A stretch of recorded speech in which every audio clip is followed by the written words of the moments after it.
tradition isn't built overnight. It's earned. One pitch, one swing, one game at a time.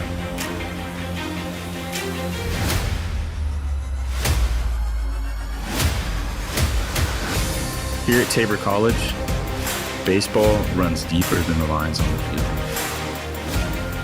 It's family, it's faith, it's quiet confidence, the kind that doesn't need to talk because the work speaks for itself.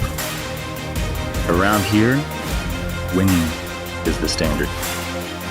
Every rep, every inning, every game is a part of something bigger. A legacy written by those who have came before and carried by those who refuse to let it fade.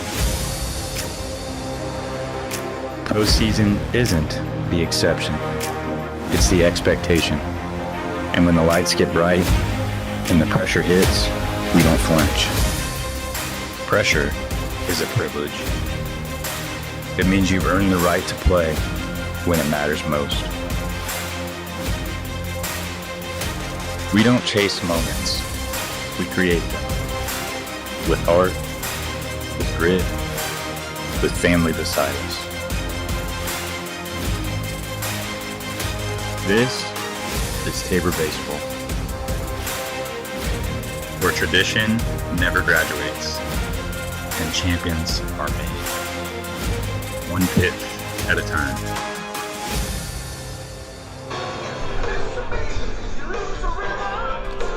Good afternoon, ladies and gentlemen, and welcome to the Tabor College campus in Hillsborough, Kansas, and Blue Jay baseball field. We're here for Game 3 of the Avila series. Tabor wins the first two, exciting games for the first two games as well. 14-12 in the first one, real offensive power. Fought back and won that one, and then in the second game, absolute opposite, a pitching duel that we ended up walking off with a little hard hit ball over to second base. Diaz ended up walking it off for us in the bottom of the seventh. So Tabor wins the first two, looking to get I believe would be the first home sweep we've had this season, if I remember right. I think we swept St. Mary's. Was that on the road? No, that was here. That was okay. Here. Yeah, but I mean, it hasn't came this year. Yeah. But the Blue Jays just have struggled with consistency over a series. Yes. And, I mean, that's the big part. They've been competitive in almost every single game they've played, or in every single series. Yes, they're always in it. They're always in it. It's can they get over the hump? Yesterday we saw in both games coming back, in the second game it was just figuring out a way to score.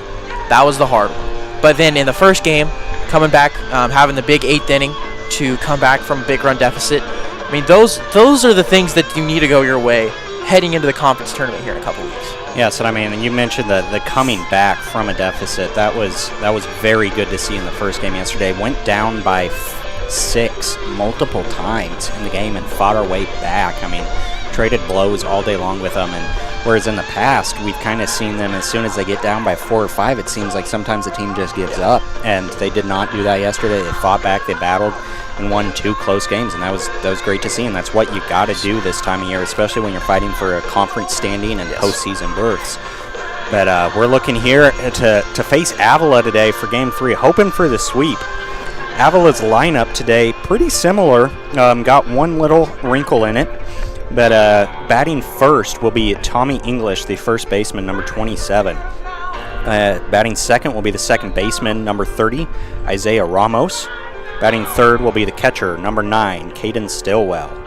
Batting fourth, we got a pitcher / DH spot, so the pitcher going to be hitting today for us, number 28, Joey Reichmuth. Batting in the 5 hole will be the right fielder, number 31, Dylan Atherton. And batting 6th will be the third baseman, number 23, Vinny Nielsen. Batting 7th will be the center fielder, number 2, J.J. Stubblefield. Batting 8th will be the shortstop, number 39, Will Clark. And the new addition to the lineup, taking out Aaron McLeod-Smith, will be replaced with Emmanuel Ely, the left fielder, number 17. So pretty similar lineup.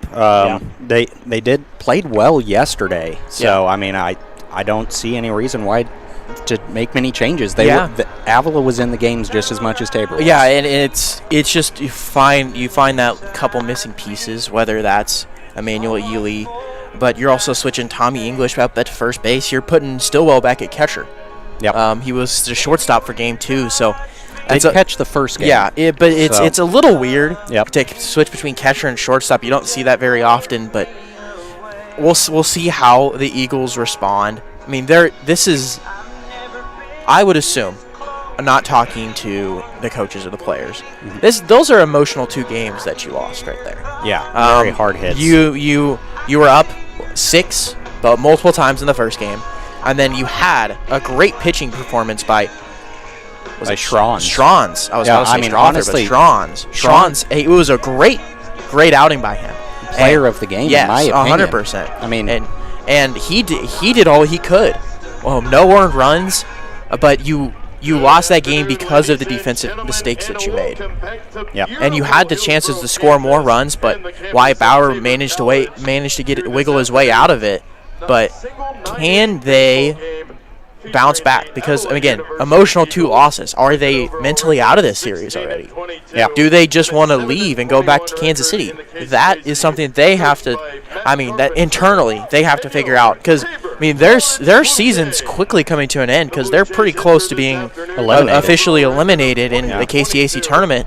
And this is a program that has made back-to-back appearances. Yeah, and they've dealt with some tragedy in the past with their coach passing away a couple years back. And this is a program that has the resources. They have that certain stuff to be a good program. It's these sorts of wins that you kind of have to, as a coaching staff, you kind of make your team stay in it mentally. Yeah, and especially even if you are out of contention, you're always looking to next year. You want to give people plate appearances, give them good game time, so you can kind of start building momentum for next season. Even if your season is done now, you're thinking about next year. You're trying to get those juniors who are going to be your seniors next year plenty of time to get those appearances, because practice is great, but in-game time is just so crucial for development. So let's take a look at Tabor's lineup for game 3. A little bit of a switch up here. Leading off, the right fielder Cole Schieffer. Batting second, the center fielder Easton Norris. Batting third, the second baseman Jared Mack. Batting fourth in the cleanup spot, Eric Calder, the first baseman. Batting fifth in left field today, not DHing, Kaysen Overby. Batting sixth, the designated hitter, Judah Powell. Batting seventh, the shortstop, Jose Narvaez. Batting eighth, Danny Zapata, the third baseman. And catching for the Blue Jays is Ethan Crawford. And on the bump is the freshman from Wichita Northwest High School, Will Beckman. And let's look at Will Beckman's stats here. 37 innings, 5 ERA with a 3-3 record. So a really good freshman for the Blue Jays. They have a couple of them, and he's done well. He's kind of come out of the pen, and also he's starting some later in the season, and he has looked good. Did struggle against Bethany, giving up I believe 6 runs. Yeah, but it's going to be, can he stay in the strike zone? Can he do what Wyatt Bauer did on a different day with the wind blowing out? Yeah, it's definitely a different weather day for us. Yesterday, misty, drizzly, had 3 flown bats, a broken bat, a lot of missed pitches from slipping. Just misty day, overcast, wind blowing in. Today, wind's blowing straight out, sunny. It's beautiful. A great day for baseball. Maybe a little windy, but otherwise, a beautiful day. And we will get you going here after the pregame prayer and national anthem. We'll be back with you and just break down that pitching matchup a little more. Is number 32, Will Beckman. The Blue Jays are led by head coach Mark Standiford. He is assisted by Jake Jones, Andy Davis, Mark Poole, Tanner Tompkins, and Raiden Roll. Ladies and gentlemen, at this time I ask that you please rise and remove your hats for our pregame prayer, and please remain standing for the playing of the Star-Spangled Banner. Please pray with me. Gracious God, I thank you for this afternoon and the opportunity to watch and play this great game of baseball. I thank you for the gifts and talents you have given each one of these young men and their coaches, and I thank you for the umpires we have here today, that you would give them the wisdom and discernment to make the right call. I ask that you watch over all of these athletes, coaches, umpires, and fans throughout this afternoon's game, and that you please bring them home safely. In your name we pray. Amen.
Let's play ball, Apple. Yes. Ready to go on this beautiful day here in Hillsboro, Kansas.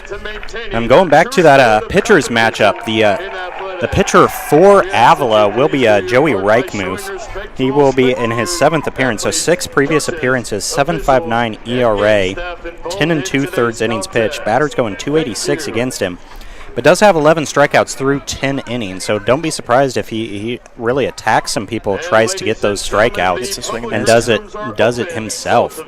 But, I mean, should be really interested to see today. Got Reichmuth not as seasoned as Beckman, but Beckman definitely a seasoned pitcher, has pitched well for us. So look for him to go long. They're going to try and get Reichmuth long as well, since that first game burned 5 pitchers for each team. So I mean, I know Tabor's got a couple of more pitchers back there that I can think of that they can definitely bring in relief. It is going to be a 9-inning game, so don't expect Beckman to go the full length, but have a couple of guys on tap.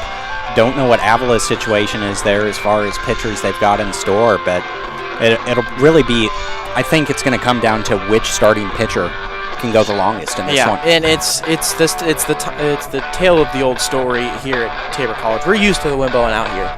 Can you stay down? Can you limit the free bases? Stay in the zone. Trust your defense. And who can limit the mistakes on the defensive end? We saw that play a big role. A couple errors in the first game for the Blue Jays allowed them to score some runs, and then how Tabor scored both of their runs in Game 2 was off of errors. Yeah, off of multiple errors. Correct. And it's, can they limit the mistakes? Can you capitalize off the mistakes? It's going to be big, and it's a busy day here at Tabor College. Also, bunch of things going on. Got a college track meet on the right-hand side of us. We got, was it choir or music? Hosting regional music festival as well. And it's just a busy day, a perfect day for some baseball. And we're about to get underway. Will Beckman versus the first baseman today, Tommy English. And what did Tommy English do yesterday, Nick? Tommy English, really, I mean, he came into the series batting .378, so, I mean, definitely the guy they want as their leadoff, and ended up being 4 for 8 yesterday with a walk as well. So, I mean, there's a reason he is their leadoff. He definitely led the team in that category, and so Beckman's got his work cut out here for the first guy. Fouls that one back, draws it 1-1. So Beckman already in a battle here against English. And you'd love to get this first batter out, just kind of set the tone. Yep, set the tone, give you confidence for the rest of the outing. 1-1 here. Curve ball misses just outside. That was a good pitch. Yes. Just missed, though. I mean, he had some good movement on that, just outside the zone. So Beckman will find that, though. He's got pretty good control. So this one misses down and in. So counts 2-2 here to Tommy English. English has had a good year. Trying to get something going here for the Eagles. This one at the knees, just below it, actually. Count runs full here to the first batter. That was a good pitch right there. Maybe that was going to get a ground ball, but just English didn't swing at it. Just trying to figure out the zone here in game 3. The 3-2. Grounded over to Calder, first base, and this one gets under his glove. This one has a chance to be extra bases. English going around in first, heading to second. This one is going to be late. So English gets on with a lead off. Let's see if they give it an error here.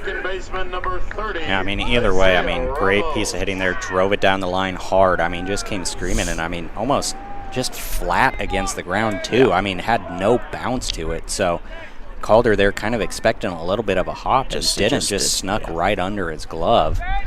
So we'll see how that does get scored. But next guy up to bat will be the second baseman, Isaiah Ramos. Takes this one at the belt for strike 1. So the count is 0-1 here. Yeah, and you just got to settle back down if you're Beckman here. And Ramos is a good guy to do it against. Only went 1 for 7 yesterday. Did get a walk and a hit by pitch as well to get on base. But, I mean, one of the weaker batters in the lineup. Gets a foul tip there for strike 2. So Beckman looking to get himself an out here with a runner on second in the top of the first. 0-2 count coming to Ramos. Tries to get a chase outside, will not. So it'll be a 1-2 here.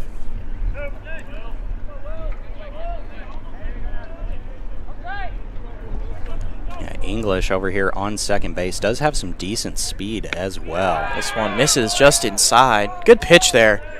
That one inside. I mean, very similar setup to the second game yesterday that English led off with a double and then ended up being the only run they scored all game. Yeah. So Avila trying to get some runs up early on the board thanks to that leadoff double by English. Ramos goes down swinging on this one, so Beckman will get his first strikeout of the day and the first out of the day as well. We'll bring up the catcher for the day, number 9, Caden Stillwell. Ended up being a 2 for 8 yesterday and had a sac fly as well. So brought some runs in. 2 for 8, not too bad. Looking to get the bats going again today.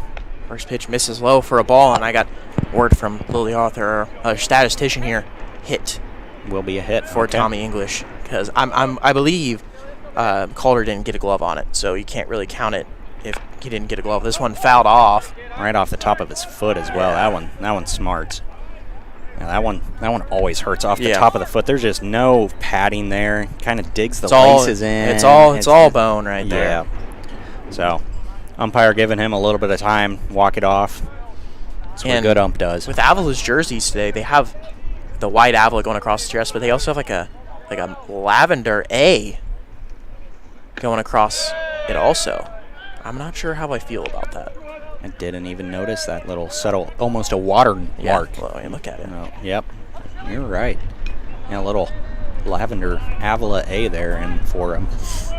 So 2-1 here to Caden Stillwell, the catcher. This one swung on and fouled. Still better than Bethany's yellows, though. I'll give them that. There isn't a whole lot worse. Yeah, those with those dark gray pants didn't help the case. No, the dress slack baseball pant look, just not my cup of tea. But Beckman here, 2-2 against Stillwell. English still on second base with 1 out. Down in the dirt, Crawford keeps it ahead of him. Keeps English on second base. I'm not mad with the pitch there. I mean, he's already chased 1 in the dirt. You might as well see if he goes even further down. You had a pitch to burn there. Now you just need to be back in the zone. Hopefully you get another swing and miss here. Beckman can get back in. 3-2 here. This one misses just low. So a good fastball, but just misses low. Gives the Eagles runners at first and second here and 1 out. Next up is Joey Reichmuth, the pitcher/DH.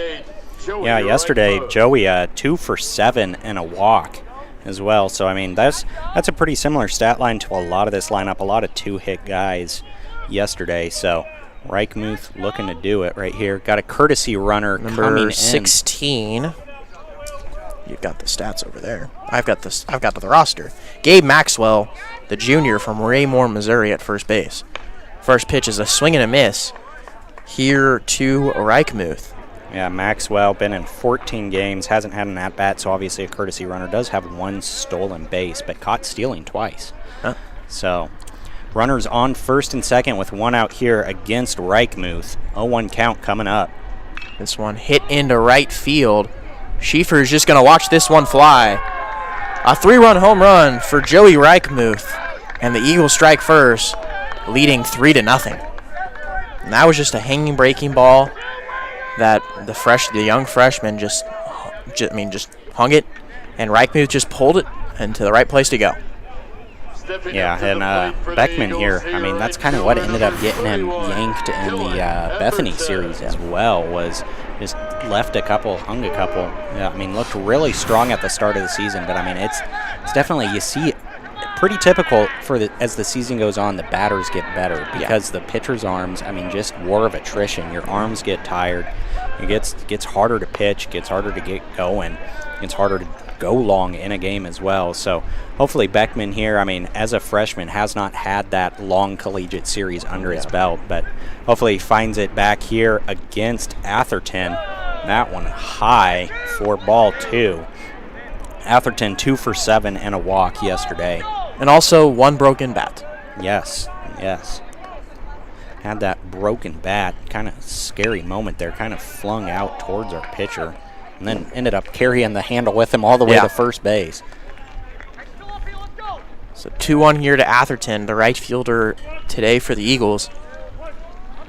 Looking to keep this going here. Already 3 runs. 2-1, hit up the middle. Mack makes a sliding play, throws it over to Calder, and a good play there by Jared Mack to get out number 2. Yeah, I mean, great play there by Mack. Ended up having to go down on the ground, slide a little bit for it, but kept it in front of himself, collected it, got it over to Calder with plenty of time, and that's what you want from a utility guy like Mack, who kind of plays everywhere. Has the ability to play infield, outfield. Got him at second base today, and gobbles that one up for out number 2. Brings up Vinny Nielsen, the third baseman, went 3 for 8 yesterday. So had himself a day. Had entered the series, kind of struggled season long. I mean, only batting .228, but went 3 for 8 yesterday. So helping out the batting average. Skies this one into right center. Looks like Norris is under it and will collect it for out 3.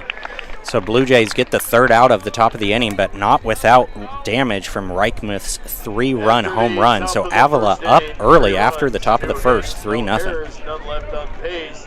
Your score, Avila University 3, Tabor College 0.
And we're back here for the bottom of the first. Reichmuth on the mound will face the leadoff for the Blue Jays, Cole Schieffer.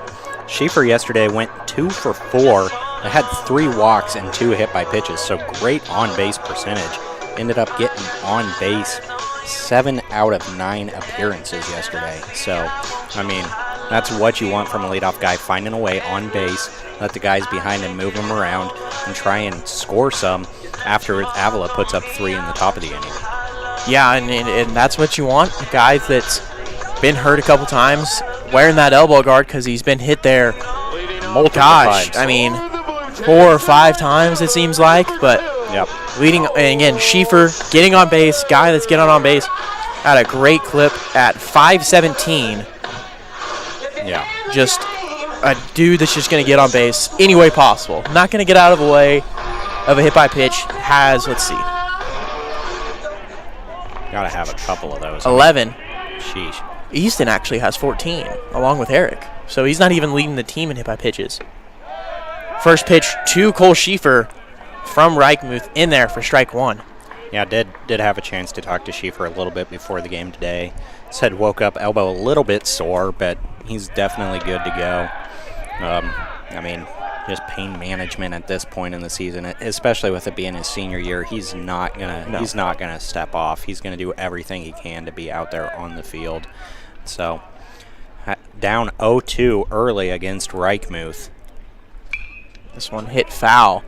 Does the defensive swing to keep him alive in this first AB for the Blue Jays in Game 3. Yeah, that was a good cut there. I mean, knew he wasn't going to be able to get anything in play, so just took it foul, give himself some more life. So pitch number 4 coming up, 0-2 count to Schieffer. This one misses down in the dirt. I mean, that one was in the left batter's box. But he got Schieffer halfway through. He got Schieffer to swing at that one earlier, so don't mind it here from Reichmuth. Trying to get him to chase. Shakes off the first couple. This one misses in the dirt again, so we're seeing a lot of off-speed early here from Reichmuth, but I think that's a common thing here from all of the Avila pitchers. We saw it a lot with Schron's off-speed. I'm not sure how much they were doing in the first game since I wasn't here, but that's going to be a swing and miss on the fastball for out number 1, but that seems like the methodology here from the Avila starters, to say the least, because we didn't see any relievers in Game 2. Yeah, correct. And in Game 1, it was more of that off-speed mentality. They had 1 or 2 guys who kind of mixed it in with the fastball a little bit, a little more closer to 50-50, but definitely relying on those change-ups, the slower pitches. Easton Norris now up to bat, takes strike 1. Norris on the day yesterday, 3 for 8 and a walk. So another guy good guy to have here at the start of the lineup for the Blue Jays. This one swung on a miss, so the count's 0-2. And Norris, a couple times yesterday, almost had some hits up the left field line, but missed probably by a combined 2 feet.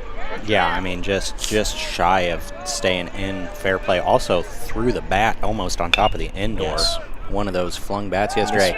This one will squeak past the second baseman. I'm guessing that one will go down as an error. Nope, that's a hit. Actually Didn't touch it, so it's going to be a hit. Next up, Jared Mack.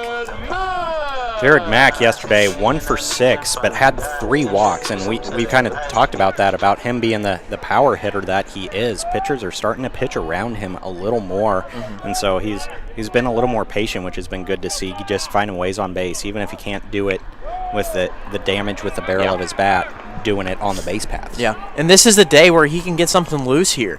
You're seeing still a lot of off-speed, but sooner or later, Reichmuth is going to hang one. And you just got to be able to turn on it, look the other way. This one misses away again. So Reichmuth misses twice in a row. Counts 2-0. Yeah, 2-0 coming up here from Reichmuth. Got Norris on first base. Norris has a couple of stolen bags this season, so wouldn't be surprised if he tries to get into scoring position. Not even possible. just a couple. He has 17 on the year. Yeah. So the best base stealer by just pure numbers, but also gets picked off the most. Has 6 caught stealings. 3-0 in there. Yeah, finds 6 caught stealings, but 2 of those against Bethany were just kind of weird wackadoodle plays that he got kind of caught in a pickle. So I wouldn't expect him here to go on 3-1. Maybe if there's a pickoff, but maybe not on 3-1. But if it's full count, if it gets to a full count, wouldn't it be surprised to see him go here? Because you just you want to stay out of that double play. Yeah. 3-1 here, another pick off. In AI, you don't have to worry about the number of pickoffs you do. In all of college baseball, you can pick off as many times as you want, but you only get 2 disengagements without the pickoff. So that one's going to be at the top of the zone. 4 strike 2. Yeah, so Mac thought he had that one, right at the top of the zone. So full count coming up here. Norris potentially on the move. On first base, 1 out, bottom of the first. Eagles do lead 3-0 against the Blue Jays. The pitch, grounded, going to be past the second baseman. And that's what happens when you get the runner in motion there with the full count. And Jared Mack gets a single with 1 out. Yeah, I mean, Norris going in motion, and the second baseman ended up crashing in for a potential pickoff attempt or throwdown, and ended up just bouncing back towards the first base side of him, had to kind of twist awkwardly and unable to make the play. So, I mean, good piece of hitting there by Jared Mack, just kind of a hard bouncer through the infield over the second baseman, putting runners on the corners. And we'll bring up Eric Calder, the first baseman, 1 for 6 yesterday, but did reach base via walk 3 times. And he reached base.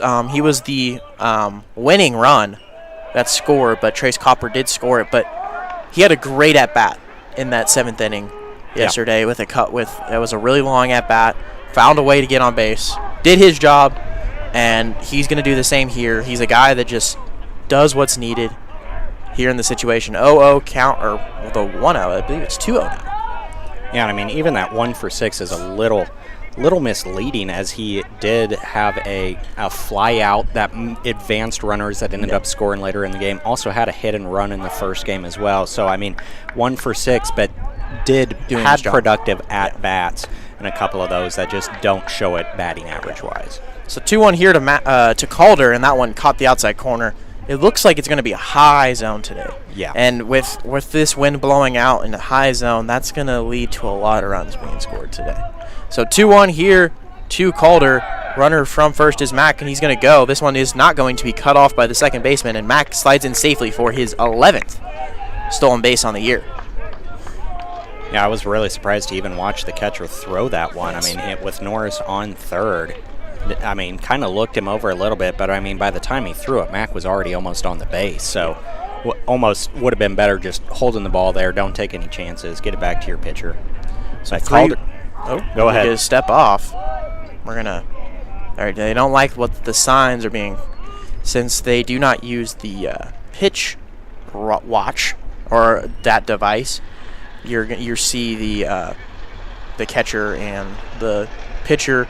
They have to do multiple signs so that Jared Mack from second base doesn't steal it and relate to Calder up at the plate. So there's always a possibility of some confusion, or maybe Mack has already picked up on the signs or something to that effect.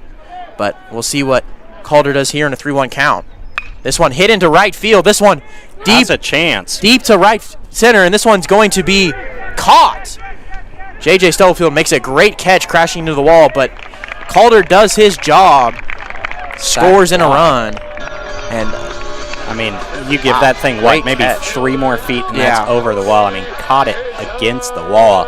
Stubblefield chasing that down and had to cover quite a bit of ground to get to it as well. Yeah, that was a great catch, and he's feeling it. He's grabbing his ribs. I mean, he hit that wall hard. Yeah, I mean, stellar catch by Stubblefield to limit damage there.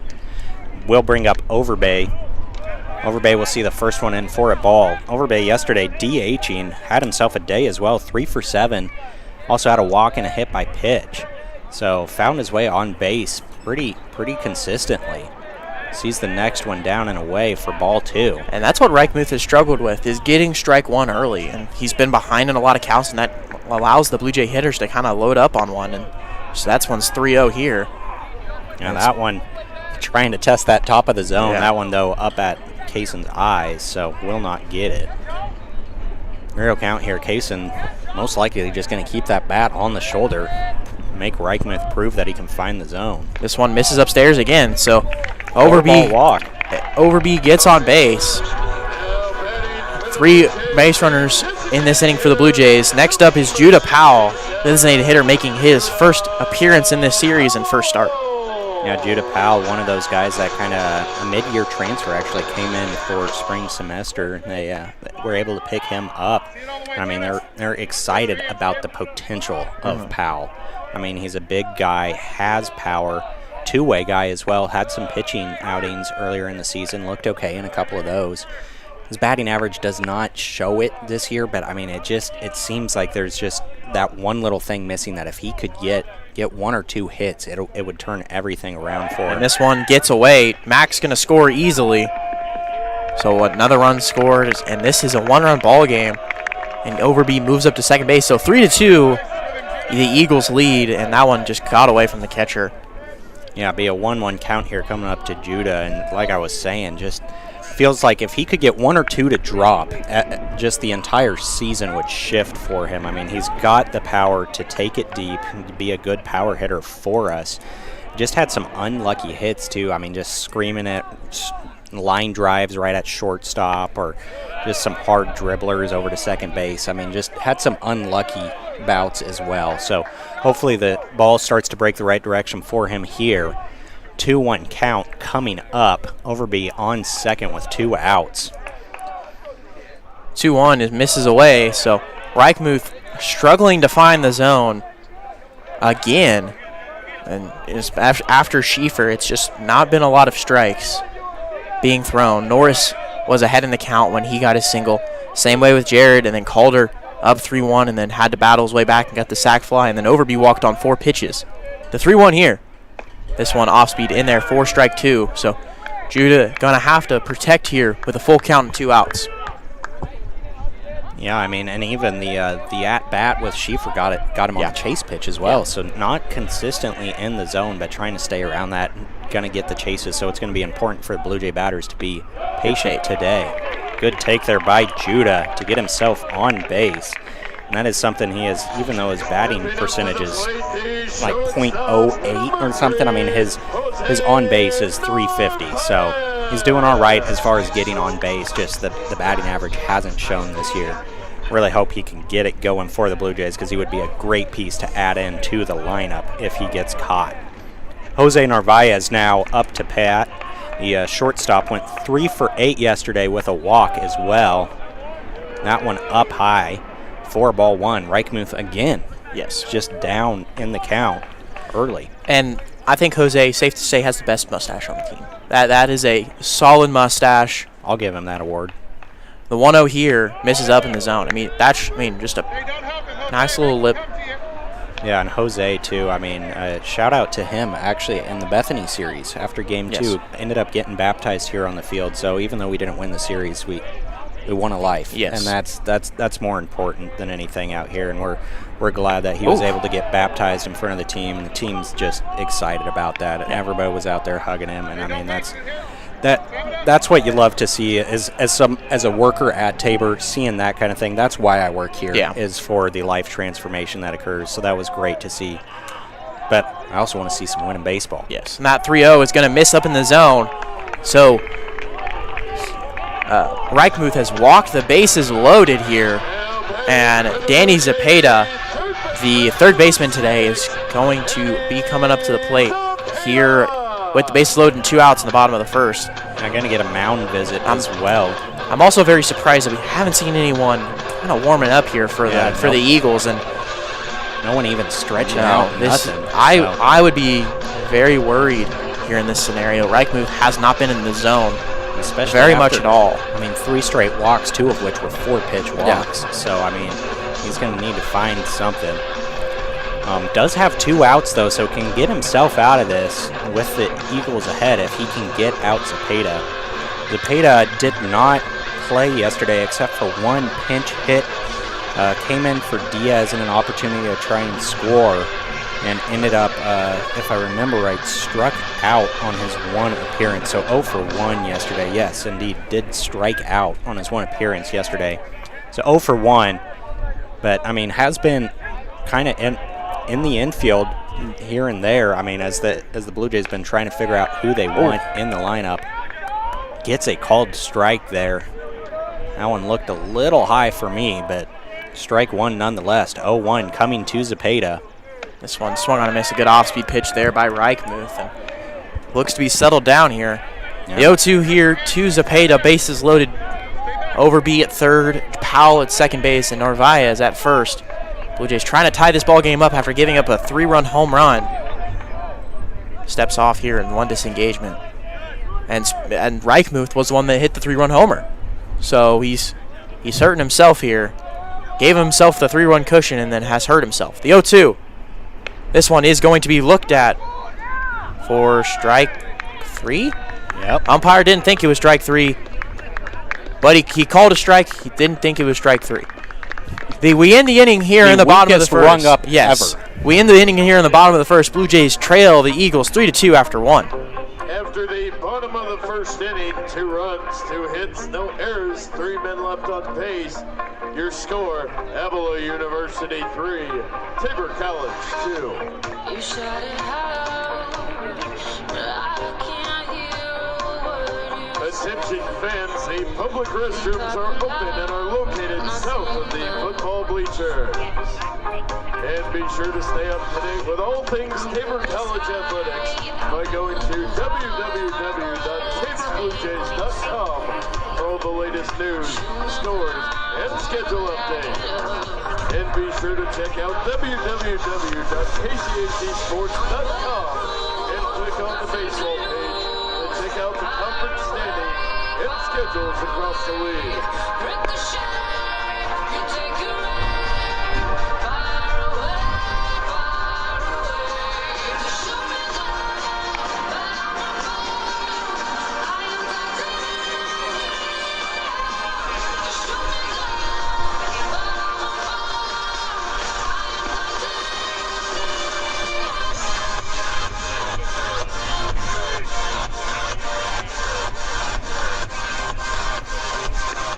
But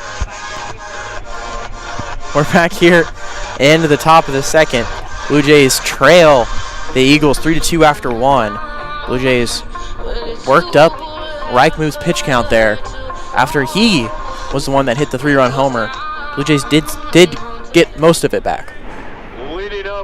Yeah, they were able to get 2 runs at least, so 2 hits for each. I mean, the difference being that 1 3-run shot from Reichmuth. So 3-2 here coming into the top of the second. Beckman will face J.J. Stubblefield, the center fielder. Yesterday went 2 for 4 and 4 walks. So, I mean, batting average is not great for Stubblefield, only batting .283. But, I mean, looking at that, I mean, 2 for 4 and 4 walks, you can't knock that at all. Yeah. This one swung on a miss. Good pitch there by Beckman. Staying away from Stubblefield here. That counts 0-2. That being said, yesterday McLeod Smith was batting in front of him, much taller, a 6'6" guy in the lefty's batter's box, and Stubblefield here much shorter. So, I mean, good pitch. Kind of laced him up there. We got a strikeout, swinging strikeout by Stubblefield. But yesterday, a lot of those walks, I think, were due to just the lineup approach there. It's very, very hard to make that adjustment when you have someone super tall and there's that shorter guy. You have that so much of a bigger strike zone, and then you have to go. It feels like a P that you're trying to throw it into, but obviously it's not like he's a super small. No, I mean, just compared to a 6'6". Yes, it's a little different. Yep. Will Clark at the plate for the Eagles. He takes this one right at the corner, so the count's 1-1 here with 1 out in the top of the second. Yeah, played shortstop in game 1 yesterday. Ended up going 2 for 5 in that appearance. So the 1-1 here, this one misses away from Beckman. So the count goes to 2-1. Yeah, Beckman in a more favorable situation as far as pitch count goes. Yes. Been a little bit better there, but still looking to get this out here against Clark. Ooh. That one misses low. The zone is just not going to be anywhere at the knees. You're not going to get one for a strike there. And that's not favorable, like I've said, to the conditions we have today. 3-1 here. This one hit into shallow right field. Schieffer is there, makes the play for out number 2. And that's what you're going to have to do if you're Beckman today, especially if they're not giving you that low zone. You're going to have to be able to make them sky it, basically. Get that sky ball, get too far under it. So, I mean, have seen the zone be a little higher. It's definitely dangerous to live up there if you're a pitcher, but sometimes you're just going to have to live with that. First pitch is fouled here from Emmanuel Ely, and he's making his first start in this 3-game series, if I'm correct. Yeah, Ely has not played so far. 29 games played, though, on the season, but only 10 at-bats, so this will be his 11th at-bat. So batting 100, so 1 for 10 so far on the year. But just giving him another chance to see if he can get some quality playing time. That one just outside. So it'll be a 1-1 count here coming up for Ely. And this could be just a speed upgrade. With this wind blowing out, you moved English over to first base, and Ely, I believe, has some stolen bases. if I'm not mistaken. Yeah, 6 on the Yeah. year. So Has good speed, just trying to maybe upgrade the defense in left field because, English did make that error that scored the first run of the game when Casing got on to second base after that. So maybe just trying to upgrade the defense out there, playing the little lefty-righty matchup also. 2-2 misses just a little bit high. past the outstretched Yeah. Crawford glove. So, yeah, draws the count full. And Ely here, definitely, if you could get him on base in the 9 hole, I mean, that'd be great for English, who had himself a day yesterday, one of their better hitters. So trying to play with that, and he does find his way on this one outside and in the dirt for a walk. When he walked, he tossed the bat over to the on-deck circle and almost hit English in the legs with his bat. Yeah. So, Don't want to injure your teammate. no. Ely takes the 2-out walk, brings up Tommy English, and he is got a single in his first plate appearance. Double. Double? Yeah, he hit that one into the Oh, corner. yes, it was a double, not a. I was thinking because we were trying to figure out if it was an error or not. Correct. It was a double. And I forgot it was a double. Yep. So Beckman. That's why we both keep the stats here, so we can Yes. check each other, Yes. right? Beckman at 40 pitches now through an inning and 2/3. 1-0 right there. Good on the outside corner. Yeah, and that's where he's going to have to live right there. That outside corner is really going to help him today. So 1-1 count here for English. Beckman looking to get himself a scoreless inning here in the second. This one misses down. Counts 2-1, and in that first inning, Reichmuth threw 37 pitches. So not a very efficient bottom of the first for the Eagles, but they still have the lead here in the top of the second.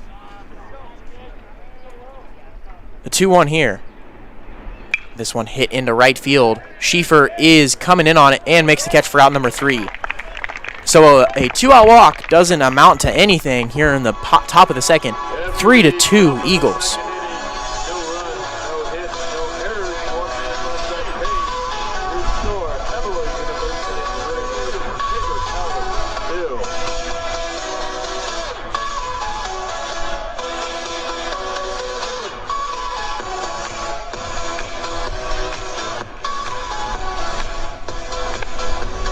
A couple scores around the KCAC that I'm seeing right now. Friends leading against Bethany at Westside Athletic Field 3-1 in Game 3 of that series. McPherson beating Ottawa in McPherson 6-4. I don't know if that's Game 1 or 2. Yeah, McPherson beating Ottawa. That's a big one, as McPherson currently sits at 4th place entering the series, and Ottawa at 2nd place. Very similar records coming into the series. So win a series there, and you're moving up into a higher rank for the conference. Oklahoma Wesleyan off this weekend in the conference play, playing Graceland. And they're meeting halfway. Graceland's up in Iowa. They're playing at, I believe that's Avila's Field, actually. They're playing in Kansas City up at Zarda Multi-Sports Complex. Sterling beating Kansas Wesleyan 5-2 right now in the bottom of the first.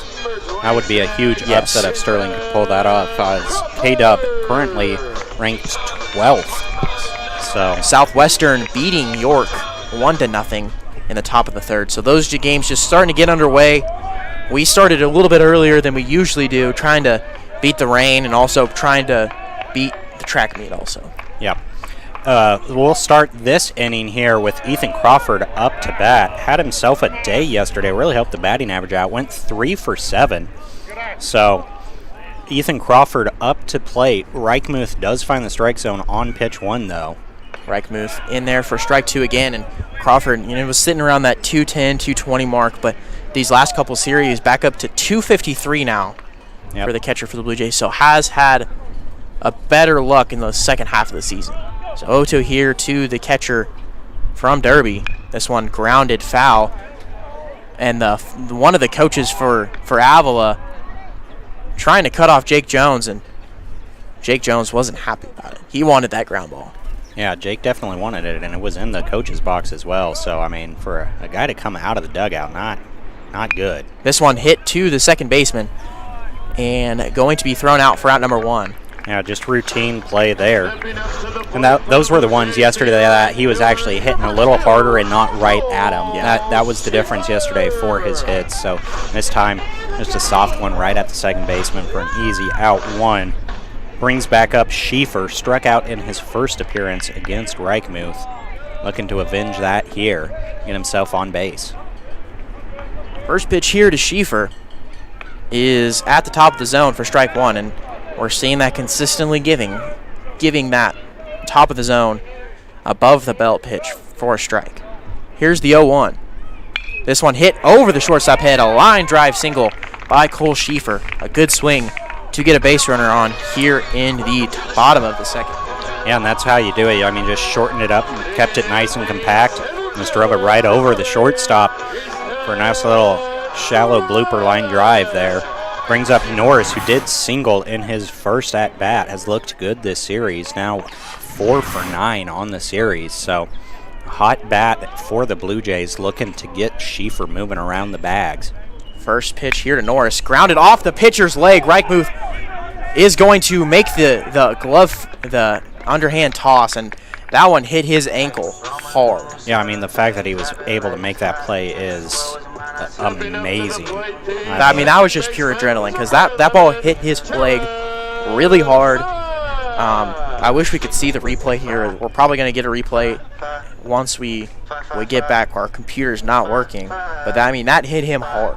Yeah, and I mean, right in the ankles as well. Kind of almost looked like it pinballed between the two ankles as well. So, I mean, that's a hard hit and not what you want to see. But I mean, just the toughness to end up getting up off the ground, making that play that replay is going now for it. I mean, just the overall toughness to get out there and buy himself that out. I mean, big time there by Reichmuth. Yeah, again, he's still running off adrenaline here. If he gets hit back down in the dugout, that blood's not going to be flowing as much, and he's not actually going to take a warm-up pitch, which is kind of surprising. He's just going to go right back at it. So unfortunate for Easton there. Hit the ball hard, going to be right up the middle. What are we talking about here? It looks like because the coach came out for an injury, they're going to make him do a warm-up pitch. Yeah, it's probably or two. I wouldn't say that. Okay. So 2 outs, runner at second base. I'm not going to complain. Yeah, add to his pitch count. Yeah. Right? So 2 outs, bottom of the second. Schieffer stands as the tying run, and Jared Mack up at the plate. This one misses away, gets past Stillwell behind the dish, and Schieffer moves up to third, and that still doesn't look very. Reichmuth doesn't look the same. No, I mean, gonna have to find his way out of this. And surprisingly, once again, nobody even warming up, stretching out over there. I would think, have especially after that. I would have a guy definitely getting loose. This one misses away. This is kind of a similar situation the Royals had a couple days ago. Cole Reagan's got hit on the hand, and he finished the inning, but they had someone loosening right after that, just in case it got worse. And they do send someone out there to now start someone's starting to get loose. Maybe. He's just standing out there. So the count's 2-2 here to Jared Mack with 2 outs, runner at third base. Yeah, Schieffer just 90 feet away from tying up this ball game for the Blue Jays here. Mack looking to get him home. The pitch, swung on and missed, 4 strike 3, and that ends the inning. Reichmuth avoids the 1-out single from Cole Schieffer, doesn't allow any runs. So 3-2, Eagles going to top of the third. Your score, Avila University 3, Tabor College 2.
back here, top of the third, Blue Jays trail the Eagles 3-2. Beckman looking to get another scoreless inning. Yeah, and we'll do it starting off against Isaiah Ramos, the one guy he struck out so far this game. So struck out Ramos. He's 2 strikeouts. Sorry, I did not have that second one down on my total tally. Yeah, 2 strikeouts on the day for Beckman, one of them coming against Ramos. Gets that first one in there for a strike. So 0-1 count here. 3-2 score after the first, and then a scoreless second. This one swung on a miss. Ramos really late on that fastball. So the count goes to 0-2 as the wind's starting to pick up here. You're seeing that dust go right into Beckman's face. Gusting straight out of the southwest. This one, it misses away. Counts 1-2. You don't see it very often blowing straight out to center field.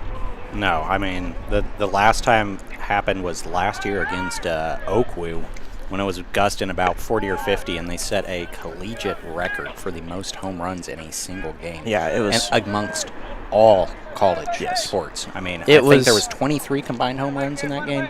It was a my slugfest. voice was tired after that one because I was doing that one by myself. That game, my partner last year, Josh Jones, was not there. And even today, he's just laxing off over there in right field, playing with Jake Jones' dog over there. I mean, this one fouled off. Count goes full. You're gonna have to talk to that Josh kid. He's Well, slacking. he's also making sure the golf guys today are helping out with the track meet. I got out of that one since I'm doing this. A more important job, you know. Yeah, much more important. If you were over there, I would have been talking to Coach Jones. Yeah. So full count here to Ramos. The pitch swung on and missed. So Ramos strikes out for his second time, and Beckman gets his third strikeout of the day. Yeah, I mean, just a good pitch there. I mean, using that top portion of the zone that the ump has given him today. Gets him to swing and miss on it. Will bring up Caden Stillwell, reached on a walk in the first inning. First pitch to Stillwell misses for ball 1.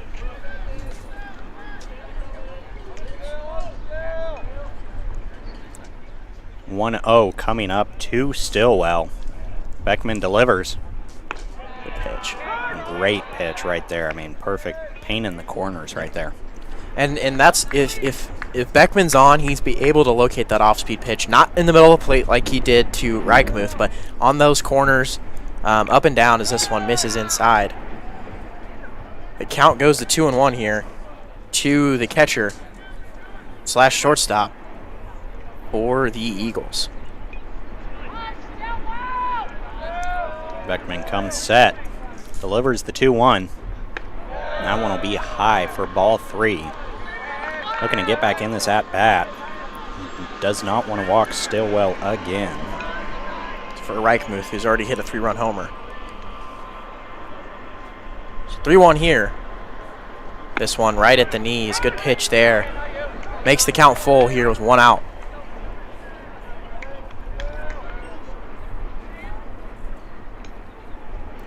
Full count coming up here. Beckman trying to end the day for Stillwell. Just inside, just a little low too. So we'll walk Stillwell for the second time today and bring up Reichmuth, who had that leadoff go-ahead home run there over the right field fence. A no-doubter. Going to have a different courtesy runner this time, number 16. Same courtesy runner, Is it? actually. Gabe Maxwell. Oh, it is. Okay. Yep. For some reason I thought it was a different one, but it is. Yep, Gabe they Maxwell. used a different courtesy runner yesterday. Oh, maybe that's what it was. So giving Gabe a chance today. So- Yeah, Gabe's still going back to that 1 stolen base, 2 times caught stealing though, in his 14 games playing. Good pick off there by Beckman. Had him leaning, but didn't get it off in time. So still waiting that first pitch here to Reichmuth, who's given up he's already given up a home run to on the hanging breaking ball.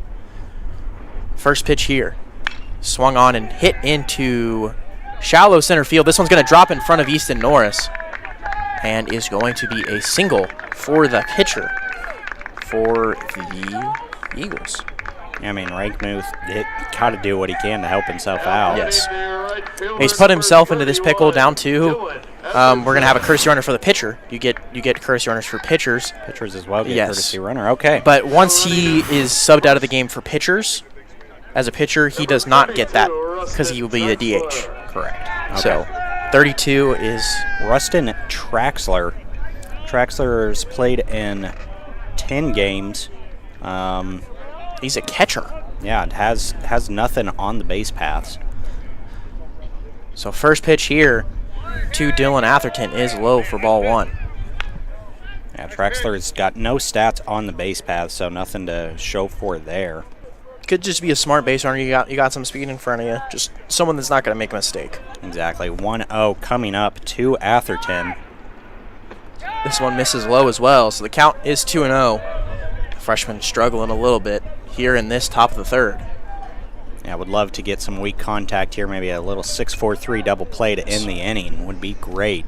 Blue Jays were able to turn 2 double plays yesterday, so see if they can get some weak contact here and do that again. 2-0 off-speed pitch in there for a strike. So the count goes to 2-1. A good pitch right there. I mean, just froze the Yes. guy. I mean, looked like he was getting ready to turn on it and then just absolutely lost it. Held his bat back for strike one. 2-1 count. This one hit to third base and past Zepeda. One run's going to score. Traxler heading around third. Gonna go home. The relay throw is going to be not in time as this one gets away from Crawford. And Good piece of a hitting 2 RBI double for Dylan Atherton extends this Eagle lead to 5-2. there. I mean, just a scream shot right down the third baseline. Ended up dribbling clear out there in the corner. Long haul there for the left fielder Overbay to get to. So, I mean, by the time he got to it, Trexler was already rounding third. Yeah. So, I mean, the fact that there was even a potential at a play at the plate was a great job of relaying. That brings up Vinny Nielsen, looking to keep things going for the Eagles. Has a runner on second with 1 out here. Eagles now lead 5-2. Nielsen flew out just short of the track his last at-bat in the right center. The 1-0 here to Nielsen. Swung on and hit to Jose. Narvaez is going to field it, throw it over to Calder, and he keeps his foot on the bag for out number 2. Good job of defense there by Narvaez. Knew he had plenty of time. Made sure to keep the runner at second, not let Atherton get 90 feet closer to home, and then got the easy play. Good stretch by Calder. Could have been a little bit closer to him, but Calder made the stretch, made the play for out number 2, and brings up Stubblefield, the struck out in his first appearance against Beckman. But he's also just made some amazing plays in center field. Had that one. This one is going to hit Jared Mack right at his head. Throws it over a strike. Over to Calder for out number 3. And that ends the inning. So going into the middle of the third, Eagles lead at 5-2 after the 2 RBI double from Dylan Atherton. 1 man left on pace. Your score, Avila University 5, Tabor College 2.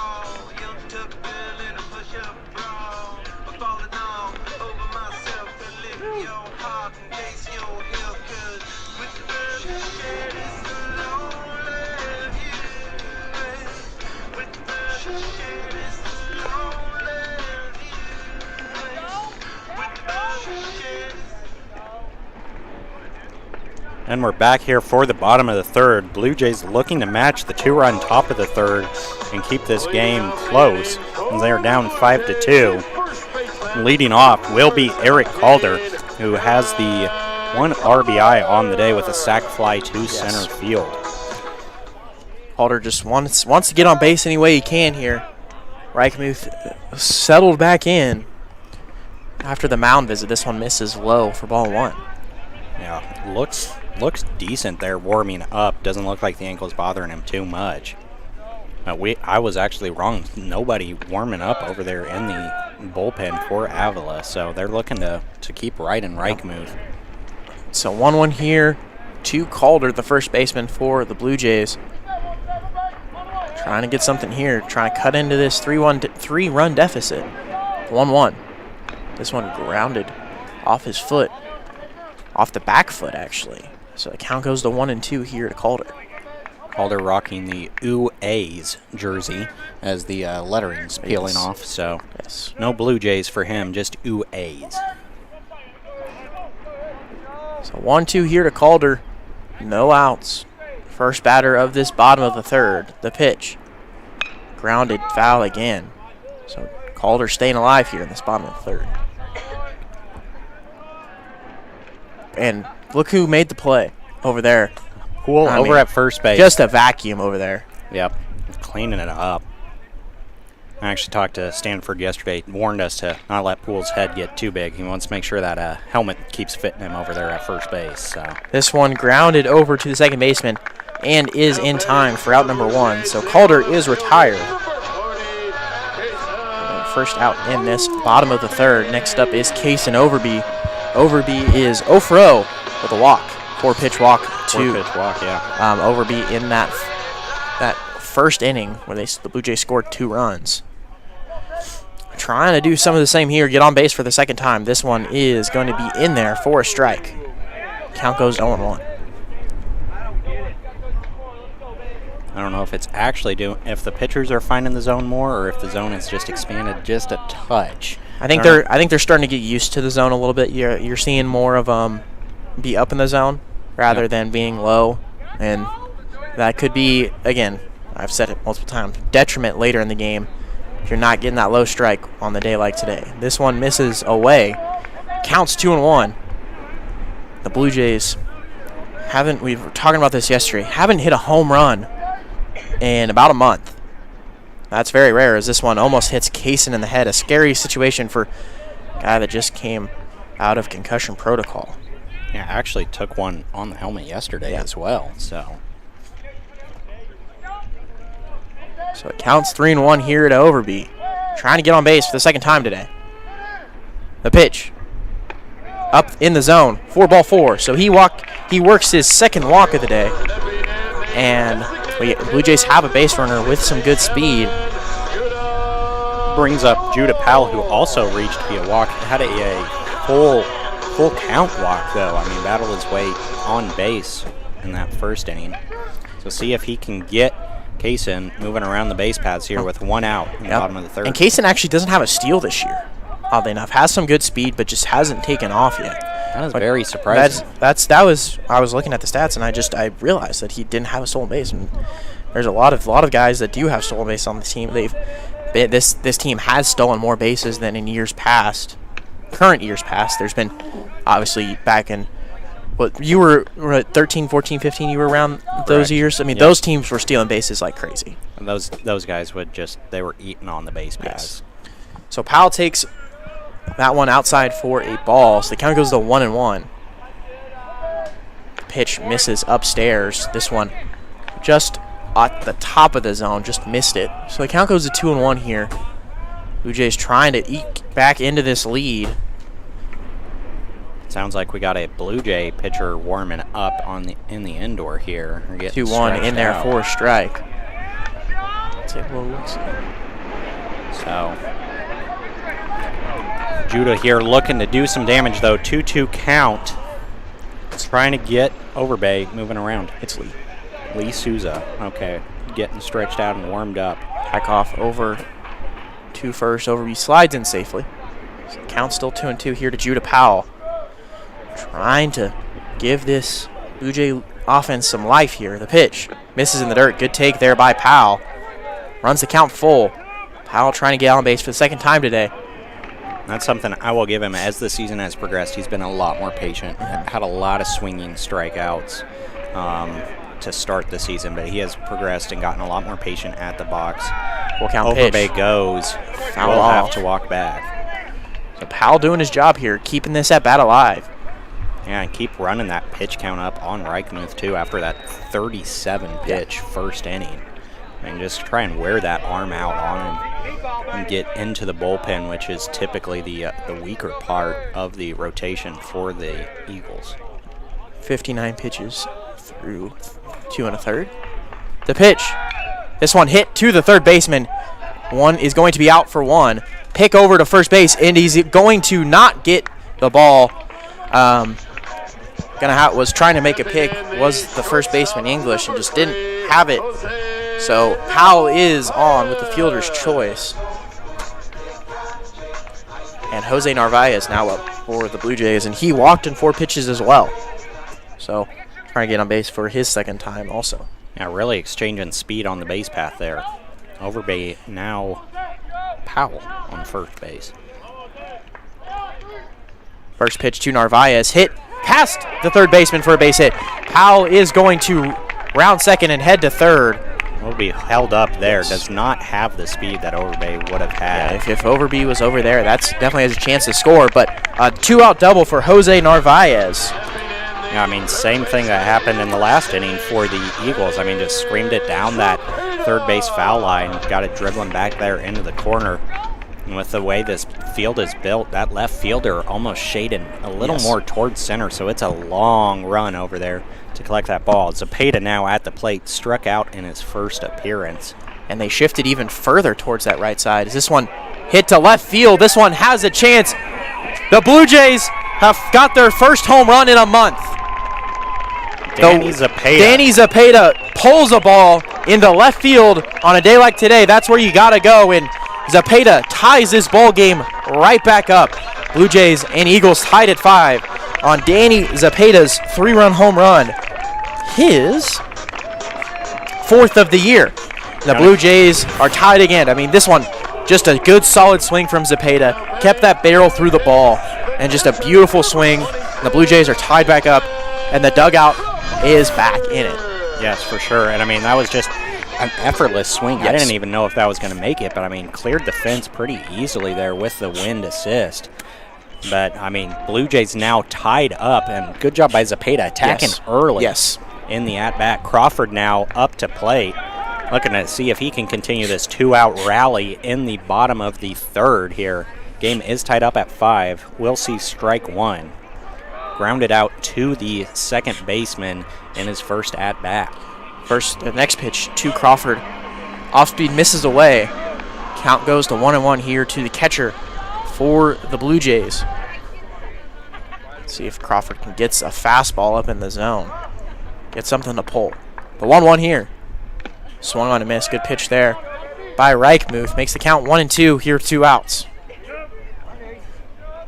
Yeah, Crawford would love to find his way on base, keep this good series rolling for him. 3 for 8 so far in the series, looking to make it 4. The 1-2. Good take there by Crawford. Kind of triggered and just didn't get that swing going. Yeah, but held back, so 2's across the top of the scoreboard. 2 balls, 2 strikes, 2 outs here in the bottom of the third. Crawford looking to find his way on base against Reichmuth.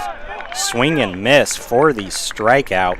Will be Reichmuth's 4th strikeout of the day to end the Blue Jay inning. But the Blue Jays get 3 off of the Danny Zepeda 3-run home run shot to tie it up at 5 after 3. We'll see you back in the top of the 4th. With all things Tabor College athletics by going to www.bluejays.com for all the latest news, scores, and schedule updates. And be sure to check out www.bchsports.com and click on the baseball page to check out the conference standings and schedules across the league.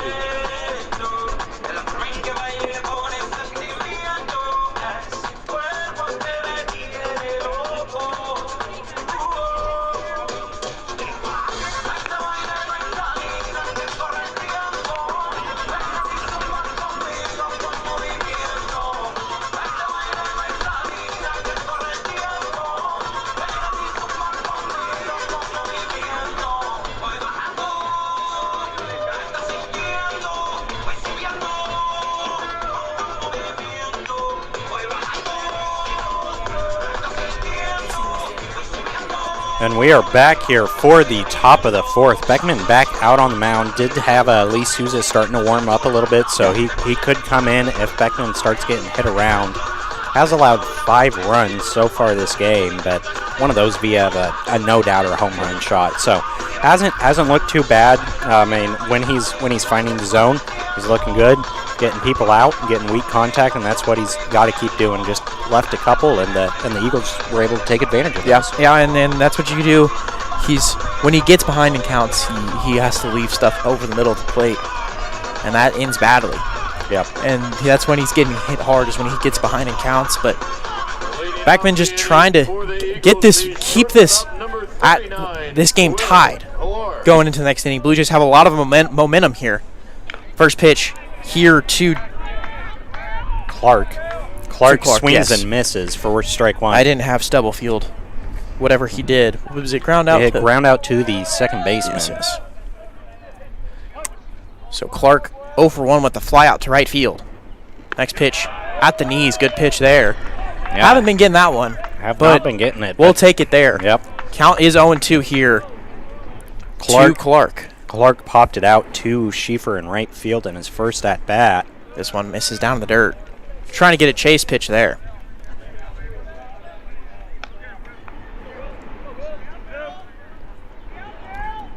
Yeah, Beckman especially looks really good when there are not runners on the base paths, and he doesn't have to worry about that. He's looking a lot better.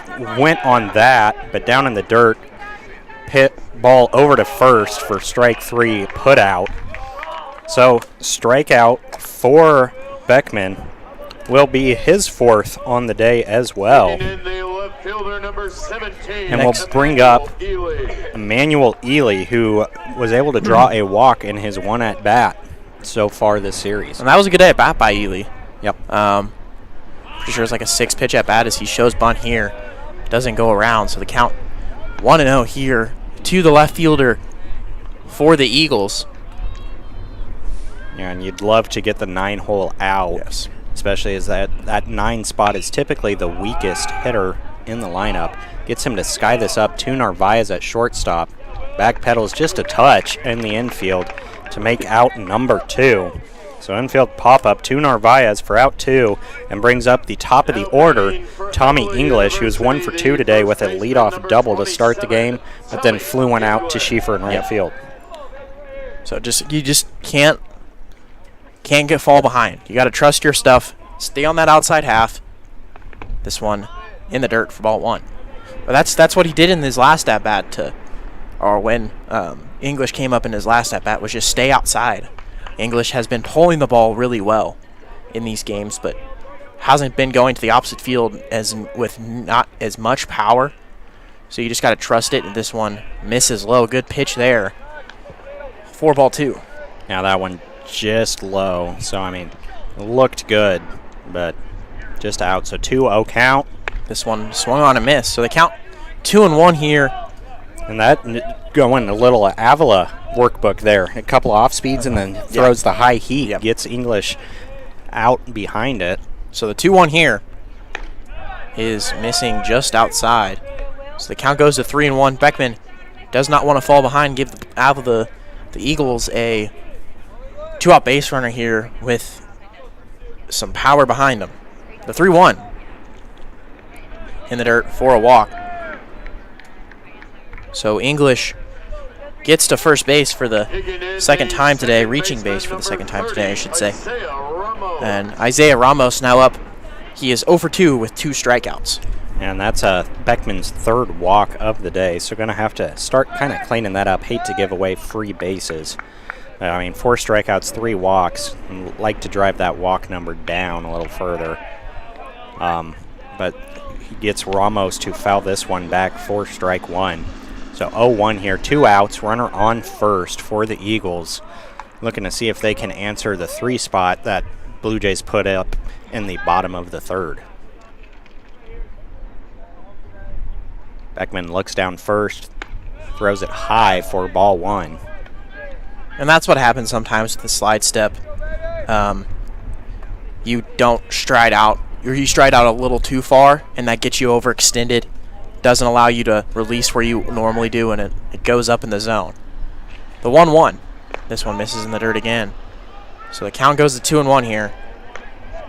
I'd rather him work just going at the batter here. Don't worry about the runner. Yep. Crawford has a good arm. Let Crawford deal with the runner. Stay in the zone. Yeah, You have a guy that struck out twice, Yep. and you just got to trust it. Here comes the 2-1, pickoff over to first base. English read that one well. So the count is still 2-1. Yep. 2-1-2 Ramos coming up. 2-1 hit into left field, and this one's going to drop for inside the line. Kaysen barehands it. English going round and third, head home. Narvaez stumbles. Throw is going to be up the line. Throw over to third base and gets Ramos trying to extend it into not a triple, but advancing on the throw. So, but the Eagles do score one on that, 6-5 after the RBI double from Isaiah Ramos. Yeah, I mean, good piece of hitting there, and good job of English to find his way on there. I mean, took off quickly, had enough speed to get there. Just a bad relay there. Ended up getting the Eagles the run, but then got greedy and tried to get on to third, and ended up costing them the inning. So the Eagles do end up getting one in the top of the fourth, though, to take the lead back, 6-5 after the top of the fourth.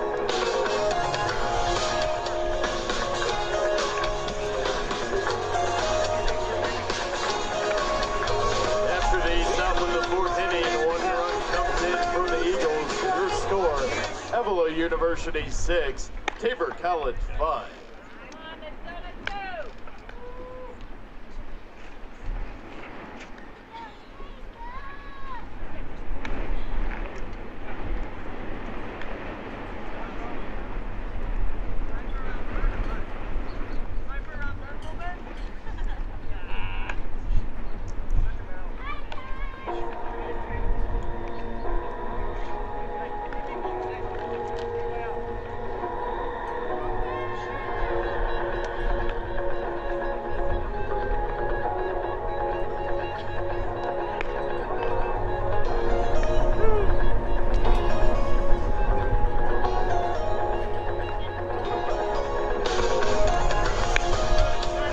And we're back here for the bottom of the fourth. Reichmuth back out on the mound for the Eagles. Will end up facing the top of the order here as the Blue Jays have batted around twice through 3 innings. Cole Schieffer up to bat, 1 for 2 today with a single and a strikeout. Reichmuth on the day so far, 4 strikeouts and 4 walks. Yep. So needs to, just like Beckman, limit those free bases Yes. if he wants to stay in this game. This Schieffer one- pops this one. Looks like left fielder is under it. Ely makes the easy play. 1 pitch, 1 out. That's efficiency right there for Reichmuth. Yeah, and that's how you got to do is get weak contact. Schieffer kind of wasn't in his power stance there, kind of threw out his backside and just kind of taps on one in the left field. Wind's not blowing out that much where you can get that one out, unfortunately. So next up, Easton Norris. He is 1 for 2 today also with a single and a ground out. But his ground out was this one hits a left center.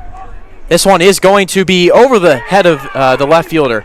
Norris going to take a big round at second base, but is going to stay at second base with a double. I mean, he's hit the ball in all 3 of his at-bats today. Yeah, I mean, good. Obviously seeing it well today. Good job there, right there, taking it to the scoreboard, almost the deepest part of the field right there. So not quite able, any other part of the field, that's a home run. But right there up against the fence. Good job by the center fielder coming over to assist on the play. Leave Norris at second. Had a chance for a triple potentially.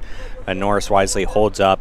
1 out here now with Jared Mack up to bat, looking to bring Easton Norris in to tie the ball game back up. And Mack was also as well single and a strikeout. He's 1 for 2 today. So top of the lineup, everybody's 1 for 2 coming into their third at bat. But Mack trying to drive in another run, get this game tied back up. The 0-1 here misses outside. So count runs even here to Jared Mack, the second baseman today, and Nick Ediger. I'm pulling the yard Pulling card. the yard card. I like it. I like the play here. Get something hanging, pulls it. Jared Mack is due. Yeah, I like it. Next pitch. Catches the knees. Counts 1 and 2. Looked a little low from up here. That's okay. Only needs one. That's true. But he's going to get a chase pitch here. And that's not going to, unless That's he not hangs going to it. help him. Yeah. The 1-2. This one. He is up in the zone, but Max swings by it. But gets the swing and miss. So 2 away here. Boy, that yard card has been burned a lot this year for me. I tell you. I've been burning it like crazy. Next up, Eric Calder. Calder 0 for 1 today. Had a sacrifice fly that drove in a run. Then grounded out to the second baseman in his 2 plate appearances today. Looking to drive in Norris. Don't want to leave him stranded at second base here. I want my yard card to go back to that hit by pitch card that it was there in the middle of the season where we were getting people on base every time I pulled it. The last couple of games just have not had the yard card luck. No. They called her here looking to do something. 1-0 count here. Norris on second base. So got a runner in scoring position for Calder. Did have a sacrifice fly to bring in a run in the first inning. 1-0 misses in the dirt. Norris going to take off for third. Throw it into third is late. So good read by Norris to advance to third base. So if another one of those happen, Norris has a chance to score, and we've already seen 1 run score like that. Yeah, and I mean that's what you can also do as a batter. Calder right there saw it kind of go in between his legs, just stood his ground, make the pitcher run around him. You don't help as a the hitter, catcher out. No, you have to stay in your box. If you, if you stand still, they cannot call you for anything. But if you step out and the catcher interferes with you, that's when they can call you up. But if you stay in that batter's box, that is your box. You will not be called for interference there. So 3-0 here to Calder. 2 outs in the bottom of the 4th. This one misses inside, so Calder takes a walk and brings up Kason Overby. And speaking of walks, Overby has 2 of them. Yeah, pair of walks today for Overby. I mean, had a walk and a hit by pitch yesterday as well, and was 3 for 7. So, I mean, did a good job in that DH spot yesterday. Catcher signaling some shifts, some plays over to the infield. As Calder and Easton on the corners. So Norris on third, Eric Calder on first. Overby looking to get a run in and tie it back up. First pitch to Overby in there. 4 strike 1. Calder does have 3 stolen bases on the year with that big leg kick of Reichmuth. And you could see him maybe take off here, but does have a very, very small lead. The 0-1. Big swing and a miss there by Overby. That one would have ended up on the tennis courts had he had good contact. Big swing there. But now you shorten up, counts 0-2, stay short, drive a baseball wherever it takes it, stay defensive, find a way to keep this inning alive here for the Blue Jays. The 0-2. Fouled off. Good defensive swing there. So the count stays at 0-2. Overby needs to find a way to be productive here for the Blue Jays. Yeah, I would love to get another run up on the board and match that one that they put up in the top of the 4th. So the 0-2 here. Grounded to the shortstop. Spears it. Throwing it over to first in time for out number 3. So the Blue Jays leave 2 stranded here in the bottom of the 4th. Avila leads it 6-5.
We are back here for the top of the 5th as Beckman looks to keep this game close.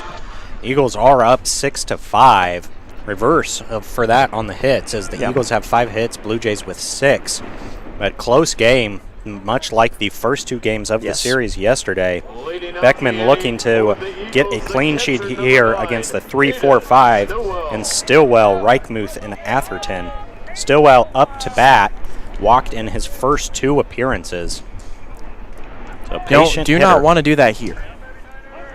Stay in the zone. Trust your stuff. Make him hit it. This one's fouled off for the first pitch.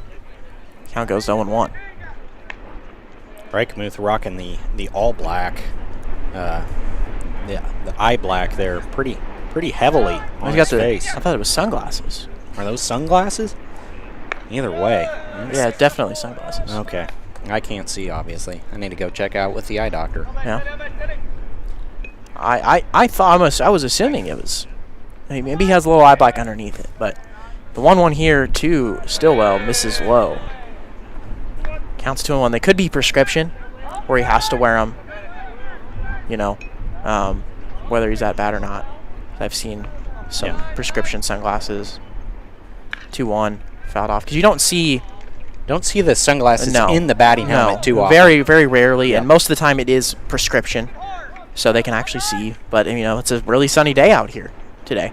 It's kind of cloudy actually right now, but it's been mostly sunny for Game 3 today. The 2-2 here to Stillwell, hit into shallow, actually deep infield, and J-Mac takes the play for out number 1. Next up is Joey Reichmuth, who's 2 for 2 today. Yeah, Reichmuth 2 for 2, single and that 3 RBI home run in the first inning to get things going for the Eagles. Also the pitcher today, has 5 strikeouts and 5 walks as the pitcher, and then 2 for 2. So filling up the stat sheet. Doing his part, minus the walks, obviously. Yeah. But he's doing all he can. Kind of like Marcelo Aguirre last year, doing that pitcher DH role, where Marcelo's lined top out over to Mac, scoops it up, and easy out there. So Reichmuth can't find his way on base the 3rd time. Ground out over to second baseman for out number 2. That brings up another dangerous guy, Dylan Atherton, who had a 2 RBI double in the top of the 3rd. He is 1 for 2 today with that double. and also grounded out to J-Mac. So there's always a possibility J-Mac gets all 3 outs here. Yeah. The first pitch here to Atherton is low for ball 1. What would you call that if the fielder gets all 3? Is there a special term for that, Apple? They call it ball hog, being a ball hog. Just being a ball hog? Yeah. Okay. I don't think there's really a term for it, but you gotta share. You're supposed to share the love, Yep. But if a guy just gets all 3 outs, Yep. he's ball hog. He's not caring for the team, Yep, 2-0 count. Beckman throwing 2 balls here. Needs to get back in the at-bat against Atherton. So 2-0 here, misses away. Count goes to 3-0. Atherton likely to just keep the bat on the shoulder here. I would get a base runner on here for you if he throws ball 4, and he does. So we're gonna get a walk. Gonna get a courtesy running here or actually no, this is not Reichmuth, this is Atherton. So no courtesy runner for him. No, he'll have to do it himself. Yes. Brings up Vinny Nielsen, the 3rd baseman, who is 0 for 2 today, but did go 3 for 8 yesterday. But has a pop-up to center field and a ground out over to Narvaez at shortstop. First pitch here from Beckman. Big swing there by Nielsen. Is a swing and a miss for strike 1.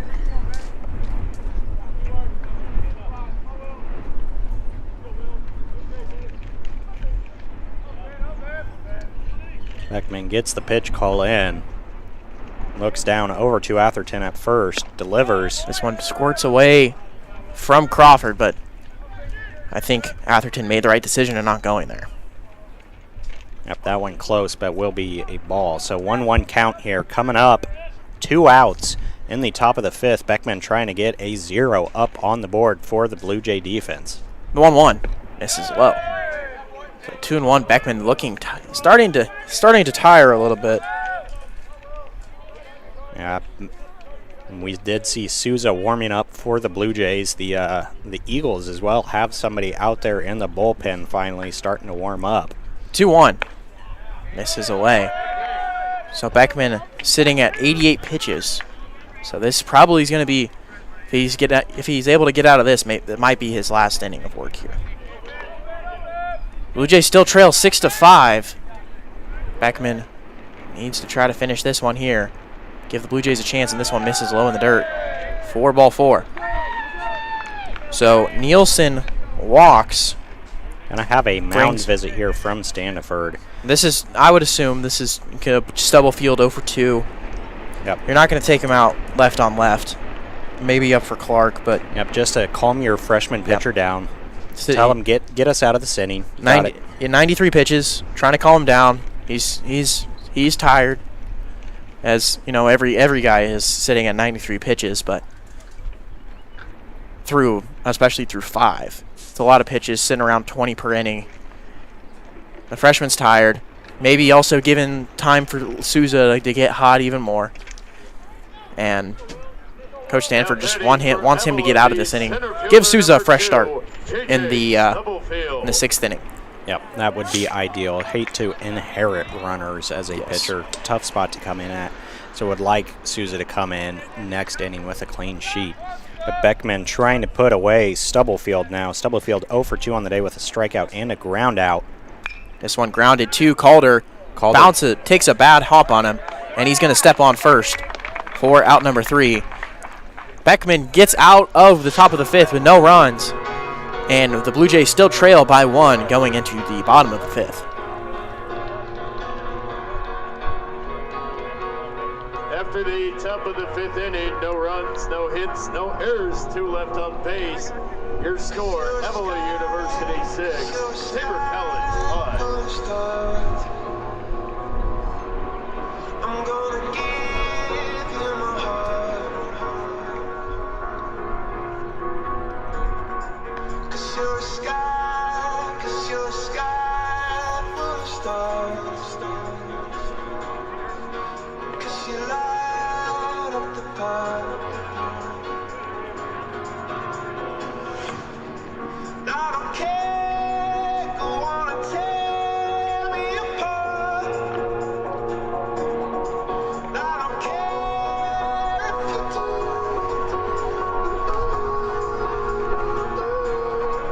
'Cause in the sky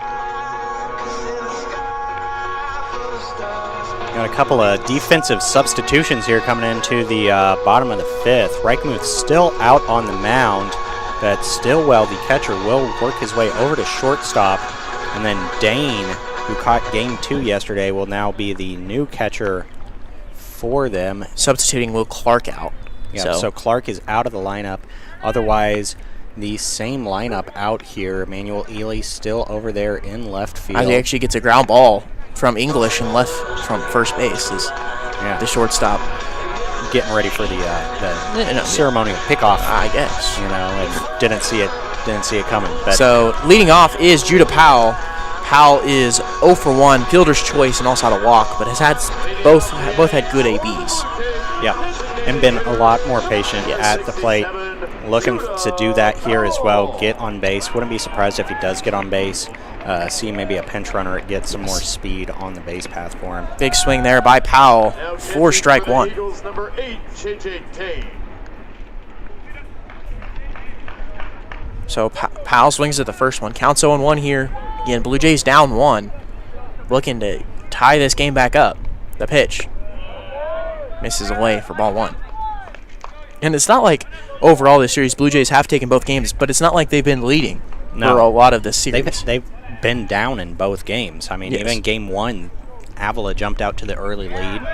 Game 2, Avila jumped out to the early lead. Game 1, Blue Jays were up 4-0, but then Avila put up 6 and maintained the lead for most of the game until a big 8th inning running party there got them the lead, and they didn't look back. 1-2 misses away. Good take there by Powell. Makes the count even at 2-2 here. Blue Jays trying to get something going here. Help out the young freshman, Will Beckman. Get him some run support. Maybe give him the line for the win here. 2-2. Misses away. Good take there by Powell.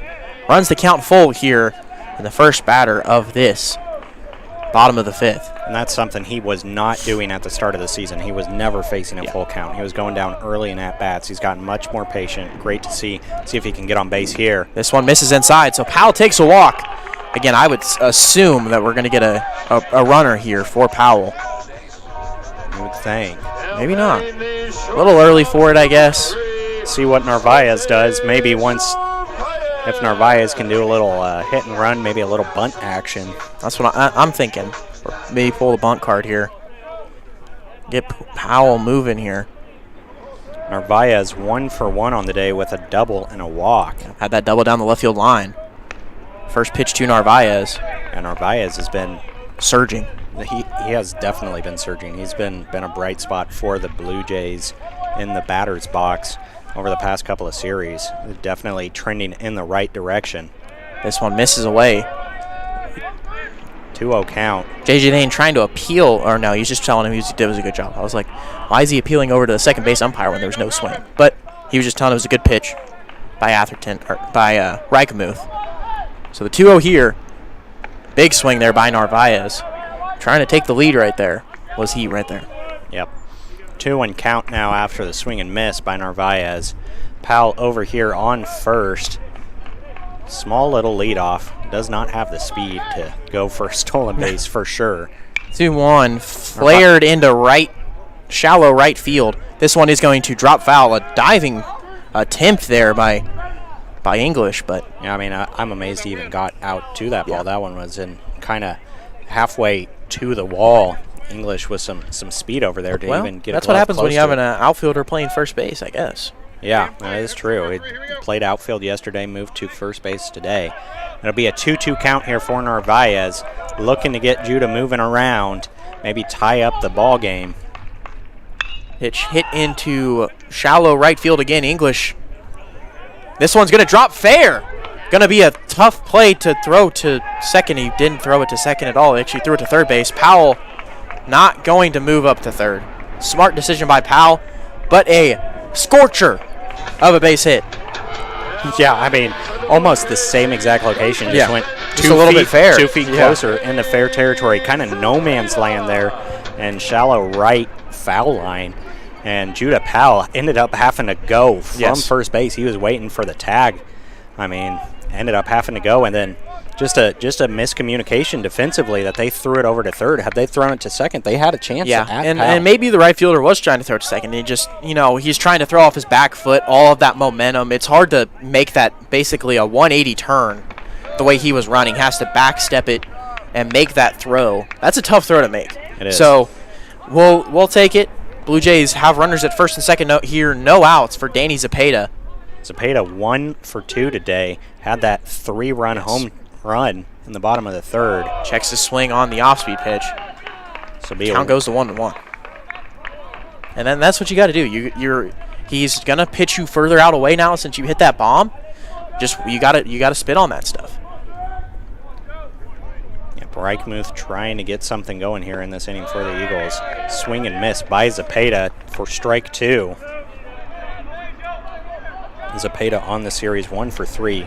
Home run, but 2 strikeouts. Yes. So definitely a guy who's going to swing at it, not going to go down without a swing, but looking to do something here. Yes. Play the hero again. 1-2, swung on and missed, and is caught. Nice foul tip, strikeout for Zepeda. So he goes to 1 for 3 today. Brings up Ethan Crawford with 1 out. Or actually going to be a courtesy, or a pinch hitter, Joe Stengel, pinch hitting for the Blue Jays in the catcher spot. Stengel hitting 148 this year. And he's just trying to get a little more power in there for the Blue Jays. Yeah, 1 out here. Runners on first and second. Stengel up to Blatt. The lefties have had a lot of success today, so maybe that's what they're going for with Stengel coming in. Get a switch hit here instead of the right-handed Crawford. Get a lefty in there for Joe Stengel. So Powell at second base, Narvaez over at first with 1 out. First pitch here to Stengel. Hit towards in between the first and second base, and it's going to get past. Powell going to be held at third. Smart coaching decision there by Coach Jones. They're going to have the top of the order. You don't want to run into a second out there with the top of the order looming. Yeah, and that's where I'm not saying we're better, but I mean, how do we pinch run? Yes. Powell's probably in there. Definitely. So, but I mean, but not we can only say so much. We're a hypothetical situation here. Yep. Coach Standiford definitely was thinking about that, but does he want to pull that reentry card earlier in this game? Yeah, Does he want to hold on to that Exactly. later? That's something that you got to think about. Could very well come into play later in a bigger moment, especially here. Will get, since that is the catcher's So that's just going to be a straight up pinch runner. Is that a pinch runner? Yes, correct. Because that he's not doing it for the catcher. Okay. So Trace Copper coming in, pinch running for Stengel. So he will be burned. So Stengel is done for today. And so will Copper. But he's we obviously are not gonna getting catch. a pitching change here as well for the Eagles. Number 44, Corbin Hammond. The junior from Lewisburg, Kansas. Yeah, if I remember right. Nope, he did not pitch in that first game. Corbin Hammond, 10 appearances, 24 and 2/3 innings, 6.57 ERA with 296 batting average against. So one of their guys who they're hoping can come in. Reichmuth had himself a day, had six strikeouts. Also took one off the ankles though. Yes. But he's not done, as he is the DH as well. So we will still see him. Yeah, with that, he doesn't get a courtesy runner anymore because he's not pitching. It was kind of the same way with Marcelo last year when he pitched during the midweeks because he wasn't a weekend guy. But when he pitched during the midweeks, with this Shohei rule, he gets the courtesy runner when he pitches. But as soon as he leaves, he doesn't get that courtesy runner anymore because he's not the pitcher. So that's the interesting little niche thing about the NAIA rule with that courtesy runner stuff. But implementing it 2 years ago, I believe it was 2 years ago that they started with that. It's called the Shohei rule for Shohei Ohtani, obviously. But I don't know what the actual rule is called, but it's a two-way pitcher rule. But good speed everywhere but third base for the Blue Jays. Hey, he's only got to go 90. That's all we need from him. The shortest possible. And we'll bring up the top of the order. Cole Schieffer looking to tie this game up or maybe take a lead. Yes. Does have one out, so anything in the outfield likely scores Powell and ties this game up. And that's what you need to do here. Just stay short. Just get something in the air. Hit it to left field. There's again, big old gap in left field. If you hit it up the line here, you can be running for a long time. Corners are playing in for the infield. This one misses away for ball one. Yeah, so corners are playing in, trying to make sure they get that quick throw down to home if anything is on that infield. Yeah. Prevent any runs as there is a full force out. Bases loaded here for Schieffer. 1-0, grounded over the pitcher's head. Going to be a tough play. Bobbles it the first time. Makes the catch. Nice play there by English, Tommy English, to get the out. But Schieffer does his job and ties this ball game up here with 2 outs with the RBI ground out. And that's what you got to do. That's the gritty at bats that you have to. Yeah, I mean, actually, kind of a weird little at-bat there. Came off the bat weird, kind of popped over the pitcher.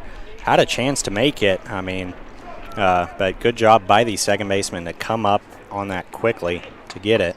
I'm going to get a ball switch here for Corbin Hammond on the mound. And Easton Norris now at the plate for the Blue Jays. I mean, he's hit the ball all three times. The only ground out was about 100 mile an hour off the ankle. Yeah. Had 2 hits and 2 ankle hits. Yes. First pitch to Norris is upstairs for ball one. Yeah, Norris here would love to keep his day going. 2 for 3. Looking to get Narvaez and Copper in and take a Blue Jay lead here. All tied up at 6. Big swing there. Swing and miss for strike one, so 1-1 count. Blue Jays are tied with the Eagles at 6, but do lead in the hits category 8-5.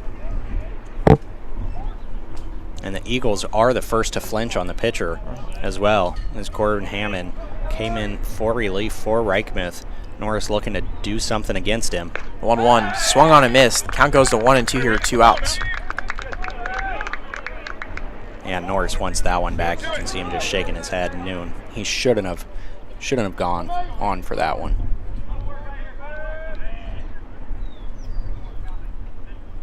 Gets the pitch selection here. Comes set. Delivers the 1-2 high. So be 2s across the top of the board for Norris. 2 balls, 2 strikes, 2 outs here in the bottom of the 5th. That's the big at bat right here. Norris can drive in a couple to take the lead for the Blue Jays, and if Hammonds can get the out here, this game's still tied and it's a new ball game. Coming in, extinguishing a fire here. The 2-2 swung on and missed. So a good pitch there by Hammonds ends the Blue Jay threat in the bottom of the 5th. 6-6 going into the top of the 6th. After the bottom of the 5th inning, 1 run, 2 hits, no errors, 2 left on base. Your score is tied at 6. Ladies and gentlemen, your attention please. Now pitching for the Blue Jays is the senior number 18, Lee Sousa.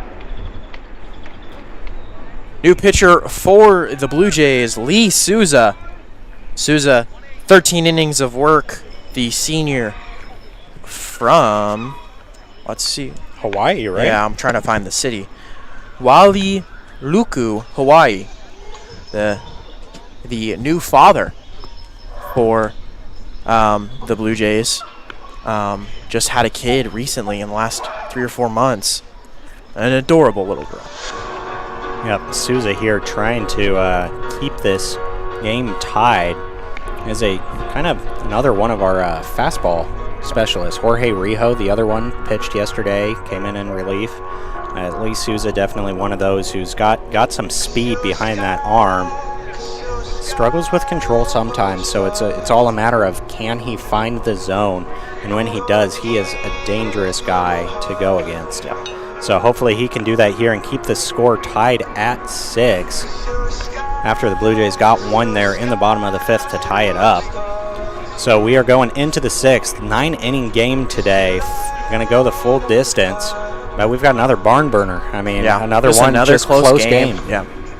So Lee Sousa will face off against the 8-9 to start off. So have Clark was substituted out. So this will be JJ Dane. JJ Dane will be coming in now to hit in his position. So be Dane, Ely, and English. We'll see what he can do here against Dane. Dane in his first at-bat of the day. I believe he struggled in Game 2. Yeah, went 0 for 3 in Game 2. Had a couple of pop-ups and a ground out. So did not do much offensively. Sousa looking to see if he can keep that going against him. Good first pitch there down the heart of the plate for strike 1. And that's what Sousa's got to do there, is just stay in the zone. He has a really good off-speed pitch, but it has to be, he's got to use it in sparingly because it's a looping big breaker, 12-6, and if they see it too much, that can really hurt them. So got to find a way to use it well here. The 1-1. Fastball grounded up the middle. Narvaez just doesn't have a chance at that one. Is into center field for a leadoff base hit for JJ Dane, his first hit of the series. Yeah, and that's why you got to put the ball in play. Yeah. Every once in a while, you just get a lucky hop, lucky bounce. Narvaez unable to collect that one. So we will have a courtesy runner back in. Is that 16 again? Yes. And that'll be Gabe Maxwell. And once again, the third appearance for Maxwell today. And Emmanuel Ely up to bat, the left fielder today, as 0 for 1 today with a pop-up and a walk. First pitch to Ely in there for strike 1. Good pitch. That's that 12-6 I was talking about. Yep, Souza doing a good job through the first two batters of getting ahead in the count. An 0-1 count here coming up to Ely. Runner on first. Pickback attempt not in time.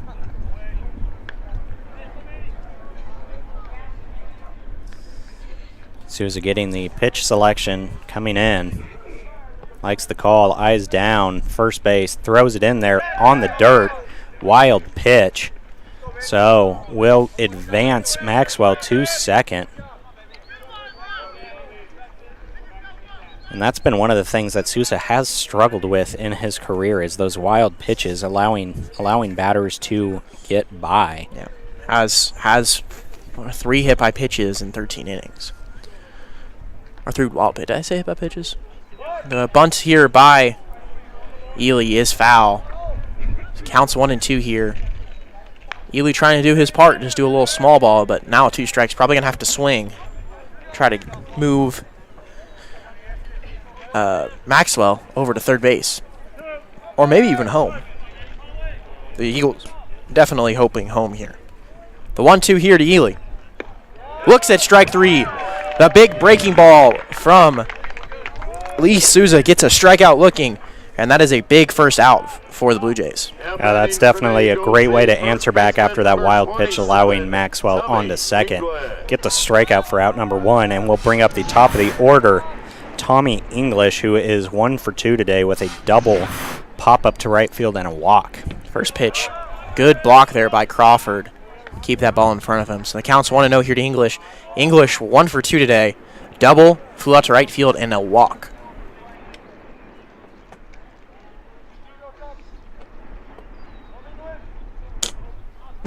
One-0 here to Souza. This one misses upstairs with the fastball. Yeah, pitchers are definitely weary of throwing to English, as he has been the hot bat for the Eagles this series. I mean, all year, really, Yeah. for the Avila. So this one misses up as well. So the count 3-0, and you have an open base over at first. So you're not going to have to necessarily pitch well to him. I mean, Ramos 1 for 3 today, but I wouldn't be as threatened as to Ramos comparatively to English. The 3-0 here. This one misses upstairs. So the runners are at first and second now with 1 out, and Isaiah Ramos is 1 for 3, 2 strikeouts and an RBI double. Blue Jays trying to find a way to get out of this inning with the game still tied. Yeah, and would love to get some weak contact here in the infield. Get a turn 2, get yourself out of the inning. Ramos looking to do a job and get the Eagles back in the lead. First pitch is going to get away. Runner thought about going. Maxwell did, but Crawford earning his keep there behind the plate. I mean, it's tough to do with Souza with that big breaking ball with that so much top spin on it. It's a little harder to keep in front of you because it takes that little more sporadic bounce. This one, fastball misses way up. Souza struggling to find the location. Yeah, Crawford taking a couple steps out towards the mound, just tell him, calm down. Gonna take a timeout here. Just visit. Smart. This is a smart visit here by the sophomore. Just trying to calm Souza down. Allow him to reset. Find a way, get back in the zone. And Staniford will come out as I like well. it. I like it. Just trying to make sure everyone's on the same page here with 1 out, just in case they maybe try to throw a bunt down. Be very surprised about that, but and just give words of wisdom here to Souza. Yeah, I mean Ramos though. I mean only 2 for 10 on the series, so has struggled this series. So don't be surprised if he is doing a little hit and run action or something, trying to advance the runners over. So, I mean, this whole series has been a small ball series, doing what you can to scratch runs across the board. I mean, there are only 4 zeros up there through 5 innings. So, I mean, a lot of scoring happening. Nothing big. Got 3s, 2s, and 1s up there. But every run matters in this series, as the series, Tabor's won 2 games by 3 runs. So it's been close the whole way. Souza trying to get himself out of a jam here. Down 2-0 to Ramos. This one misses upstairs again. Souza just not being able to locate that fastball right now. Yeah, would hate to walk Ramos here. Another 4-pitch walk would not be helpful to load the bases. So 3-0, going to have to find the zone on this one. This one right there. Souza finds it and I just put it right back there again. Just put it, give it, make him have to hit it here. 3-1 here to Ramos. Pick over to second. Not a bad little play there. Doesn't get him. So count still 3-1 here. 1 out, top of the 6th. Yeah, almost caught him leaning there a little bit, but just not in time. 3-1 coming up. Runners on first and second. This one fouled off of the foot and then bounces back to the Avila dugout. So count's full here. 1 out. Souza trying to climb his way all the way back up from 3-0 in this at bat to Ramos. Blue Jays trying to keep this game tied going into the bottom of the 6th. Double play would be big here for Souza. Full count pitch. Runner goes. This one is going to be up in the zone. 4-4. So Ramos walks to load the bases. Brings up Caden Stillwell, and he's walked twice and was also popped up. Now the shortstop for the Eagles. And we are going to, that is going to be the end of Lee Souza's day, as that is the second mound visit for Coach Stanford. So he's going to bring in a new pitcher. Not sure who it is yet, but just a tough day for Souza, and that's been what's frustrating. I know it's got to be frustrating for him this season, is he just coming in and not able to quite locate that. We'll bring in number 39, Braden Behrens, to pitch. Yeah, Souza just unable to locate quite right on some of his fastball and that big high breaking ball, and it's just been frustrating for him because he's a much better pitcher than that. Just struggled a little bit this year. But Braden Behrens is going to be up to pitch for the Blue Jays. Behrens so far on the year, I can't read either, Apple. 14 appearances, 33 innings pitched with a 6.82 ERA. So batter's going 291 against him. But pitched in this first game, right? Ended the first game? I believe, no. Or ended. Yeah, that's correct. He was the last pitcher. Got the save for the Blue Jays in the first game. So has pitched well against these Eagles, and coming in a big situation here where you need strikes. Yep. Only pitched that 1 inning, so his arm is still good to go. Fresh. Yeah. Yep. Let's take a. I got the scores pulled up. Let's take a look while we're here. We got a little bit of a break. Friends beating Bethany at West Side 13-1. In the bottom of the 9th, Ottawa and McPherson tied at 8. So a big game there for the conversation. Actually, McPherson just walked it off. So McPherson won 9-8. Big series there. Let's keep scrolling. Yeah, so McPherson with that win, putting them back in the looking for a top seed there. As Ottawa and McPherson have similar records entering that series. Oklahoma Wesleyan beating Graceland up in Kansas City 7-0 in the top of the 3rd. Kansas Wesleyan beating Sterling 8-6. That's helping the Blue Jays gain a little separation there. Yeah, Sterling entering this weekend was 1 spot above the Blue Jays in the standings. And Southwestern beating York 4-3 still in the top of the 8th. Barron's first pitch in there just inside for ball 1. He inherits a bases-loaded jam here with 1 out in the top of the 6th, looking to keep this game tied up. Next pitch here. Missing the dirt. It's going to get by. 1 run is going to score on that, and force is taken away. So Behrens gives up 1. It's not his run. That is Souza's run there, but runners at second and third, and the infield's in now. Evangel beating St. Mary 3-0 in the top of the 4th as well. Yeah, infield toes on the grass, looking to make a quick play, keep runners where they are, limit the damage to 1 this inning. But the Eagles do regain the lead on that pass pitch. So 3-0 here. Barron's yet to find the strike zone. Stillwell hasn't gotten a hit today, but has reached base twice. The pitch. In there for a strike. I thought I heard something, see a ball or balk or something. Kind of scared me there. But Barron's gets a strike, trying to work his bet all the way back. And going into a part of the lineup that you really don't want to face. And Reichmuth, who's 2 for 3, and Atherton, who's 1 for 2. 3-1 here to Stillwell. Hit to Jared Mack on the ground. This one is going to be caught, but that does a job. Caden Stillwell drives in another, so the Avila lead is now at 2, 8-6. And just did his job right there with Stillwell. And that's what you got to do, especially a guy who hasn't hit well so far this series. I mean, found a way to be productive without getting a hit. Advanced a runner, got an RBI, and brings up Joey Reichmuth, who is 2 for 4 on the day with a home run, single, and a ground out. Fouls this one early.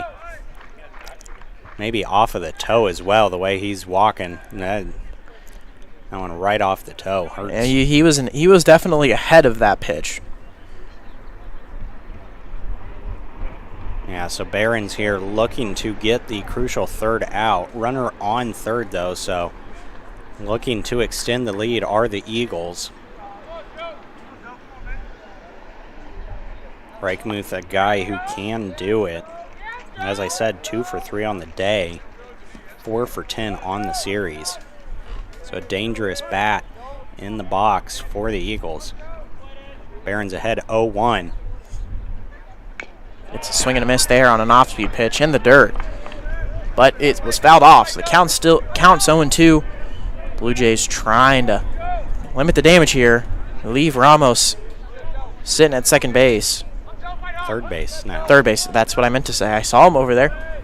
Just didn't say the right base. The 0-2. Misses away. Trying to get him to chase there, didn't go. So yeah, I mean, you're up 0-2. You got a chance to get a chase there. Don't have to put that one in the zone. See if you can get a freebie against him. At the 1-2 coming up to Reichmuth. That one past ball will score. So all 3 runners that Souza put on get in. So 9-6. Bases are cleared now for Barron's. 2 outs. Yeah, and that's something that you can't have right there. 2 of them scoring on wild pitches that really haven't been particularly close. And it's not really Crawford's fault that Barron's is spiking these off-speed pitches. But Barron's needs to find a way to get us back in here, get some momentum back. So 2-2 count, 2 outs here to Reichmuth. The pitch. Check swing. Does not go. And it's going to be ball 4. So a walk. We're going to get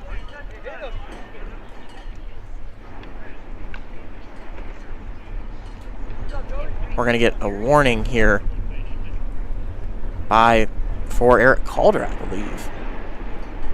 Who exactly pointing over towards first base? Either Calder or the first base coach. I'm not entirely sure what happened here. Reichmuth. Yeah, that wouldn't make any sense. But getting a warning. Someone's getting a warning. Yep. I would have to assume, since the call didn't go our way on the check swing, it was probably Calder. But I'm not sure. Yep. So next up is Dylan Atherton. Atherton 1 for 2 today. Walk and an RBI double along with a ground out.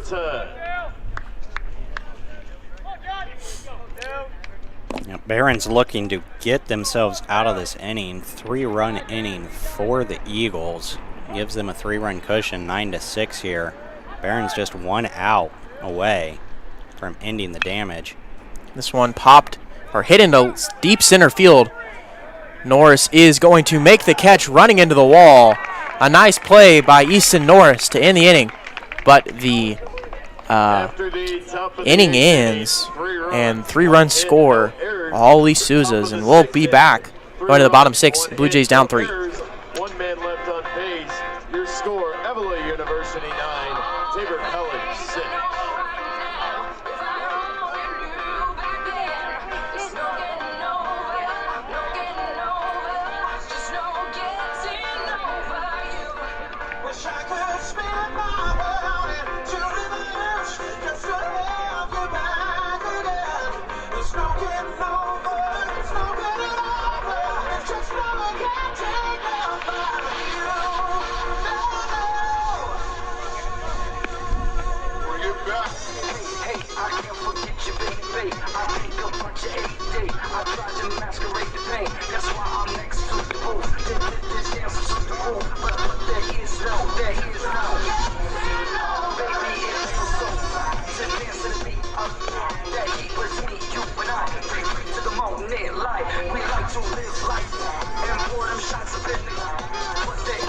Back here in the bottom of the 6th, Blue Jays down 3 after the 3-run. Top of the 6th for the Eagles. Hammond back on the mound for the Eagles. Got a big out, number 3, striking out Easton Norris. And this one very similar to game 1 of yesterday, just a back and forth game. Avila keeping the lead, Blue Jays answering back, tying it up, and then Avila coming back out. So Blue Jays are going to have to do better than tying the lead if they want to get back in this game. So Jared Mack is the batter to start us off this inning. Mack 1 for 3 today with a single and 2 strikeouts. And a burned yard card. Yes. That one First hurt. pitch here to Mack, misses up at his eyes. Counts 1-0. That hurts the most for you. Yeah. I don't care about the strikeout. It's going to happen. But don't do it when I pull a yard card, Jared. That one hurts. I felt like that one was personal. Yeah. The 1-0 grounded over the, actually hit the tree and bounced all the way back to the fence and then bounced back to the cemetery. Funky little pinball hop over there. Yeah, it was. So 1-1 count coming up to Mack from Hammond. This one hit to left field, and here it is right there. That's the one I needed. Just called it too early. Yep. Solo You were- shot. You were never wrong. You were just early. Jared Mack hits his, I believe that's 8 on the year. yes, 8th home run and drives in his 42nd of the year. Blue Jays cut this lead to 9-7. And just a good swing. Yeah, Hammond that one- just left a curveball hanging. Yeah, great to see Matt going again, going deep. That's exactly why he's in the lineup, and good to see that. Good piece of hitting there. I mean, that first one hit well, just hit it foul, and that second one was able to put it out onto the tennis courts. Yeah. Didn't quite hit the tennis courts, hit the one of the few trees left Yes. over there. One day that groundskeeper will get rid of all I of was them. gonna say, are but you the No. ones cutting those down? I'm the one who initially cut the ones down right along the fence. They were Okay. starting to crowd the fence there, so I figured I'm tired of cutting them. I'll just get that. Maybe get some grass growing back there too, as that's a It heavy walkway. The 1-0 here to Calder is outside for a strike. Because you have the soccer team that when Yep. they're walking from the dorms, they walk through there. Yep. Some of the baseball guys will walk there. The women's soccer team will also walk through there. I mean, it's a commonplace for a lot of Yeah, and I guys. was tired of mowing over pine cones as That's well. fair. So, They're very loud when you hit them. yep. So got rid of a lot of those trees. I believe that did a couple last year, and then was able to finish up with the baseball GA Tanner Tompkins this winter. So Calder up to bat, looking to keep things going. 2-1 count here against Hammond. And that one finds the zone for strike 2. And the only downside to that is, people like to used to hang their hammocks there. Yeah, they still got trees behind it that they can hang their hammocks on. Ended up taking out the benches too there. There were benches I That had to were, mow yeah. around, but they face the tennis courts, which are no longer in use For tennis. for tennis. At least they're now pickleball courts, but used to be able to use them, but there are light poles in the courts themselves, so by NAI rules we can't even use those as a playing Okay, surface for I competition didn't know that. matches. So The 3-2. Hit to center field. This one back. Stubblefield's going to have to watch it go over his head. One hops the wall. Calder going to run into second base. A double for Eric Calder. I'm telling you, they've got it going. Yes, They're they do. starting to They're answer seeing back. the ball. And that's what happens when you get the starter out. You're going to see weaker arms because, that's what happens in college baseball. Not just the NAI in college baseball. Your weaker arms are in the bullpen. You're trying to get as many innings out of your best arms as possible. And when that happens, you're coming into a guy that has struggled, and he's serving up hittable pitches for the Blue Jays.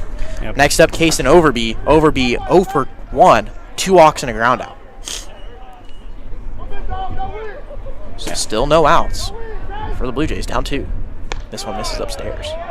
The last 2 hits as well. 1 home run, 1 at the fence. So, 2 powerful hits that we have not seen for quite a while. So good to see the Blue Jay bats getting some power behind them again.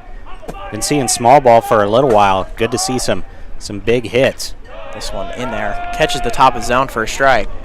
Count goes to 1-1 to Overby. who's looking to get his first hit of today. Trying to keep this going here. Yeah, and left fielder Shaden clear out almost to the scoreboard, so there is wide open path there in left field if Overby can take one over there. This one hit over the shortstop's head. Stillwell not able to make the play. Moves up a base is Calder. Kaysen gets a single for his first hit of the game. Gives the Blue Jays runners at the corners here and no outs. Yeah, 3 straight hits for the Blue Jays. Is exactly what you want to see. They're now in the lead 11-6 on the hits mark, but still down on the score 9-7. You got something cooking over there, Apple? I'm feeling it. I'm feeling one here. Yard card for Judah Powell. Gets his second of the year right here. Puts the Blue Jays back in the lead. Let's do it. So come on, big country. Yes. Judah Powell. I mean, Hammond has struggled he's been in the zone a little too much. Or like when he's in the zone, it's right down the middle of the plate. So if Judah can get a meatball here, pull it to left field, this is a chance to hit the Chase County Bulldogs bus out there. Yeah. The 1-0 here to Powell. This one misses upstairs. Both of the pitches up at his eyes. So 2-0 count here for Powell. Runners on the corners, still no outs here. Blue Jays knocking on the door, trying to tie things up. Already got one off a solo shot from Jared Mack. Judah Powell looking to add to it here. Hammonds comes set. Delivers. This is upstairs again, so the count's 3-0. Hammond's really struggling. And still really no one warming up for the Eagles. I would get someone warming up hot very quickly. Their stat sheet, they've got a lot of pitchers on here that I have not yet seen. A lot of guys with 10, 9, 11 appearances that have not actually pitched in this game. I would assume that this is just a stall tactic to get someone at least a little loose. And there's still no one out there. I don't get it. Yeah, very interesting call. I mean, they must trust him. And Judah Powell would be one to do it against here. One of the weaker hitters, batting average-wise, for the Blue Jays. So Hammond would love to get an out here. But runners are on the corners. Blue Jays down 2, but no outs here in the bottom of the 6th. Judah Powell facing a 3-0 count. 3 straight balls across the eyes. Hammond's looking to get that down in the zone. 3-0 here. This one going to be right there on the outside corner. In there for a strike, so the count's 3-1. Judah Powell looking to get this game even closer for the Blue Jays. Get his second hit of the game. 3-1 here to Powell. This one away. So Powell draws a walk, and this is where I would expect a pinch runner. Yeah, I mean, third walk of the day for Judah Powell, so good job by the DH, finding ways on base, not necessarily doing damage with the barrel, but getting on the base path. Okay, but no pinch runner for Powell here. Jose Narvaez. Narvaez having himself a series as well. Single, double, and a walk today, so reached base all 3 times. And then 3 for 8 and a walk yesterday. Starting to be a hot bat for the Blue Jays. Hammond going to have to find something here to answer Narvaez. Jeez. Top of the zone, I mean, maybe even above, but called strike. So 0-1 count here to Narvaez. And that's it. If you're Hammonds, that's a gift there. You're not going to get that call very often, but it's a big strike one. As he hasn't been ahead of a lot of hitters this inning. This one swung on and missed by Narvaez. And Narvaez had to swing at that one after the first one way upstairs gets called strike. So 0-2 count here to Narvaez. Narvaez going to have to be defensive here. Stay short, try and drive keep baseball. things going. Stay short, drive baseball, get it in the air. Do something with it. Help the team out here. Team AB. The 0-2. This one misses up. Good eye there by Narvaez to stay alive. This count 1-2.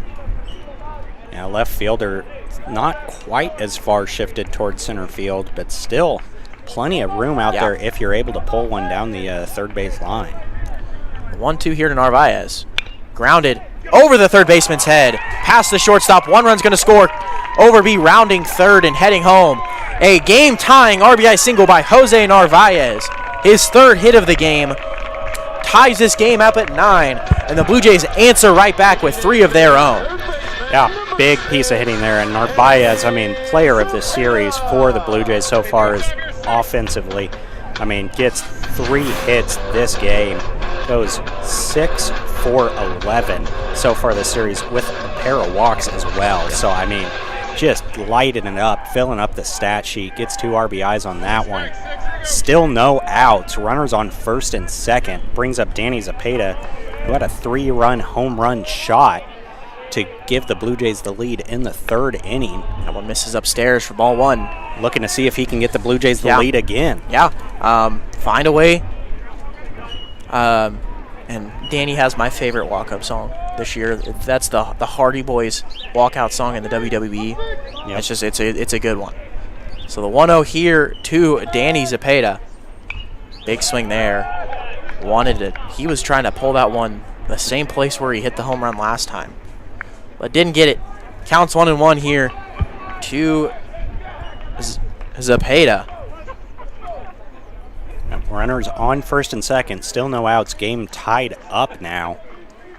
So Zepeda looking to get the lead back. Hammond delivers.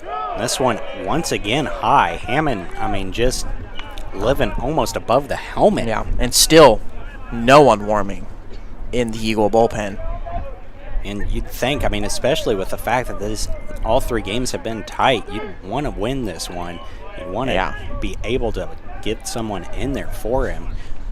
The 2-1 hit into left center field. Stubblefield is going to make the catch. Judah thinks about tagging, but probably smart not to. No. And we're going to get out number 1 here into this bottom of the 6th. Next up, Ethan Crawford. The bottom of the order, the 9-hole. Yeah, it was pinch hit for last at-bat. Stengel got a single off of that. 0 for 2 on the day, though, for Crawford with a strikeout and a groundout. That went 3 for 7 yesterday, so found something cooking yesterday. Hopefully he digs into that back pocket and finds a little bit of leftovers from yesterday and gets it going here. Al at second base. Narvaez at first. First pitch to Crawford. Big swing and a miss. 4 strike 1.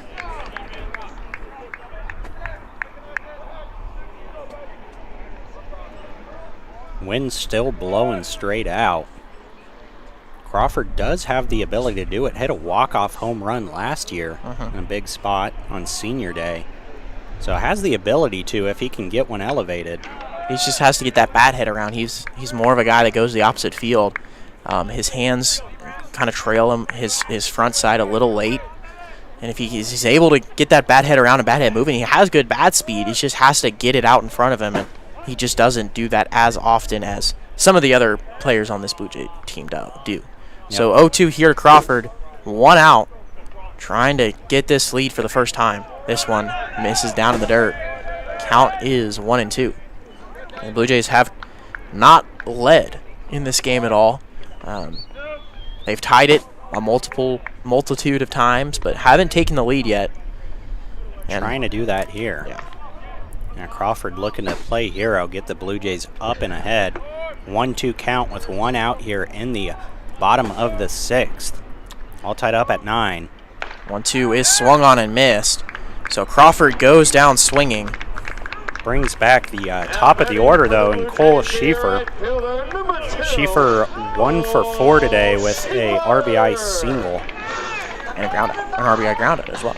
Oh, that's where the RBI is then. Yeah, it was not an RBI single, but RBI groundout. So 1 for 4 on the day, 2 ground out, a fly out, strikeout, and a single. Looking to get batters moving around, maybe get a little 2-run rally going. First pitch in there, 4 strike 1. Catches the inside corner. So the count's 0-1 here with 2 outs. Schieffer trying to get the Blue Jays the lead for the first time. Gonna have to be hit pretty hard, or down that left field line for Powell to score here from second base. Here comes the 0-1. Misses upstairs. Good take there by Schieffer. Count goes to 1-1. Yeah, you see Powell out there on second base trying to get as much as he can as that ball is out of the hand, especially now with 2 outs. You don't got to worry about getting thrown back down. So wants to get on the base path and moving. will be helpful if Schieffer can get This out one there. hit foul. Coach Jones and the third baseman. Tag team it. Yeah, Coach Jones going back to the playing days too much. Hang up the cleats. Yeah, once again, one of those where I still don't know why I paint those coaches' boxes. Yeah, he's about 4 feet from the fair foul line. I will give him over there. I've got to move that one back a little bit. I think it's supposed to be 15 feet from the foul line. It is. That one's 16 feet because Oh we got a my little goodness. extra dirt. So I'll give him that. I cheated that box a little Yeah, bit that's all for right. him. It's so. all right. But I mean, Coach, look at Poole over there. First Yeah, base. Poole's basically in the outfield. Yeah. Talking to the first base umpire. They've known each other for a long time. Yep, 2-2 count here for Schieffer, looking to keep this rally going for the Blue Jays, maybe give them a lead. Get something going here. Hammonds come set. 2-2 Popped up. blown up to in between first and second. And this one is going to be caught. English and Ramos colliding, but English does make the play for out number 3. But the Blue Jays tie it up once again. And going back into the top of the 7th, 9-9. Yeah, and I mean that play just bad communication there between first and second baseman. I was thinking there was potential for a drop ball there. Definitely. And that would have definitely opened things up. But Barons will be back out on the mound for the top of the 7th, try and get another 0 up on the board. Keep this game close for the Blue Jays. We'll see you in a little bit. But everyone gets weak. Someone to rely on. It's what I really need. Now here we stand. It's all going well. I've been through the pain and been dragged through the blood. Wherever they tell you, we're bigger than words. I feel where you're standing. I know how it hurts. If this be a song now, if this be a day, we stand together, know we'll be okay. 'Cause we're survivors, we're making a way. Back here on the top of the 7th. Couple scores that I'm looking at in the KCAC. Oklahoma Wesleyan up at Graceland, 10-0. Sterling losing control of the one in Sterling against Kansas Wesleyan, 15-6 in the top of the 6th. Southwestern still beating York 7-3, bottom of the 9th, 2 outs. York having to try to find a way to come back and win that game. Leading off is, in this game, Vinny Nielsen. Nielsen 0 for 2 today with a walk. Yeah, Barons here finally inheriting the clean sheet. Gave up 3 in relief in that last inning. Nielsen hits this one hard. And a great play there. Yeah, Overbay able to get that. Had to take a couple steps in and dive. I mean, just kind of a line drive shot into the outfield. That Overbay playing it well. Gets out number 1. So 1 pitch, 1 out for Barons here in the top of the 7th. Looking to keep that going against Stubblefield, the center fielder who is 0 for 3 today with a pair of groundouts and a strikeout. And Stubblefield has done well in the first 2 games, but just has struggled today. This one misses in the dirt for ball 1. Yeah, went 2 for 4 with 4 walks yesterday. So, I mean, just something different today. Not seeing the ball quite as well. Maybe it's too bright for him. Got the sun shining today. Could be. This one hit into left center field. Norris going back, and this one's going to be over his head. This one squirts off the bottom of the wall. Stubblefield cruises into second for a 1-out double for J.J. Stubblefield. And that will bring to plate Dane, J.J. Dane. Singled in his first at-bat, has been a substitution, so only had 1 at-bat so far, but singled in that at-bat. Went 0 for 3 yesterday, so 1 for 4 on the series. Barron's looking to retire him and get himself back in this inning. First pitch here to Dane. Good pitch. Good off-speed pitch there by Barons for strike 1. I mean, that ball looked like it kind of just hovered in there, almost floated its way in. Good off-speed. Just changing the velocities in there. Screwing with the batter's eyes a little. The 0-1. And that just misses. Wow. Yeah. Good pitch there by Behrens. Just didn't get the call. Count goes to 1-1. You're gonna take a lot of pitches like that. 1-1. Fastball up in the zone. Gets the swing. Count runs even here at 1-2. Now, if you're Barons, you want to keep placing them right there. Yeah. You're going to get that call more times than not. Looked like a good pitch, but that fastball up in the zone gets strike two. So 1-2 count here to Dane. One out here, runner on second. In the top of the seventh, tie ball game at 9. Here comes the 1-2. Curveball gets him looking for strike three. Dane goes down looking on the breaker. And a good pitch there by Behrens to get out number 2. Yeah, first strikeout on the day for Barons. I mean, just a great pitch, great sequencing as well. Went curveball, then went with the fastball up in the zone, got the foul ball, and he's like, oh, maybe he's going to go higher in the zone with the fastball. But then drops that breaker in there, 4 strike 3, great sequence. Emmanuel Ely up now for the Eagles. He swings and misses at that first pitch, so the count's on 1, and Barron's really finding that breaking ball here in this second inning of work. Yeah, it's starting to work for him. Ely 0 for 2 on the day with a strikeout, a flyout, and a walk. Looking to get Stubblefield moving around. Great pitch. Stubblefield with a 1-out double that's stranded on the Dane strikeout. Counts 0-2 here to Ely. Trying to end this inning here is Barron's. The 0-2 pitch. Gets him looking for strike 3. A big strike 3 for Braden Barron's. Gets his second strikeout looking of the game and keeps this game tied at 9. And you see the emotion coming off of the mound. That's exactly what you want to see, getting the dugout pumped up off of that strikeout as well. I mean, Barron's excited, juiced up, trying to get his batters out there, get some points on the board, get some runs up there to give Blue Jays the lead and maybe get him the winning stats. Yes. We'll take a break and be back and it's stretch time. Here, it is. We don't middle of the 7th. We don't do the 7th inning stretch here at Blue Jay Ballpark, but you can sing it at home. I'm not going to sing it. Neither's Nick. But you just. I'm gonna stop. I'm gonna stop you right there. No, not worth it. You guys get a stretch. Go get a snack, something. We'll see you in the bottom of the 7th.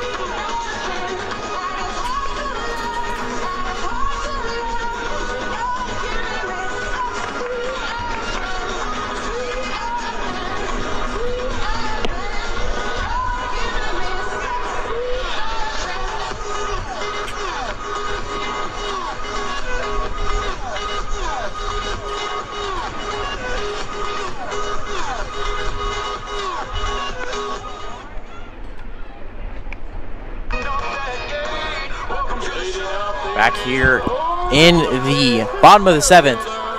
2-hole up for the Blue Jays in Easton Norris. He is 2 for 4 today. Had a strikeout swinging against Hammond in that bottom of the 5th. Needs to get something going here. He's hit the ball hard 3 times today. Let's see if he can get on base with his 3rd hit. Yeah, and this is definitely what you want to be after the Blue Jays put up a 0. Wanting to put something on the board and have a favorable position here with the 2-3-4 coming up this inning. Norris looking to get things started here against Hammond. Hammond comes set, ready to deliver the first pitch. That one misses. I mean, above the helmet there for ball 1. And that's what Hammond has been doing last inning as well when the Blue Jays took advantage of him, just throwing it way up top. And Avila now has a guy warming up in the bullpen. Looks like number 3. Jackson Foster warming up over there. Has 9 appearances on the year, so looks like he will be coming in if Hammond lets this game get out of hand. So 2-0 here to Norris, the center fielder with good speed, team leading in stolen bases. This one misses up in the zone, and this is a guy that you don't want to get on first base with no one in front of him. No, he definitely has the ability to score from first even on a nice hit into the outfield. So plenty of speed. Actually got a triple or 2 on the year as well, if I remember right. I think he has 3 or 2. So the 3-0 here. It's not going to matter anyways. Norris takes a leadoff walk. I'm still going to look. Easton has 1 triple. One triple. One triple. Yep. Had a couple more that are kind of got held back. Yeah. At second, could have maybe stretched them into triples, but brings up Jared Mack, home run in his last at bat.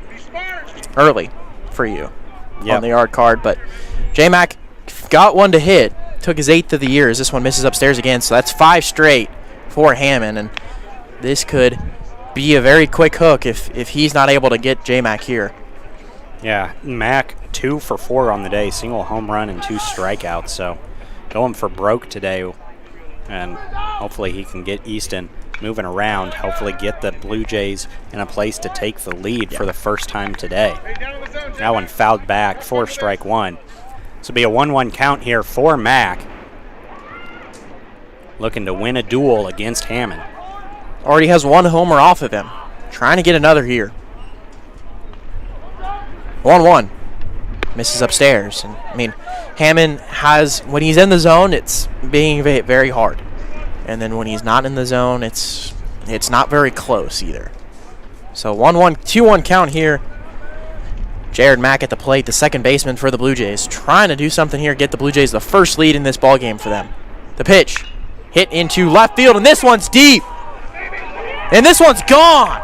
A go-ahead 2-run home run for Jared Mack. Back-to-back home runs by Mack. Adds to his RBI total on the day and gives the Blue Jays the lead. His 9th of the year. Yeah, I mean, as soon as he hit that, he looked over to the dugout and said, "What more do you want?" Yeah. He knew it right off the bat. Just drilled that one. I mean, right to the tennis courts again. Good job by the preseason All-American and Jared Mack there to get his 9th home run on the year. Big time. So no outs here now. Bases are cleared off for Eric Calder coming up. Calder 1 for 3 on the day, but did have a sacrifice fly as well. So double sacrifice fly, ground out, and a walk. But he's also hit Hammond hard. Hit Yep. one into left center off one hop of the wall in the deepest part of the ballpark. So not a guy that Hammond wants to face here in this situation. I mean, the Eagles still just down 2 here. Yeah, just out in front of that one. Fouls it back. So 11-9 is the score now. No outs here. 0-1 coming up to Eric Calder. Hammond, you got to think, is going to have a pretty short leash here if he lets things get out of hand. Avila wants to keep this game close. Not give the Blue Jays any more momentum than they already have. This one misses inside, so the count is 1-1. Here to Calder. Calder from Ontario. Played junior college up in New York. Made the long trip here down to Hillsborough, Kansas. The 1-1 misses upstairs. And again, a lot of misses high for Hammond. Yeah, a little bit of a population change there from Ontario to Hillsborough. Just a little bit. Yeah, I mean, just take away a couple of zeros, that's all. Couple. I think 4. I don't know. It's a lot. But here comes the 2-1. 2 Calder. This one fouled off. So Calder still feels like he's in control, taking a big hack there, up 2-1. I don't know. Maybe if he was in the suburbs of Ontario, though. I know that's some farm country up there in Canada. True. Farm That's true. country down here in Hillsborough, so maybe he feels a little at home.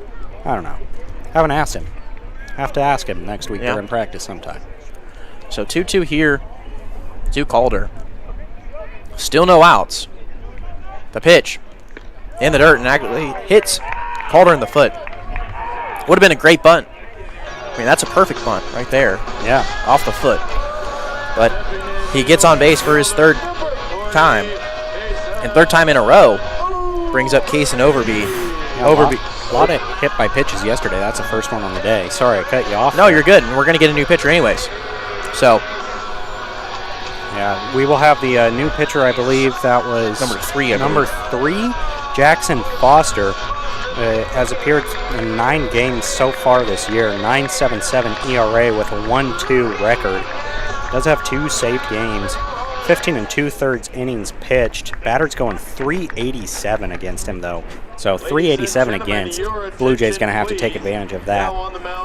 So it has not only allowed 1 home run on the year, though. So, I mean, people aren't hitting him very hard. does have 16 strikeouts. So more of a strikeout artist for them, looking to try and calm the issues that the Eagles currently have. But Blue Jays looking to add to it. Yeah. Still no outs here in the bottom of the 7th. And Foster is sort of a local kid. He's from Wichita. He's a senior from Wichita, Kansas. But Blue Jays have looked miles better in this game as far as approach, hitting the ball in the air, playing to this ballpark strengths when this wind's blowing out like this, pulling the ball in the air, hitting it hard, trusting, getting guys on base when you're hitting those home runs, and that's the big part. You're not just hitting solo shots. You're hitting 2-run, 3-run, even though J-Mac did have a solo shot, but you have 3 home runs this game. You have a 2-run, 3-run, and a solo shot. So maybe we're trying to go for a cycle. Home run cycle. Home run cycle. Yeah. That's only happened once in Major League history. Wow. Yeah, well, I'd love to see it happen here at Blue Jay Ballpark. That'd be a grand slam, would definitely keep the party going here. A lot of life down there in the dugout, which you'd love to see. Overbay looking to keep things going here. 1 for 2 on the day with a pair of walks as well. Singled in his last at-bat. Went 3 for 7 yesterday in the DH role. He's done well today, other than the ground out. Has some walks of single, hit the ball hard in his last at-bat. Keeps it going here. They're coming back after the concussion. First pitch in there for a strike for Foster, so already an improvement over Hammond, who was struggling to find the zone there later in his outing.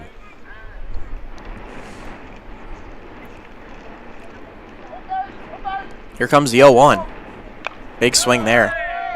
Count goes 0-2 here to Overby. And Overbay actually had that 0-2 count earlier in the game and was able to fight back. So not unfamiliar. He's one who definitely goes off early in the pitch. Yeah, he's taking healthy swings. Yep. As this one is looked at for strike 3. So Overby goes down looking, brings up Judah Powell, who is 0 for. No, 1 for. He is 1. He has a single. Okay, I've got that one marked down as fielder's choice. Walk. Okay. Well, let's take a look at the. Yeah, I've got him down for 3 walks. I bet I put Jose's single in there for Judah. Yep, I got Judah with 3 walks today and a fielder's choice. Looking to keep that going, finding a way on base. Calder over here on first base with 1 out. Blue Jays have put up 2 in the top of the 7th. Eagles have answered back by bringing in Foster, who got a strikeout against Overbay for the first out. That win felt good. Yep, It's a little 1-0 stuffy count up here. 1-0 misses upstairs to Powell. Calder runs back in safely. Good back pick attempt there. Yeah, Judah is 0 for 1, so he does not have a single. So he has 3 walks. Okay. So 2-0 here to Judah. What we need is a lily of our own right here. Yes. Taking stats for Yes. us. Making sure that we're not wrong. Yeah. The 2-0 misses away. So 3-0 here to Powell, looking for his 4th walk. And, he's going to get on base. Batting average hasn't improved, but the on-base percentage keeps going up.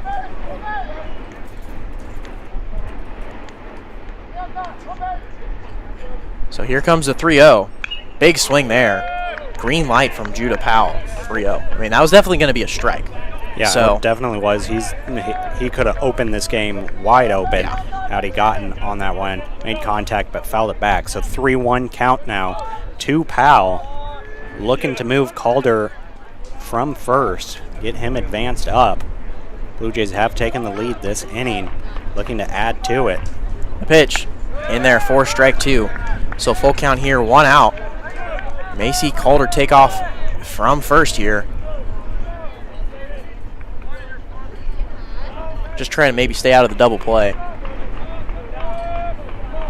That's how Calder got one of his hits, was when Norris took off. Full count pitch. Calder does take off. Big swing there from Powell, and is going to be a strikeout. Powell strikes out, but Calder steals second base, his 4th of the year. And brings up the hot bat for the Blue Jays. 3 for 3 today with a walk. pair of singles and a double. Jose Narvaez having himself a weekend series. Looking to keep that going, maybe bat Calder in. Got a pair of singles and a double. And once again, they're shading far to the right there in left field, and Narvaez has been able to take advantage of that and pull that out to left field. See if he can do that again. And that's how he got his double, was down that left field line, and I'm not sure of the strategy here. I mean, that is the deeper part of the ballpark, but I mean, if something goes up the line, Narvaez has a chance for a triple here. He has great speed. The 0-1 here to Narvaez. Especially with the way the wind is blowing out. I mean, yesterday we were shifted a little more towards the right side with the wind blowing in. Made a little more sense, but I mean, that left fielder not really playing true left field. And the center field's playing very, very shallow. This double field. I'm not really sure of what the defensive strategy is there, but they have covered a lot of ground. Double field has. This one hit into right field. This one is going to hang up for Atherton in right, and that is going to be out number 3. But the Blue Jays get a 2-run home run from Jared Mack to take the lead, and the new pitcher for the Blue Jays is going to be Zade Flynn, trying to come in and slam the door in the 8th. Blue Jay leads. The Blue Jays lead 11-9. Ladies and gentlemen, your attention, please. Now on the mound for the Blue Jays is the senior, number 36, Zade Flynn.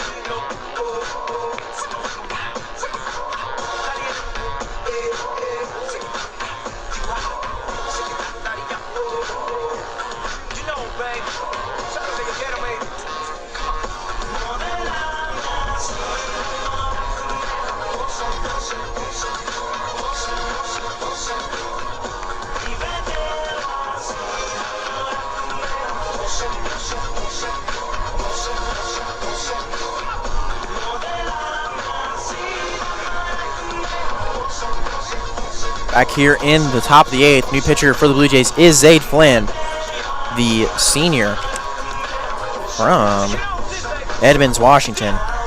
Nick, go ahead and tell us about his stats. Yeah, 9 appearances on the season so far. 4.29 ERA, so nice low ERA for the Blue Jays here. 0-4 is his record. Got hit around a little bit in those 4 starts. But 21 innings pitched, does have a save to his credit. And batter's only going 215 against him. So good guy to bring in. Looking to be the fire extinguisher. Try and put the Eagles out and get the Blue Jays home with the series sweep potentially. Yeah, and that's going to be huge for the Blue Jays. Just getting that momentum, keeping it going. Hopefully get that going after, the disappointing series loss to Bethany. Yep. We'll have to do it here against the top of the order for the Eagles. Tommy English up to bat. 1 for 2 today with a pair of walks as well. First pitch to English is upstairs for ball 1.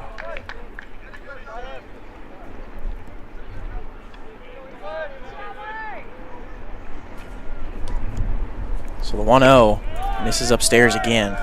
Zade Flynn definitely the quickest pitcher we've had on the mound today. The other pitcher is very deliberate. Yeah. He's ready to go, though. As soon as he gets that pitch call in, he's getting it down the line. 2-0 misses upstairs. So now the count moves to 3-0. So Flynn is struggling. He's just a little high. It's not like it's missing a foot up. It's 4 or 5 inches. Needs to make an adjustment here to stay in this at bat with English. He does miss away. So walks his first batter, 4-pitch walk, not the way you want to start your day.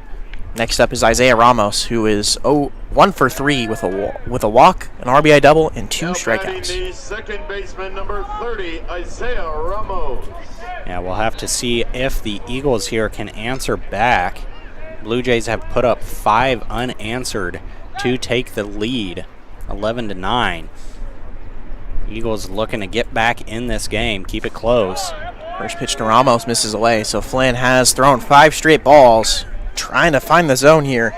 Blue Jays trying to make sure they keep this lead. 1-0 coming up. That one high as well. Flynn not finding the zone yet. 6 pitches, 6 balls. Will get a mound visit from Standiford 6 pitches into his outing. Never a good sign. Not a good sign. Is hopefully this is just the calming force here. Yeah, that's not really a calming force. That's the threatening one.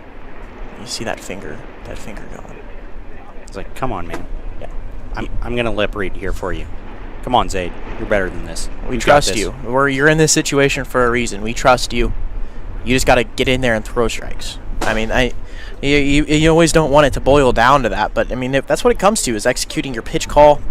I mean, you always, that mom that always says, "Hey, just play catch or just throw strike, get it right down the middle."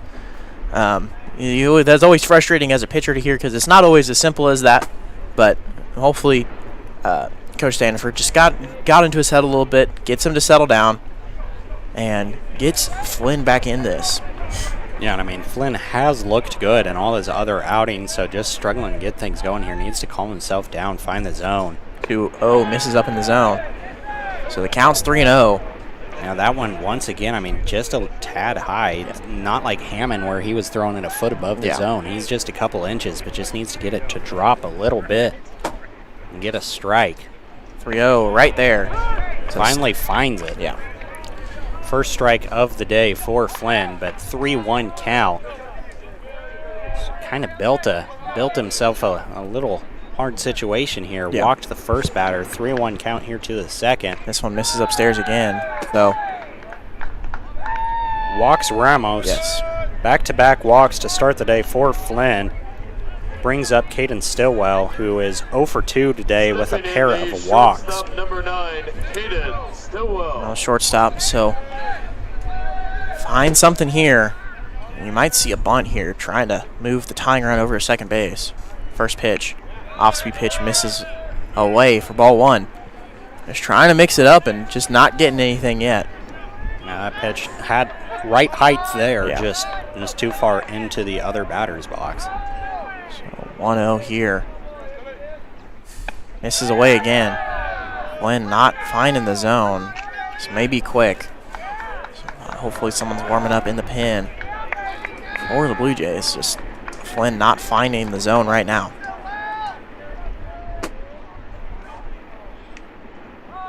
.2-0 coming up. This one misses upstairs as well.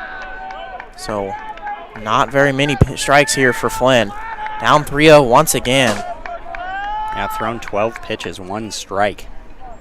So gonna have to find the zone at some point, or he's gonna get pulled real quick. A 3-0. In there for a strike. Just trying to, in any way possible, to get a strike. Get something here. Find a way. Weak contact. Get strike 2. Whatever it takes here.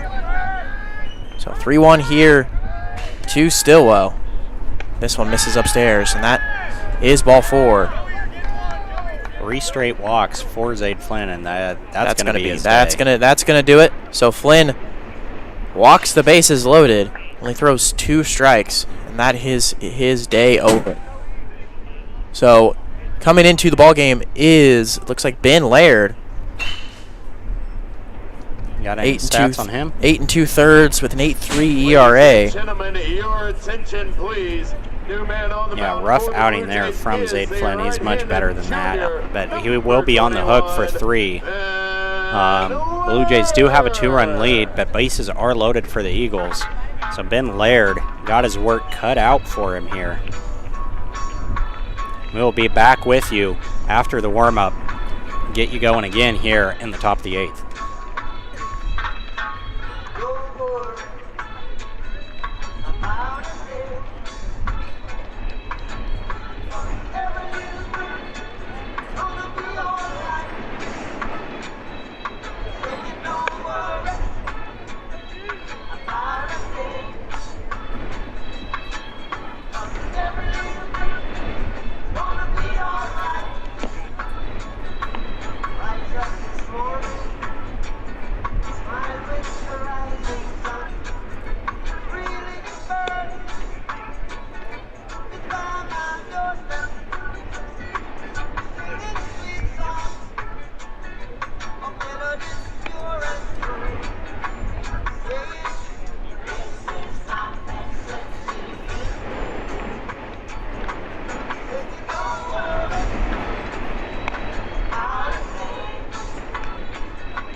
And we're back here after Laird warms up. Inherits full bases with no outs here in the top of the 8th. Laird has got his job cut out for him here. Blue Jays only with a 2-run lead. They are up on the board 13-7 for hits, but 11-9 in the runs category for the Blue Jays. Laird looking to get things going here against number 28, Joey Reichmuth. This one hit to Jared Mack. Flips it over for not a lead run, but the go-ahead run. Gets that out, but a run does score, so it makes it 11-10. Laird coming in, throwing and getting strike one, gets an out right away. Yeah, I mean, that's what you got to do, especially with bases loaded, no outs here. I mean, it ends up getting one up on the board. I'm seeing 2 outs now up on the scoreboard. It is one out. But I'm pretty sure it's just 1 out, yep. Runners on the corners now for the Eagles. Next pitch, first pitch is grounded foul. Right where Jake Jones normally would be. Jones would have made that play. He definitely would have. And that's why our coach is better than your coach. Yes. Or something like that. I don't know. Yeah. He knows this field. Yeah, he knows that hop. Yeah. He's seen it a few times. Atherton here looking to add to the 1-run top of the 8th for the Eagles. This one gets away from Crawford. This is going to let in the tying run, and the go-ahead run moves up to second base here with 1 out. I mean, that is the 3rd run allowed via wild pitch today. So, I mean, you take away those 3 runs right there, and Blue Jays have a nice cushion still. The game is now tied up.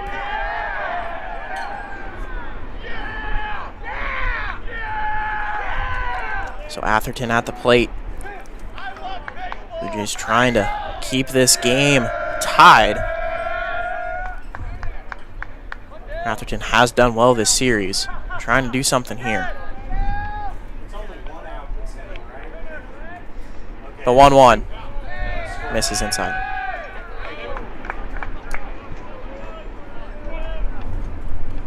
So it counts 2-1 here.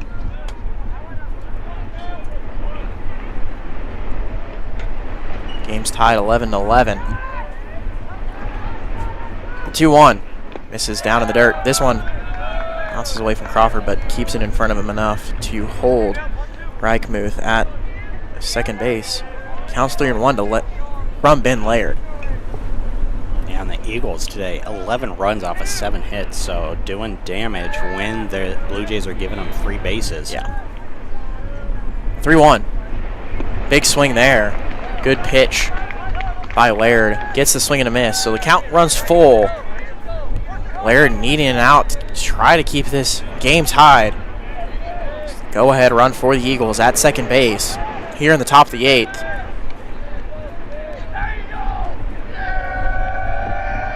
The pitch hit into the air. This one is going to be Schieffer under it, catches it, leaves the runner stranded at second. So good job here by Laird. 2 batters, 2 outs. Eagles have tied it, but Laird keeping it clean as he can. Yeah. And Vinny Nielsen now up. He is 0 for 3 today with a walk. Has struggled today. Yeah. He 3 for 8 yesterday, so it was seeing the ball well yesterday, just not being able to get it today. Another sunglasses under the batter's helmet guy for the Eagles. Laird looking to finish this inning off. Big swing and miss there on pitch 1. Good curveball there by Laird, just locating it well, rather than the one that went for the wild pitch. But that's what's been that out pitch for him right now. Has been that curveball. Yep, 0-1 count coming up to Nielsen. 0-1. Hit to Narvaez. Takes a bad hop and is in time for out number 3. So Laird comes in, limits the damage. The Eagles tie it back up, going to the bottom of the 8th. 11-11. Make a wish. No errors. 1 man left on base. Your score is tied at 11. We've been there for 4 or 5 nights, playing those dance sets. It's been a long night. I took a break, walked over to the jukebox. Roger a bass player.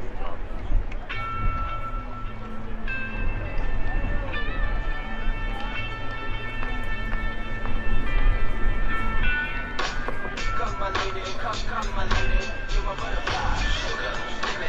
Come my lady, come my lady, you're my butterfly, sugar, baby. Such a sexy, bitch, you take the lead. Take my bitch, you got me sprung with your tongue ring. And I ain't gonna lie, 'cause your loving gives me high. So you keep it by my side, it's something that I won't try. Butterflies in the eyes and the looks to kill. Time is passing, I'm asking, could this be real? 'Cause I can't sleep, I can't hold still. The only thing I really know is she got sex appeal. I can feel too much is never enough. You always here to lift me up when these times get rough. I was lost, now I'm found. Ever since you've been around, you're the woman that I want, so you're putting it down. Come my lady, come my lady, you're my butterfly, sugar, baby. Come my lady, you're my pretty baby, you'll make me electric, you'll make me go crazy. Back here for the bottom of the 8th, Jackson Foster with some new life after the Eagles answer with their own 2 runs here in the top of the 8th to tie it back up 11-11. So tie ball game here going down into the bottom of the 8th. Foster looking to get a 0 and hopefully get the bats back out and give the Eagles a chance to steal game 3 here. Been a back and forth game all day. A scoreless second, but otherwise every inning has had some runs. Yeah, I mean, and the Blue Jays they've scored in 3 straight innings. They need to keep it up here to give the Blue Jays the chance to close it out in the 9th. But leading off, Danny Zepeda. Zepeda, a couple of strikeouts and a home run. First pitch here to Zepeda, fouled off. Flew out to left field his last at bat, or to center field, excuse me. Yeah, left center over there. Center fielder ended up calling off the left fielder out by the scoreboard. Wind's picked up again, blowing pretty hard out to left center. We 0-1 here to Zepeda. Misses inside. Count runs even here to Zepeda. Yeah, good eye by Zepeda. Thought about it, but held back. Brings the count to 1-1.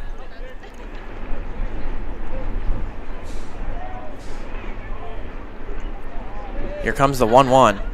Big swing and a miss there by Zepeda. Hold his head a little bit there. Yeah, and his 1 home run looked effortless. Yeah. I mean, not really a... That's what happens when he's a big, strong guy. Hasn't skipped arm day in probably about 2 years. But, I mean, just a big, strong guy, but has that swing and miss potential. And there's another rip right up the middle for Zepeda. And a leadoff single for the Blue Jays in this tie ball game. Maybe upgrading with some speed here. Looks like that's what we're going to possibly do. Yep, Zepeda will be Trace pinch Copper. run for. So Copper doesn't get burnt there. I didn't know that. So Copper comes back in when he pinch ran for Stengel. Yeah. I thought he was burned after at the pinch hitter, but I guess since that was in the catcher's spot, he doesn't get it. So Copper in at first base here with Ethan Crawford, and this is a textbook Ethan Crawford sacrifice bunt here with the offensive timeout here from Coach Stanford. And what they may do here is try to, show bunt, allow Copper to steal second, and then pull it back so he can gets a free look at second base. That bunt helps shield the runner a little bit, but you don't actually show. I mean, Copper with, I want to say, like 10 steals, so he's got great speed, hasn't got caught stealing yet. Yeah, 12 steals as well. It's second on the team as a guy who's, solely been a courtesy runner and then had a couple of starts here as of late, but mainly a courtesy runner for the Blue Jays. 12 stolen bases on the year, and I believe hasn't been caught stealing either. So, just a good guy to have on the base paths. Crawford with 6 sacrifice hits, so he has 6 sacrifice bunts. So, see what Stanford has cooking up for the Blue Jays here offensively. Copper on first, no outs here. Tie ball game in the bottom of the 8th. Does go, and that's. And we're gonna the catcher doesn't field the ball, and we're gonna get a Going to get a conference here from the officials. Didn't exactly see what happened there. I mean, if I don't know if he anything, got touched on if anything, this is catcher's interference by the catcher. Crawford's trying to show bunt. I mean, it's not. I mean, he's trying to bunt the ball. I mean, we can't see the replay here, unfortunately. Hopefully, you guys can figure it out for us. But we'll see what the umpires say here. But I mean, if my only thing that I saw, I mean, he's holding his elbow, so I don't know if when Crawford pulled the bunt back, if contact was made, but if so, that would be catcher's interference as he's coming into the batter's area. So I don't know if it's anything. I'm not sure about when he's pulling it back. I'm not familiar, as we're gonna get nothing. So the Blue Jays get Crawford does his job. The ball, he didn't need to sacrifice him. He just had to stick a bat out there. Yeah. Copper gets over to third. Smart base running by him. Was slid into second, but then saw the pass ball. Catcher wasn't going for it. Catcher was hurting still, and I mean, he's still hurting. That I mean, he still has that elbow just straightened out. So I mean, it could have, like how Schieffer had that dead arm. If it really truly did hit him in that elbow, it could still be tingling. Yeah, infield is in. Going to try and prevent Copper from scoring and taking the lead.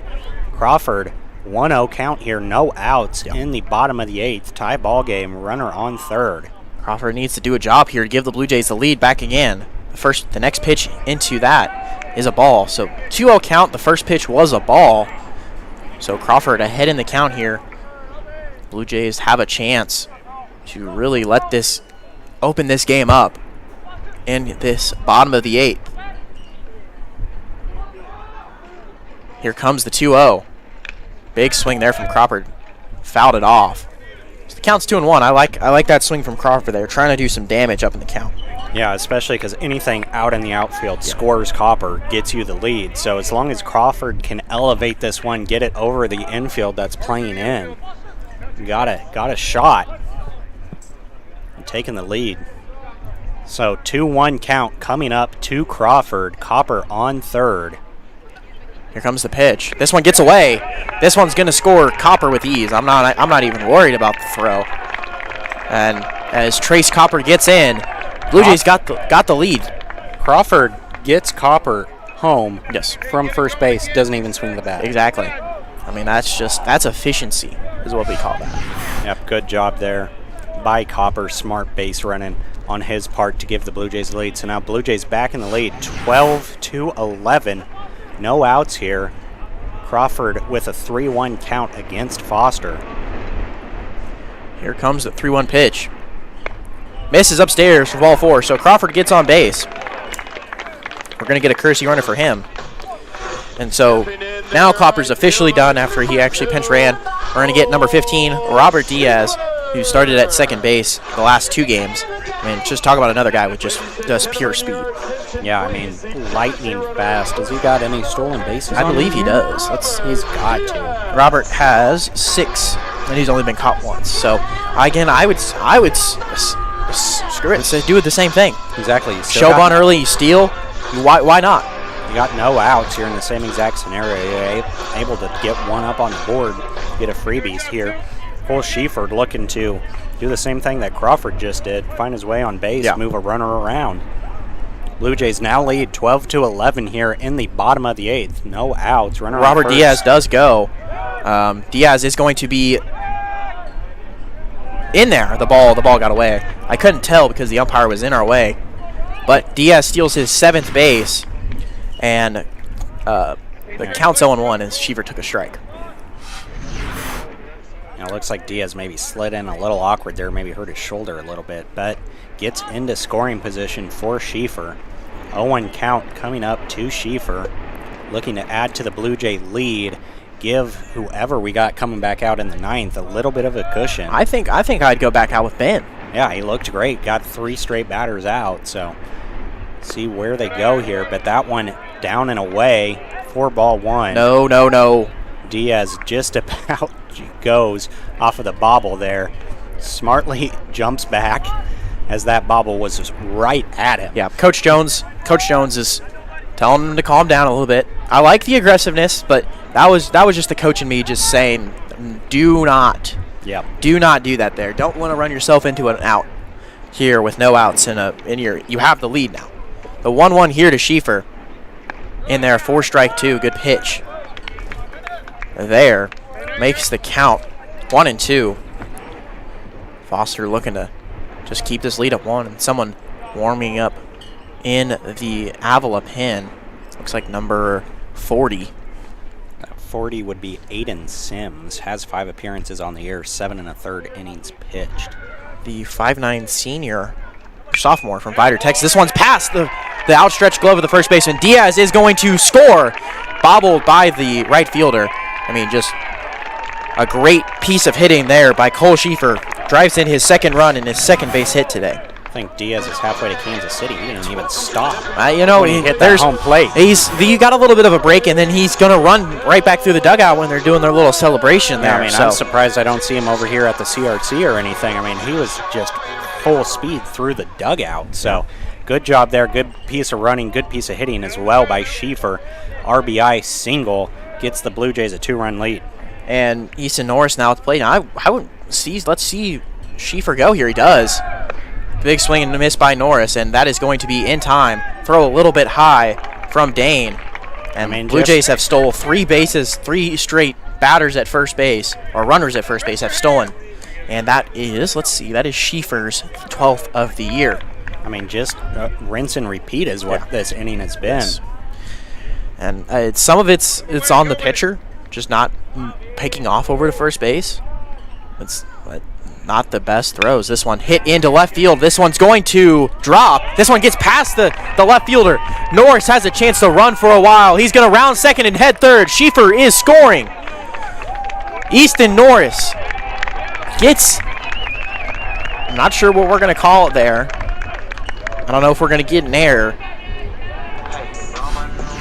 But, I mean, that nonetheless, a great piece of hitting there by Easton Norris. Yeah, I mean, you see these Avila Eagles out here just starting to look defeated. Seems like nothing's rolling right for them. Catcher's going to come up and take a little chat with Foster, try and calm him down, as the Blue Jays have put up 3 in the bottom of the 8th, and no outs. No outs. I mean, this is what you need. Give your guys in the bullpen, whoever it is. Hopefully, it's just Ben Laird. Throw him back out there, but. I mean, this is what you got to do. You just keep adding on. Do not let off of the foot. Some teams will just relax after they get that 1-run lead. But in the game like this, you just got to put up as many as possible. Jared and Nick, mine's burned, but I got a little piece of it left. I'll pull mine for you. Okay, I am pulling Apple's guard card for myself.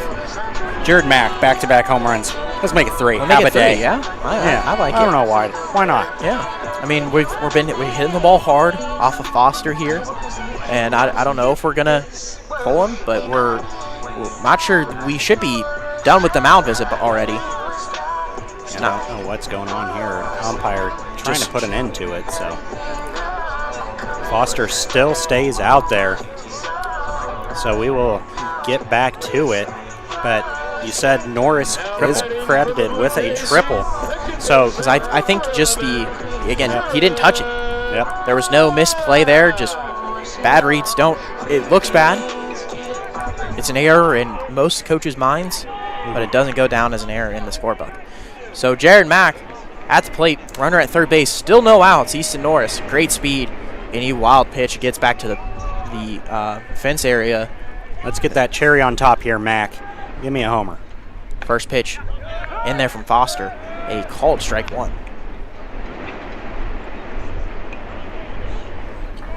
Yeah, Blue Jays up 14-11 in the hit category, though. 16 hits on the day for the Blue Jays. So great to see those bats coming alive here against the Eagles. Next pitch. Misses just outside. Good pitch there by Foster. Makes it count 1-1.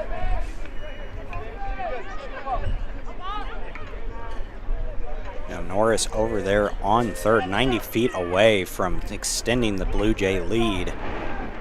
Mack will see the 1-1. Misses away again. I like the pitches from Foster, just nibbling in the zone a little bit. It counts 2-1, falling behind the best hitter today for the Blue Jays with a couple of home runs already. Nick Ediger predicting a third. Yeah, let's do it. Pulling my yard card, but I think it should count towards me if I get it. 3-1. Hit. This doesn't count towards me. This one does his job. RBI ground out, but Nicholas Ediger Just burns my yard card. I'm abysmal at this yard card game this year. I tell you, it's been a rough year for the Nick Ediger yard card. Had 2 successful ones. Start off the year, started hot, and just cooled off. It's ice cold now. Ice cold. I apologize for burning your yard cards. It's all right. I feel probably so wouldn't bad. have pulled it anyways if I'm being real. Eric Calder, though, up to bat, did get an RBI off of it, so I mean, It's productive. It was productive. Yep. Eric Calder up to bat, got hit by a pitch in his last at bat, has a sacrifice fly and a double as well on the day. So been productive in the batter's box, has Calder. The 0-1 here in the dirt. Good block there by Dane, even though there's no one on base. Count is even here at 1-1. Still 1 out.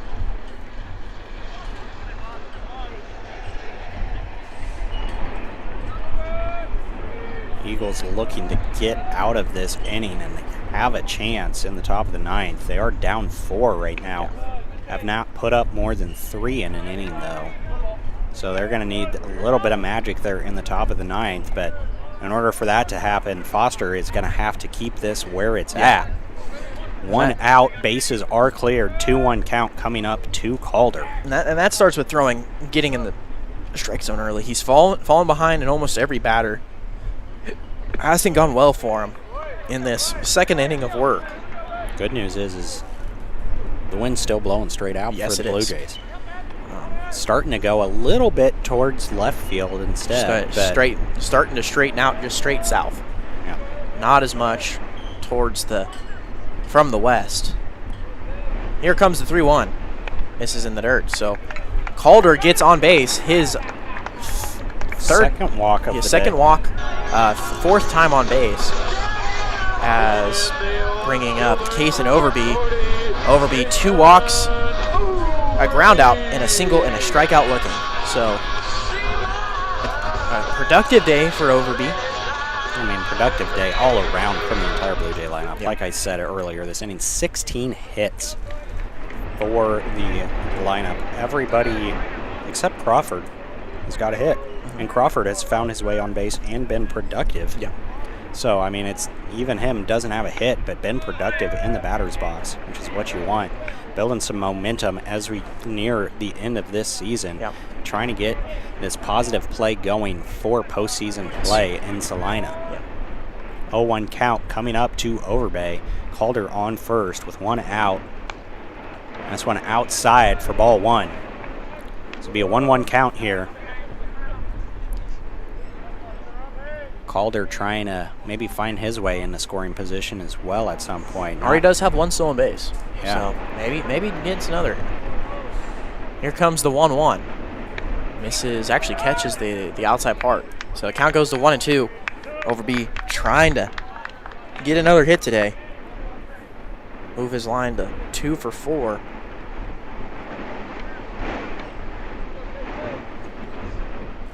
Here comes the 1-2. Grounded to the third baseman. Gonna flip it over to second for 1. Good pick there by Ramos just to get the lead out. So fielder's choice for Case and Overby brings up the designated hitter, Judah Powell.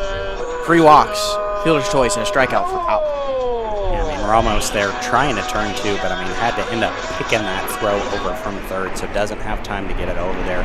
But does get the lead runner. That was smart by him, not trying to risk it, get an error. Just did his job, kept it in front of him, and made a good pick. So here comes Powell. 3 walks today. First pitch to him is in there right on the outside corner for a strike.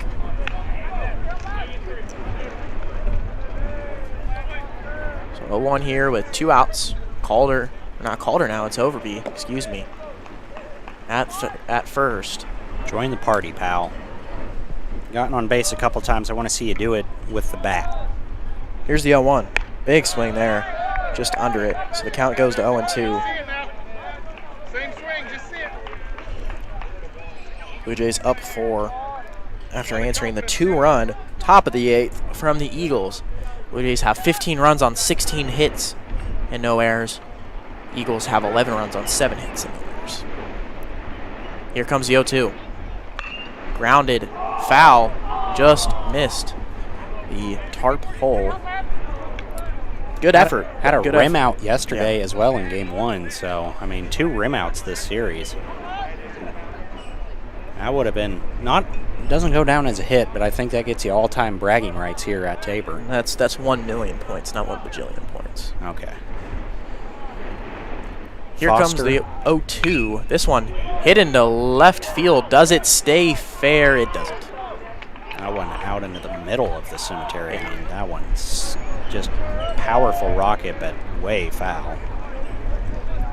Foster up 0-2 against Powell here, trying to limit the Blue Jay damage to 4 in this inning. Got a runner on first, 2 outs.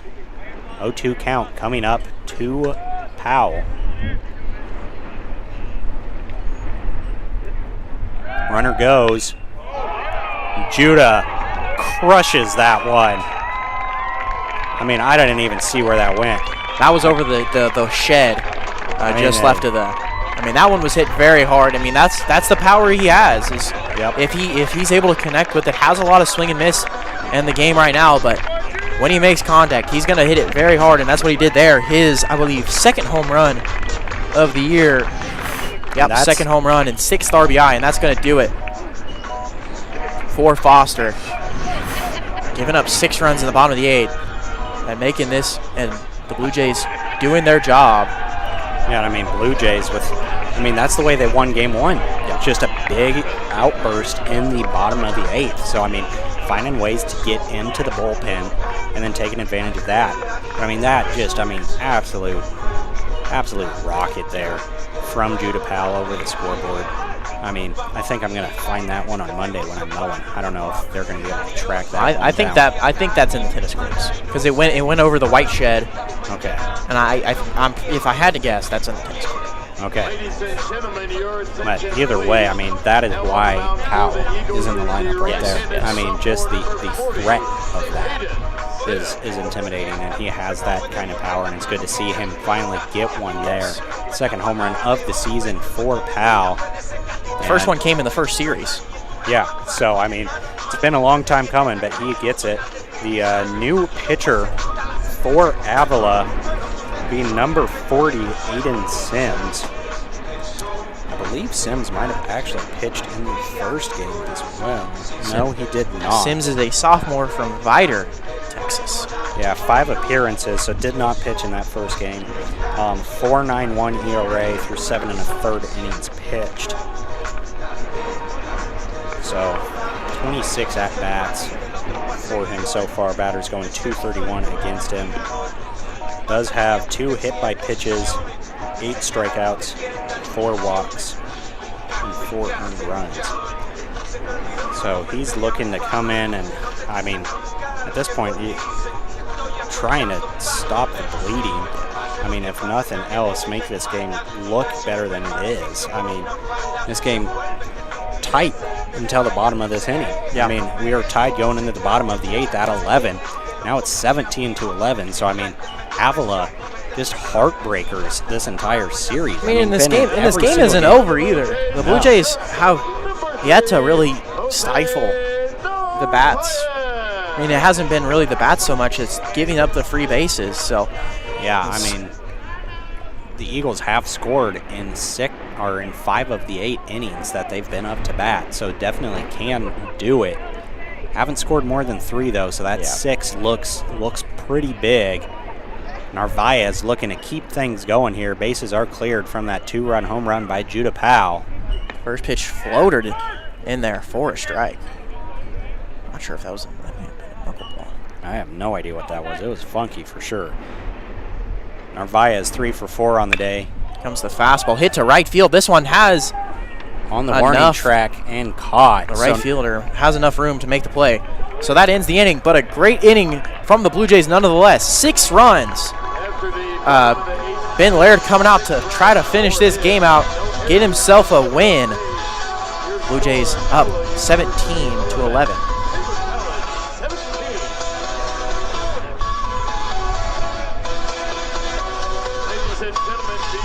Stay up to date with all things Tabor College athletics by going to www.taborbluejays.com for all the latest news, scores, and schedule updates. And be sure to check out www.tcacsports.com and click on the baseball page to check out the conference standings and schedules across the league.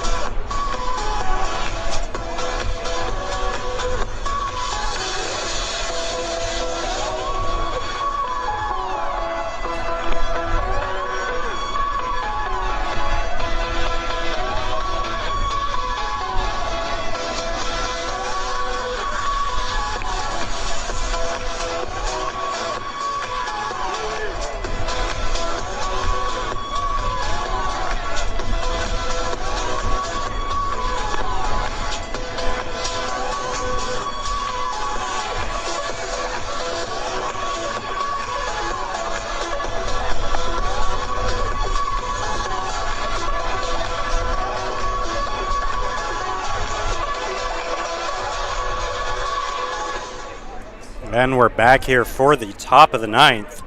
Ben Laird looking to put this game and the series away for the Blue Jays. Gave up a couple there in the top of the eighth, but none of those were credited to him as Zayd Flynn walked the first three runners. But looked good other than letting some through on passed balls. Got three straight batters out, looking to do the same thing here. Going up against the 7-8-9. Got Stubblefield up to plate for the Eagles, trying to keep their hopes alive. 0-1 count here against Stubblefield. Laird delivers. That one just inside for ball one. So 1-1 count coming up from Laird.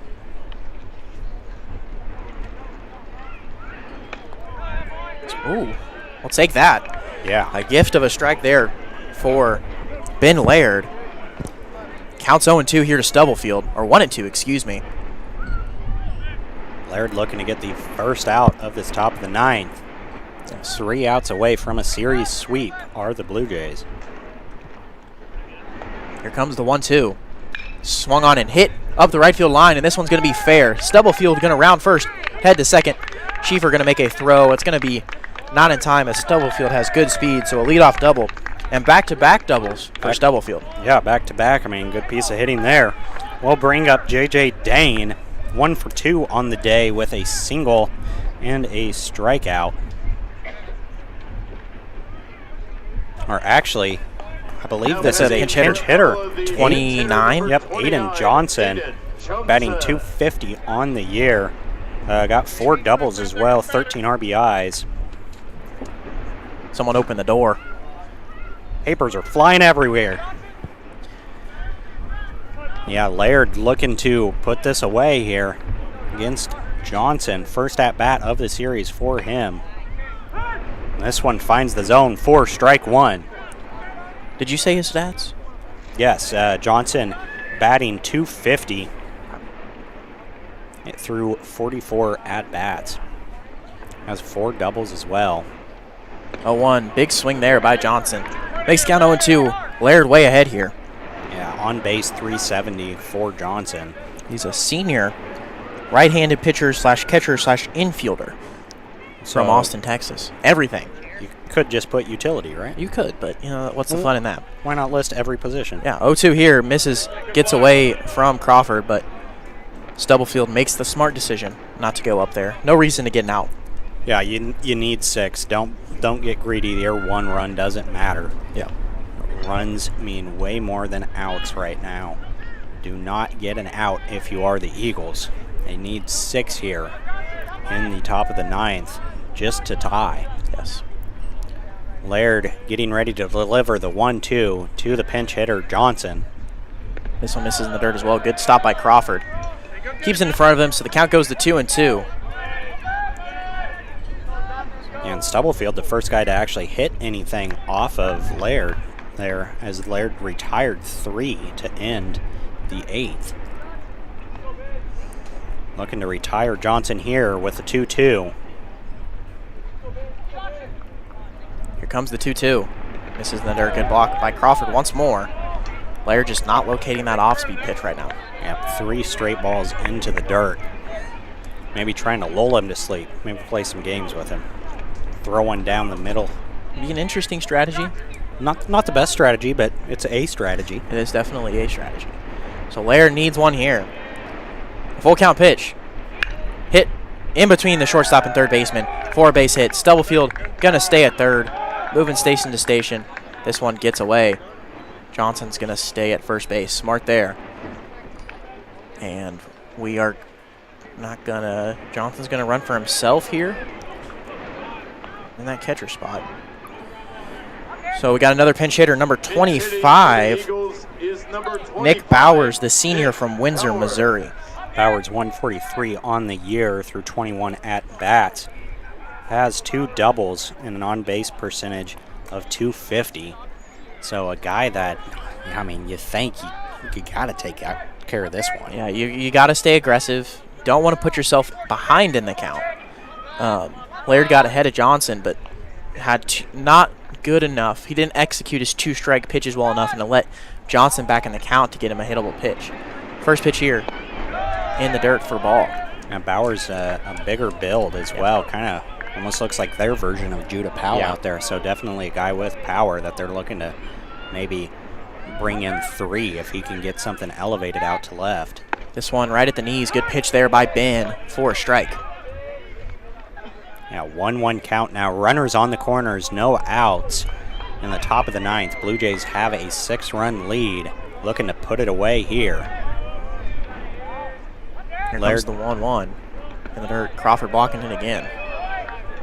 Yeah, when Laird's missing, he's missing bad. Yeah, that's the problem. And it's all with his off-speed, too. He's been throwing strikes with his fastball, but he's a guy that likes his off-speed. He has a good curveball, good breaking ball, but it's just not been in the zone enough in this inning. Did a good job in the first, but just not locating it well now. So the count goes to 3-1 here to Bowers. Here the Blue Jay dugout yelling and screaming at him. He's got this. Wanting to put the game away. I trust in him. Bowers facing the 3-1. Finds the zone on that one, so draws the count full. Bowers and Laird in a duel here for the hoping to get the first out or the first run up on the board. See who takes this matchup.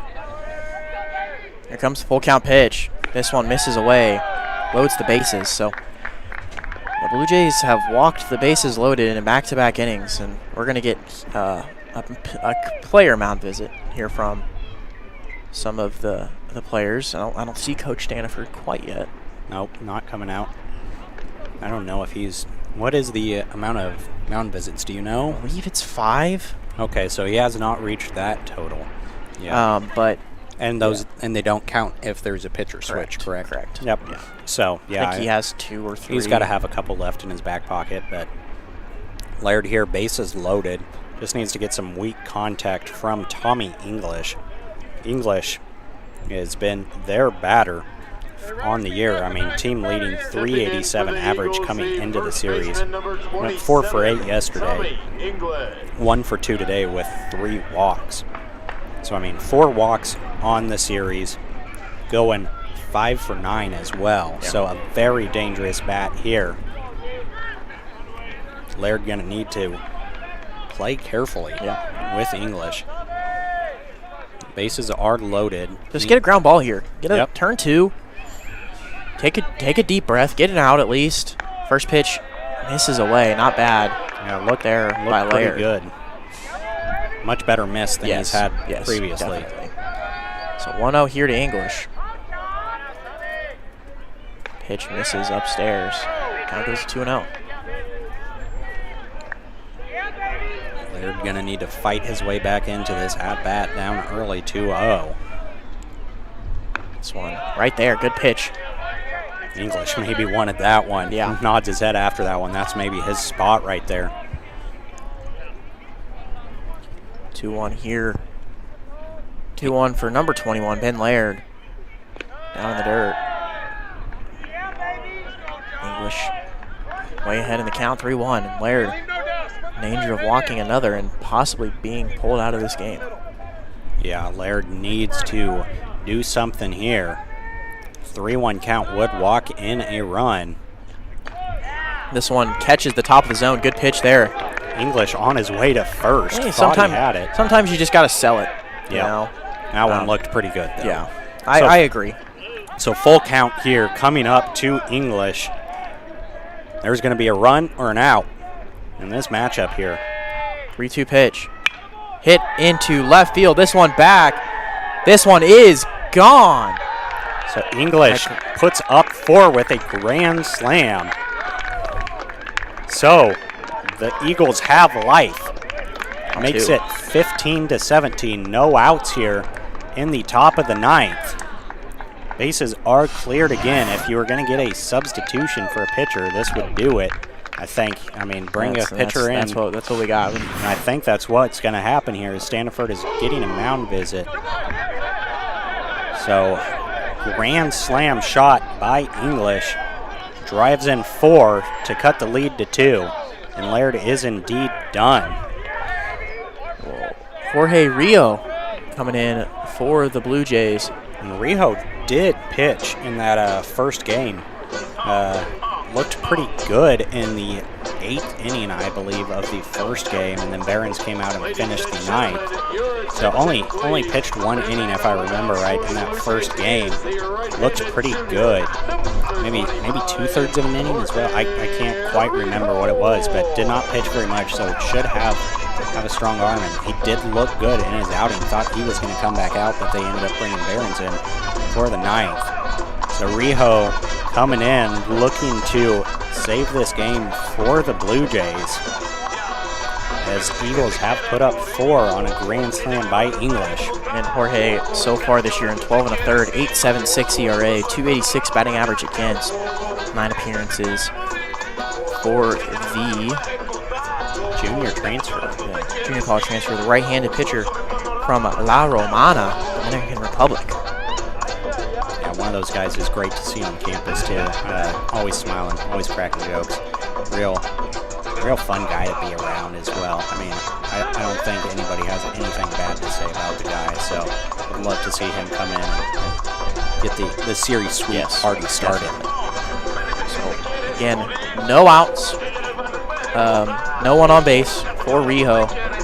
Isaiah Ramos up at the plate for the Eagles. He is 1 for 3, RBI double, 2 walks, and 2 strikeouts. Yeah, I mean, Rio's got his job cut out for him here, facing the 2-3-4. So he's going to need to mind his P's and Q's. Work some magic here. Keep the Blue Jays in the ball game.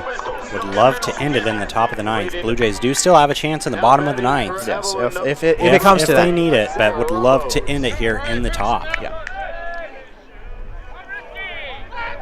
And Blue Jays up 2.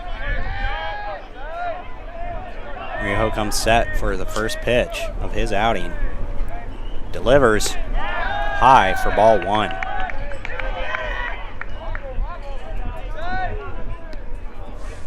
Rijo gets the pitch call in. 1-0 count coming to Ramos.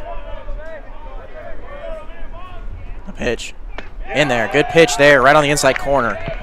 That's where you got to live. I mean, Jorge, a guy that sits in that low upper 80s, low 90s. Just a guy that throws. Yeah, I think I said in game 1 when you were gone, I describe him as all gas, no brakes. Yeah. He's got a good sweep, good slider as that one misses away. There it was, but it's a lot of fastballs. Yep. And when he's able to locate that like he did yesterday, that's when he's at his best. So 2-1 count coming up to Ramos. Rijo trying to play savior here for the Blue Jays. 2-1. Fouled off. Got his thumbs right there. Just staying inside. That's what you got to do. I mean, if Ramos is going to be late on it, just keep throwing it inside. Make him try to pull his hands out. I mean, if that's the swing he's going to get every time, that's going to be a little weak ground ball over to this plate at third base. Yep, 2-2 count coming up. This one is going to be looked at for strike 3. A great off-speed pitch after jamming him inside with a bunch of fastballs. Gets out number 1. for the Blue Jays. And again, just a great off-speed pitch there by Jorge Rijo. Yeah, a little around the horn action afterwards. So ball is now back in his hand. Looking to keep things going here. 1 out now in the top of the 9th. 2 outs away from winning this game. Will face Caden Stillwell, who is 0 for today, but has reached base via 3 walks. That one just misses low for ball 1. So 0 for 2 with a fly out and a ground out, both over to Mac. So going Oppo on his couple of hits today. Here comes the 1-0.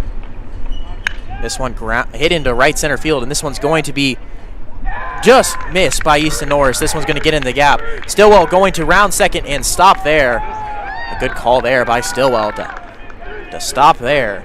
And the tying run is now at the plate for the Eagles. Yeah, I mean, great job there by Norris. Almost had it, just under the outstretched glove on the diving play. Almost made the play. And I mean, good job to go for it. He wasn't going to be able to stop it from getting to the fence anyways. May as well go for broke there. But pinch runner coming in, 32, Rustin Traxler. Okay, so he was the one that came in courtesy ran earlier. Now coming in the game for the Eagles. So next up is Joey Reichmuth, who started out this game. Yeah, starting pitcher for the day. Also had a had a 3-run home run shot in the first inning to start things out scoring-wise for the Eagles. Looking to see if he can start the scoring and end the scoring for the Eagles, put them up here, or tie the ball game with something over the fence. 15-17 rather, 1 out here in the top of the 9th. 0-1 count coming up to Reichmuth. This one way ahead of it again. Back-to-back off-speed pitches. And that's what the power of that big fastball will do. That off-speed, if you can come back with that, yeah, people are going to be way out ahead of it, get real weak contact. Arijo now up 0-2 against Reichmuth, looking to put him away. Here comes the 0-2. Misses and actually hits Reichmuth. That's going to allow the tying run to be on first base. Here with 1 out. Reichmuth getting the ankles broken today a couple times. Yeah. A hit on the pitcher's mound and now a hit in the batter's box. And that probably hit him in the same spot the way he's acting. Yeah. I would get a pinch runner here for him. Yeah, and then they're going to. Yeah. I mean, it makes sense. The kid's been beat up today. Yeah, had a pretty good day. I mean, looked pretty good as a starting pitcher. Yeah. Just went a little too long there against the Blue Jays. Started knocking him around. Number 16. Number 16 coming in will be Gabe Maxwell. Be his 3rd or 4th time in the game today. Mainly been a courtesy runner for the catcher. It will come in and pinch run here. So Jorge Rijo with his job cut out for him. The go-ahead now in the box. Runners on first and second, 1 out here. Facing Dylan Atherton. Atherton 1 for 4 with a double and a First walk. pitch misses away. Counts 1-0. Again, tying run at first base. Go ahead run at the plate in Atherton. Has hit the ball hard in this series. Rijo trying to get out of this. Next pitch. Catches the top of the zone. Great pitch there. I mean, just high heat fastball. Blew it right by him. So 1-1 count, 1 out. Runners on first and second. Blue Jays looking to put it away here in the top of the 9th. Rijo facing Atherton. This one missing a very good block there by Crawford. Keep that tying run from getting in scoring position. Counts 2-1. Wind starting to blow a little harder out to deep center as well. Going straight out. Clouds have started to roll in as well a little bit. Rijo trying to bring the sunshine back to the Blue Jay dugout. Oh, and he hits him in the back of the head. And that's a scary situation there. He's not. He's moving. It hit him right in the back of the neck. Okay. Yeah. I was worried there for a minute as was not seeing any movement. Yeah, but I mean, that's got to hurt. Right in the back of the top of the spine. Two straight hit by pitches by Rijo. Loads the bases. So again, 1 out, bases loaded, as he's going to walk it off. Yeah, that's going to leave a bruise here. Yep, you see him rubbing just the nape of his neck back there. I mean, that one's tough. Yeah. So bases loaded, force anywhere for the Blue Jays. Just trying to get 2 outs however they can get it. Vinny Nielsen up at the plate. Nielsen 0 for 4 with a walk as well today. A couple of pop-outs and a couple of ground-outs over to Narvaez at shortstop. Would love to see him ground it over to Narvaez here. Maybe get a turn 2, get the win. Just need a ground ball away here for the Blue Jays. Standiford coming out for a mound visit. Wants to make sure we're good to go. As Rijo has hit 2 straight batters, so...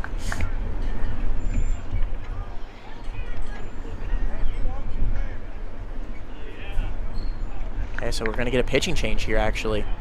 So the Jorge Rio exits with the bases loaded and 1 out, and the third pitcher of the inning for the Blue Jays will see who comes in. be 67. No, that's not Judah's not Judah coming. Powell. No, he's not coming in. I don't know. Still have not seen the pitcher. Probably making his way from the dugout. Just barely got warmed up would be my guess. We'll see who we got on tap. I know we got We got left. Zach Garens. Gardner. Gardner? No, it's Is gonna that be it's Gardner? gonna be Barron. Baron Lynch came in and threw a solid 1/3 inning Okay. yesterday. Faced 3 batters, walked 2, but then got the crucial last out of an inning.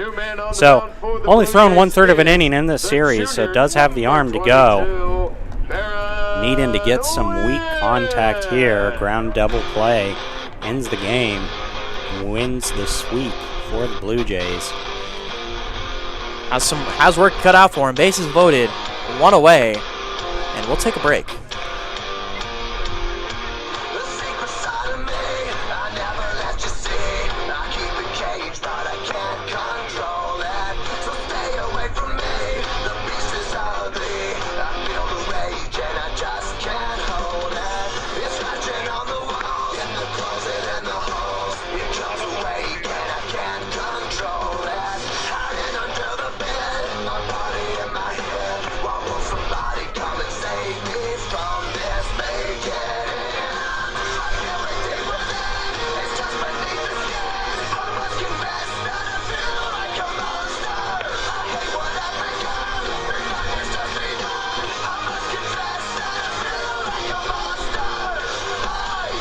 We're here in the top of the 9th. Blue Jays still holding on to a 2-run lead with the bases loaded. Go-ahead run at first base. Baron Lynch in for the Blue Jays. Third pitcher of the inning as Laird started it. Gave up a grand slam, and then Rijo came in, gave up a double, and then 2 straight hit by pitches. First pitch is low from Barron to Vinny Nielsen. Lynch so far this year, 7 appearances and 6 2/3, 4.05 ERA. 1-0 coming up. This one right there on the outside corner, good there from Lynch. Count goes to 1-1. Yep, and that's the pitch he wants to keep coming back to right there. Down and away. We'll get the weak contact. Here comes the 1-1. Swing hits to Narvaez, gets past, and 1 run's going to score. A second is going to score after the Case and Overby bobbles it. So this is a tie ball game. The 2 RBI single from Vinny Nielsen, and the Eagles have life. Put up 6 here in the top of the 9th. All tied up again. Answer the 6 in the bottom of the 8th with 6 in the top of the 9th of their own.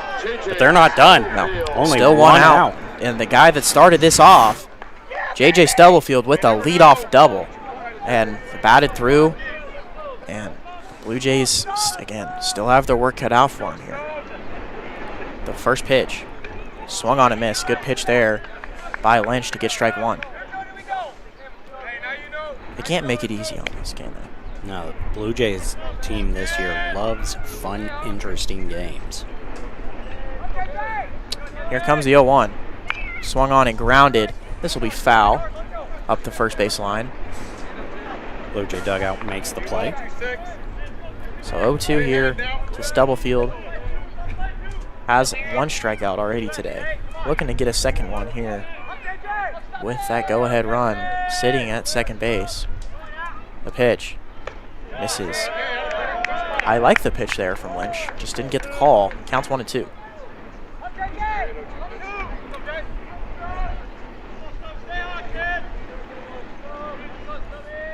1-2 to Stubblefield coming up.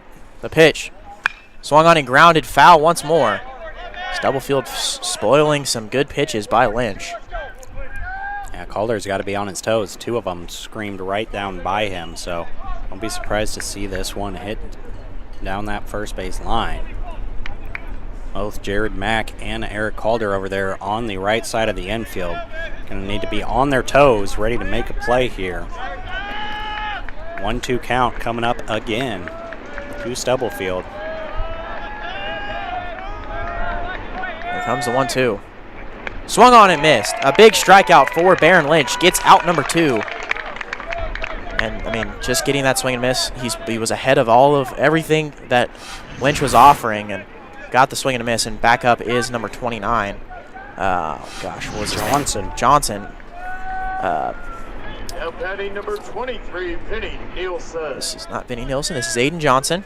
Yep, Aiden Johnson at the plate, number 29. First pitch to Johnson in there. Catches the top of the zone. I mean, one thing I can say about that, he's been giving that high strike all day. Yes, has been consistent zone. Has been up top. So Baron Lynch here, 0-1 to Johnson. That one swung on and missed. Good pitch. I'd stay right there. Keep it. Gets that swing and a miss. Go right back to it in that same exact spot. Get the strikeout. Get the Blue Jays a chance to win this game here in the bottom of the ninth. 0-2 here again. Go ahead run at second base. Runner at first also is Nielsen.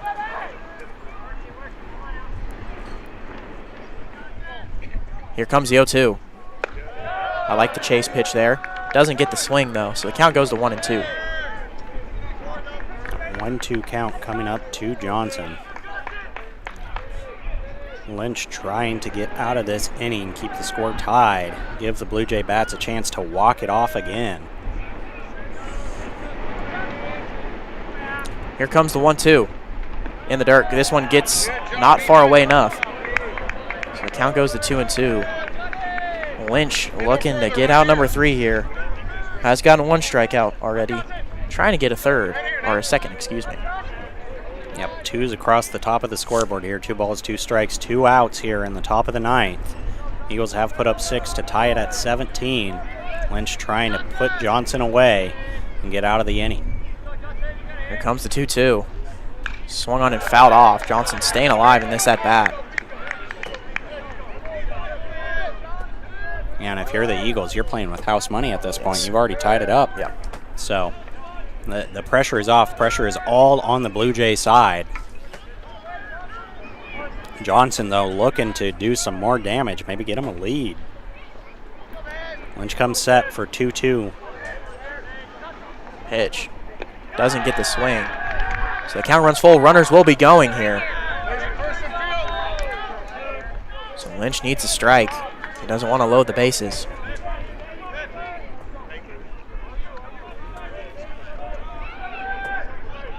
Lynch, the 7th pitcher for the Blue Jays today. Burning through some arms. Trying to find an answer. Get us out of this game. This one misses inside, and that's going to load the bases once more. And bring back up Bowers, who walked in his first at-bat of the inning. Lynch just needs one out. Yep. Stay in the zone, make him hit it. And you got to do it here, or you bring back up Tommy English, who hit that Grand slam. Grand slam.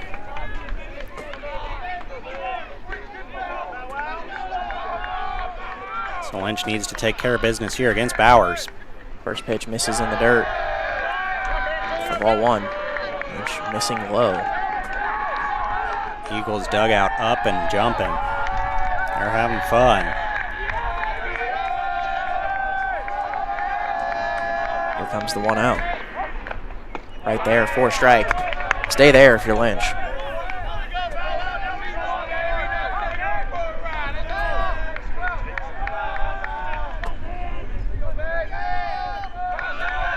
And this another gauntlet game. The first game of the series went 3 hours 45 minutes. We're already at that here as well. Yeah. So, I mean, we're not close to being finished quite yet. yeah. I mean, this game going the distance. Lynch trying to put away Bowers here. 1-2 count coming up. Popped Foul up. off. That one's not going to stay in. So it counts 1 and 2. Lynch here to Bowers. Jason need to find a way. Bases are loaded for Bowers. 2 outs here. 1-2 count coming up again. Bowers fouled the last one off to stay alive. And Lynch put him away. Pitch. Did get the swing on that earlier. Not a bad pitch there by Lynch. But evens the count here to 2 and 2.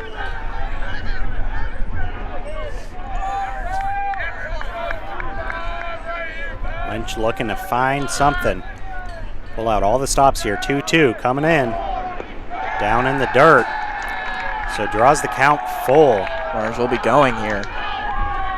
Full count, 2 outs. This pitch right here, biggest pitch of the game. Yes. Deciding factor right here. Will the Eagles have a lead, or will the Blue Jays keep it tied here? This pitch will decide it. 3-2. 2 outs, runners on the move. Oh, fouled off. So Great pitch there by Lynch. good pitch selection. Has been able to tie up Bowers inside with the fastball. I would go back to it again. Just make sure you're throwing a strike in this scenario. Yeah, I mean, the Eagles have put up 6 hits in this inning as well. Here comes the full count pitch once more. Fouled off again. Nice hack there by Bowers. So here's a question. As the runners are going, why don't you throw one down over there, tag someone out? You can't, if you're in the windup, you can't pick off unless you step off before you start your windup. Okay. If he was in the So stretch, they're waiting for the windup and then yes, they're on the move. correct. Okay. You can't steal. He can't pick off. So he can't pick off starting now. So full count. Looks at ball 4, and the Eagles take the lead once again, 18-17. Bases are still loaded for Lynch, looking to find a way out of this. Not a guy you want to face. Coming up with Tommy English, and we're going to get a pinch runner re-entering into the game is Ely. Ely. So Bowers gets 2 at-bats in the same inning as a pinch hitter. Ely comes back in for him, though, so Bowers is done for the day. Emmanuel Ely. Bases are still loaded. 18-17 now in favor of Avila. England.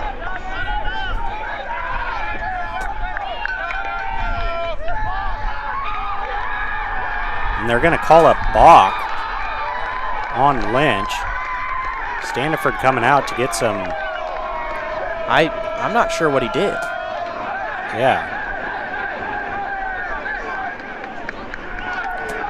Called balk. Well advanced runners. Wish I could see that replay. Yeah. I just want to know what he called a balk for. Yeah, second base umpire is the one who makes that call, not the home I mean, plate he's been in the windup this whole time. He called the windup. So that'll make it 19-17. Force out is gone, so everything's got to go to first now for English. This one misses away. Counts 1-0. This game slowly feels like it's starting to slip away here for the Blue Jays. Here in this top of the 9th. An 8th spot here for the Eagles. 1-0. Good pitch there. Gets it in there for a strike. Count goes to 1-1 here, 2 outs. Blue Jays still down 2. They've scored in 4 straight innings. Definitely possible to come back. Here's the 1-1. Off speed in there. Counts 1-2. One more out here from Lynch.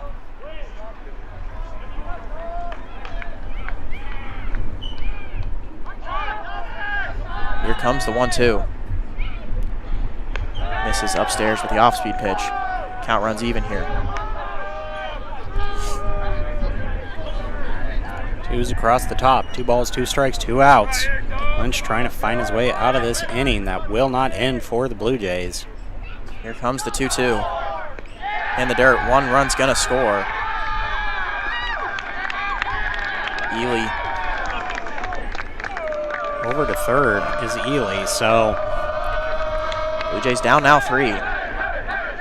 Counts full. Here to Tommy English. He's already hit a grand slam in this inning.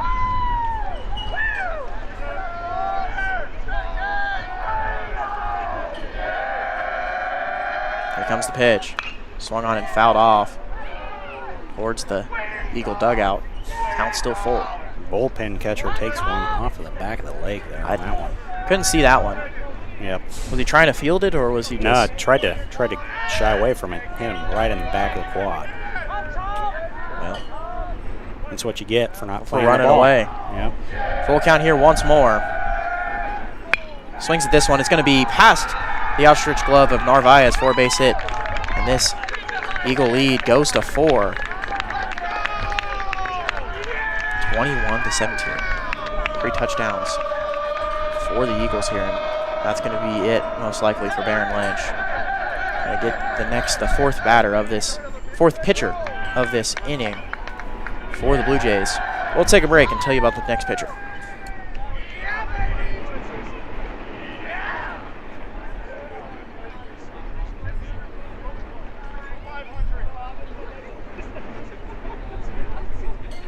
Ladies and gentlemen, your attention, please.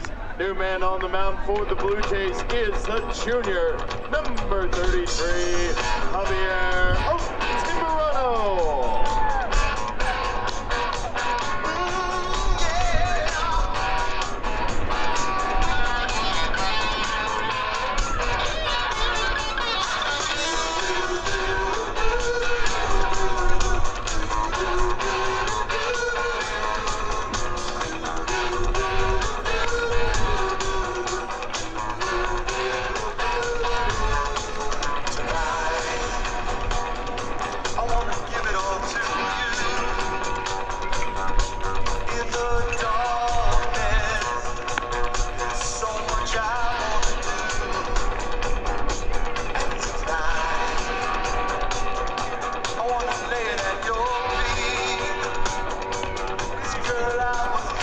New pitcher coming in for the Blue Jays will be Javier Altamirano.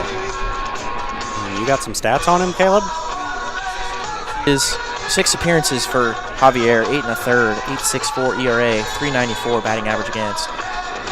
Just trying to find someone that's gonna in this 10 spot here for the Eagles. Yeah, I mean, Altamirano is the 8th pitcher of the day for the Blue Jays. 4th pitcher of this inning. So, I mean, just trying to find something here, because all the momentum has swung to the Avila side.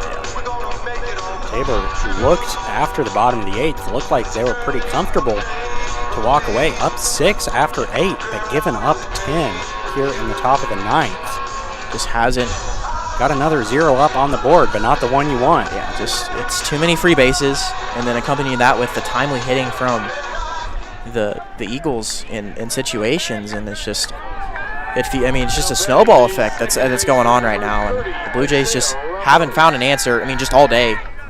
Only in the one game where Wyatt Bauer threw the complete game, there was 1 run scored. I mean, the rest has just been struggling. First pitch to Isaiah Ramos is outside for a ball. Good news is he struck out this inning already, Yes. so hopefully he makes the second out of this inning for himself. The 1-0 catches the top of the zone right on the outside corner for a strike. Altamirano does look good in the few appearances he's had. He has looked good. Throwing strikes. Younger pitcher keeps it in the zone. Here comes the 1-1. This one, slider backs up on him a little bit. Count goes to 2-1. I will say, though, as far as his fielding goes in the outfield, Not good. not good. He makes it hard to say pitchers are athletes, too. But, boy, he pitches well. 2-1. He's going to need it here. Flown out. It's going to be foul just over the Avila dugout.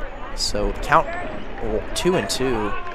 Avi just trying to get someone's just trying to get an out. Bring this Blue Jay lineup, again, scored in 4 straight innings. Just trying to bring him back as close as, limit this lead or this deficit to as much as possible. Here comes a 2-2, runner goes. This one misses upstairs. Crawford's throw is going to be high. And this one's going to get into center field, and English is going to advance to third. So the count's full here with 2 outs. Runner at third. Yeah, Jared Mack tries to collect that one, but just A little too high and towards first base as he's coming crashing in. So Altamirano, full count here to Ramos. 2 outs still. Here comes the full count pitch. This one misses low again, so Avi gets a walk. So brings up Caden Stillwell. Catcher turn shortstop. Shortstop number 9. And Stillwell had a double earlier in this inning. Makes him 1 for 3 with 3 walks as well. Yeah, entering this inning, Blue Jays were up 17-11, up 11-6 in the hits category, now down 21-17 and 13-11 in the hits category as well. This one popped up. Calder giving it a look. Makes the catch. The nightmare of the inning, the top of the 9th, ends for the Blue Jays. They give up 10. They're down 4 going into the bottom of the 9th. Top of the 9th inning, 10 runs, 6 hits, 1 error, 2 men left on base. Your score, Avila University 21, Tabor College 17.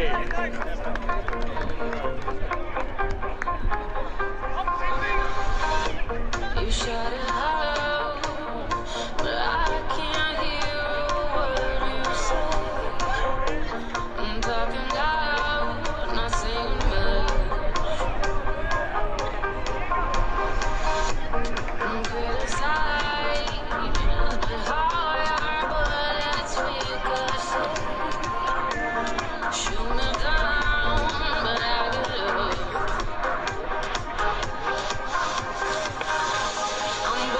Back here for the bottom of the 9th as the Blue Jays look to answer back.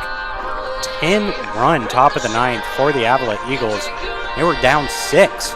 Blue Jays just needed to put them away and the game was over, but now they're going to have to need some magic here in the bottom of the 9th, down 4. So And it's definitely not impossible, right? I mean, they put up 6 last inning. this is possible. a football score. Yep. Avila scored 3 touchdowns and the Blue Jays 2 touchdowns and a field goal. So it's definitely possible. The Blue Jays have the lineup power to do it. 8-9-1. Yeah, so we'll get Zapata, Crawford, Schieffer guaranteed at bats here. So we'll see what they can do here. But they alone will not do it for us. We're going to have to bat around a little bit. You got to have some good ABs, work the count. Going to need 4 to tie, 5 to walk it off. Zapata going to try and get things started here. Zapata did have a 3-run home run earlier this game. Also has a single to make him 2 for 5 on the day.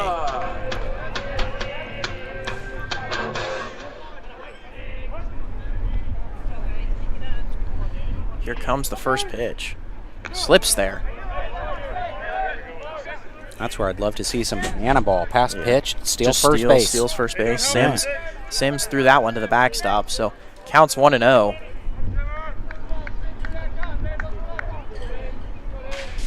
To Zapata. I mean, any way on for this right now. Next pitch. Hit into left field. This one has a chance, and that cuts into the lead. Danny Zapata with 2 runs, 2 home runs as that one bounced off the scoreboard. And it bounced in the scoreboard into fair territory. So a solo home run for Danny Zapata. It's a 3-run ball game. And that's exactly what you need out of it. Yes. I mean, wanted to get him on base, but hey, I'll take a run. That's even better. So, home run gates have opened for the Blue Jays. Been what, about a month since they've hit a home run? Yes, and now they've hit five, yeah. Two from Danny, 2 from Mac, and 1 from Powell. Yeah. Ethan Crawford now, the catcher, up to bat. Once again, still down 3. Yes, Need to find a way This is on. attainable. So Crawford, this one grounded up to the second baseman. He's going to make a tough play. Throws it in time for out number 1. So Crawford is retired. Brings up the top of the order, though, in Cole Schieffer. Schieffer has a couple of hits, along with a couple of RBIs. Yep, has 2 RBIs on the day, 2 for 5, or 2 for 6, rather, on the day. So looking to find a way on. Was 2 for 4 with 3 walks and 2 hit by pitches yesterday. So Schieffer needing to get on base. First pitch here to Schieffer. Off-speed pitch. Loops in there for a Colt strike. Yeah, that one just frozen rope right there. Nice off-speed by Sims. 0-1 to Schieffer. This one in the zone for a call strike 2. Schieffer not really happy about that one. Yeah, it looked like it was going to clip him, but maybe found its way back in. So 0-2 here. Blue Jays down to their last 2 outs here. Down 3. Here comes the 0-2. Hit. Pass. Into the glove of the second baseman, Ramos. Makes a great play for out number 2. And Ramos making 2 good defensive plays here in the bottom of the 9th. Yep, we'll bring up Easton Norris. 1 out away now, so every batter matters at this point. And Norris has been great today. Yep, single, double, triple. Let's go cycle, baby. He is a homer away from the cycle. First pitch. Popped into left field. This one is going to be foul. Counts 0-1.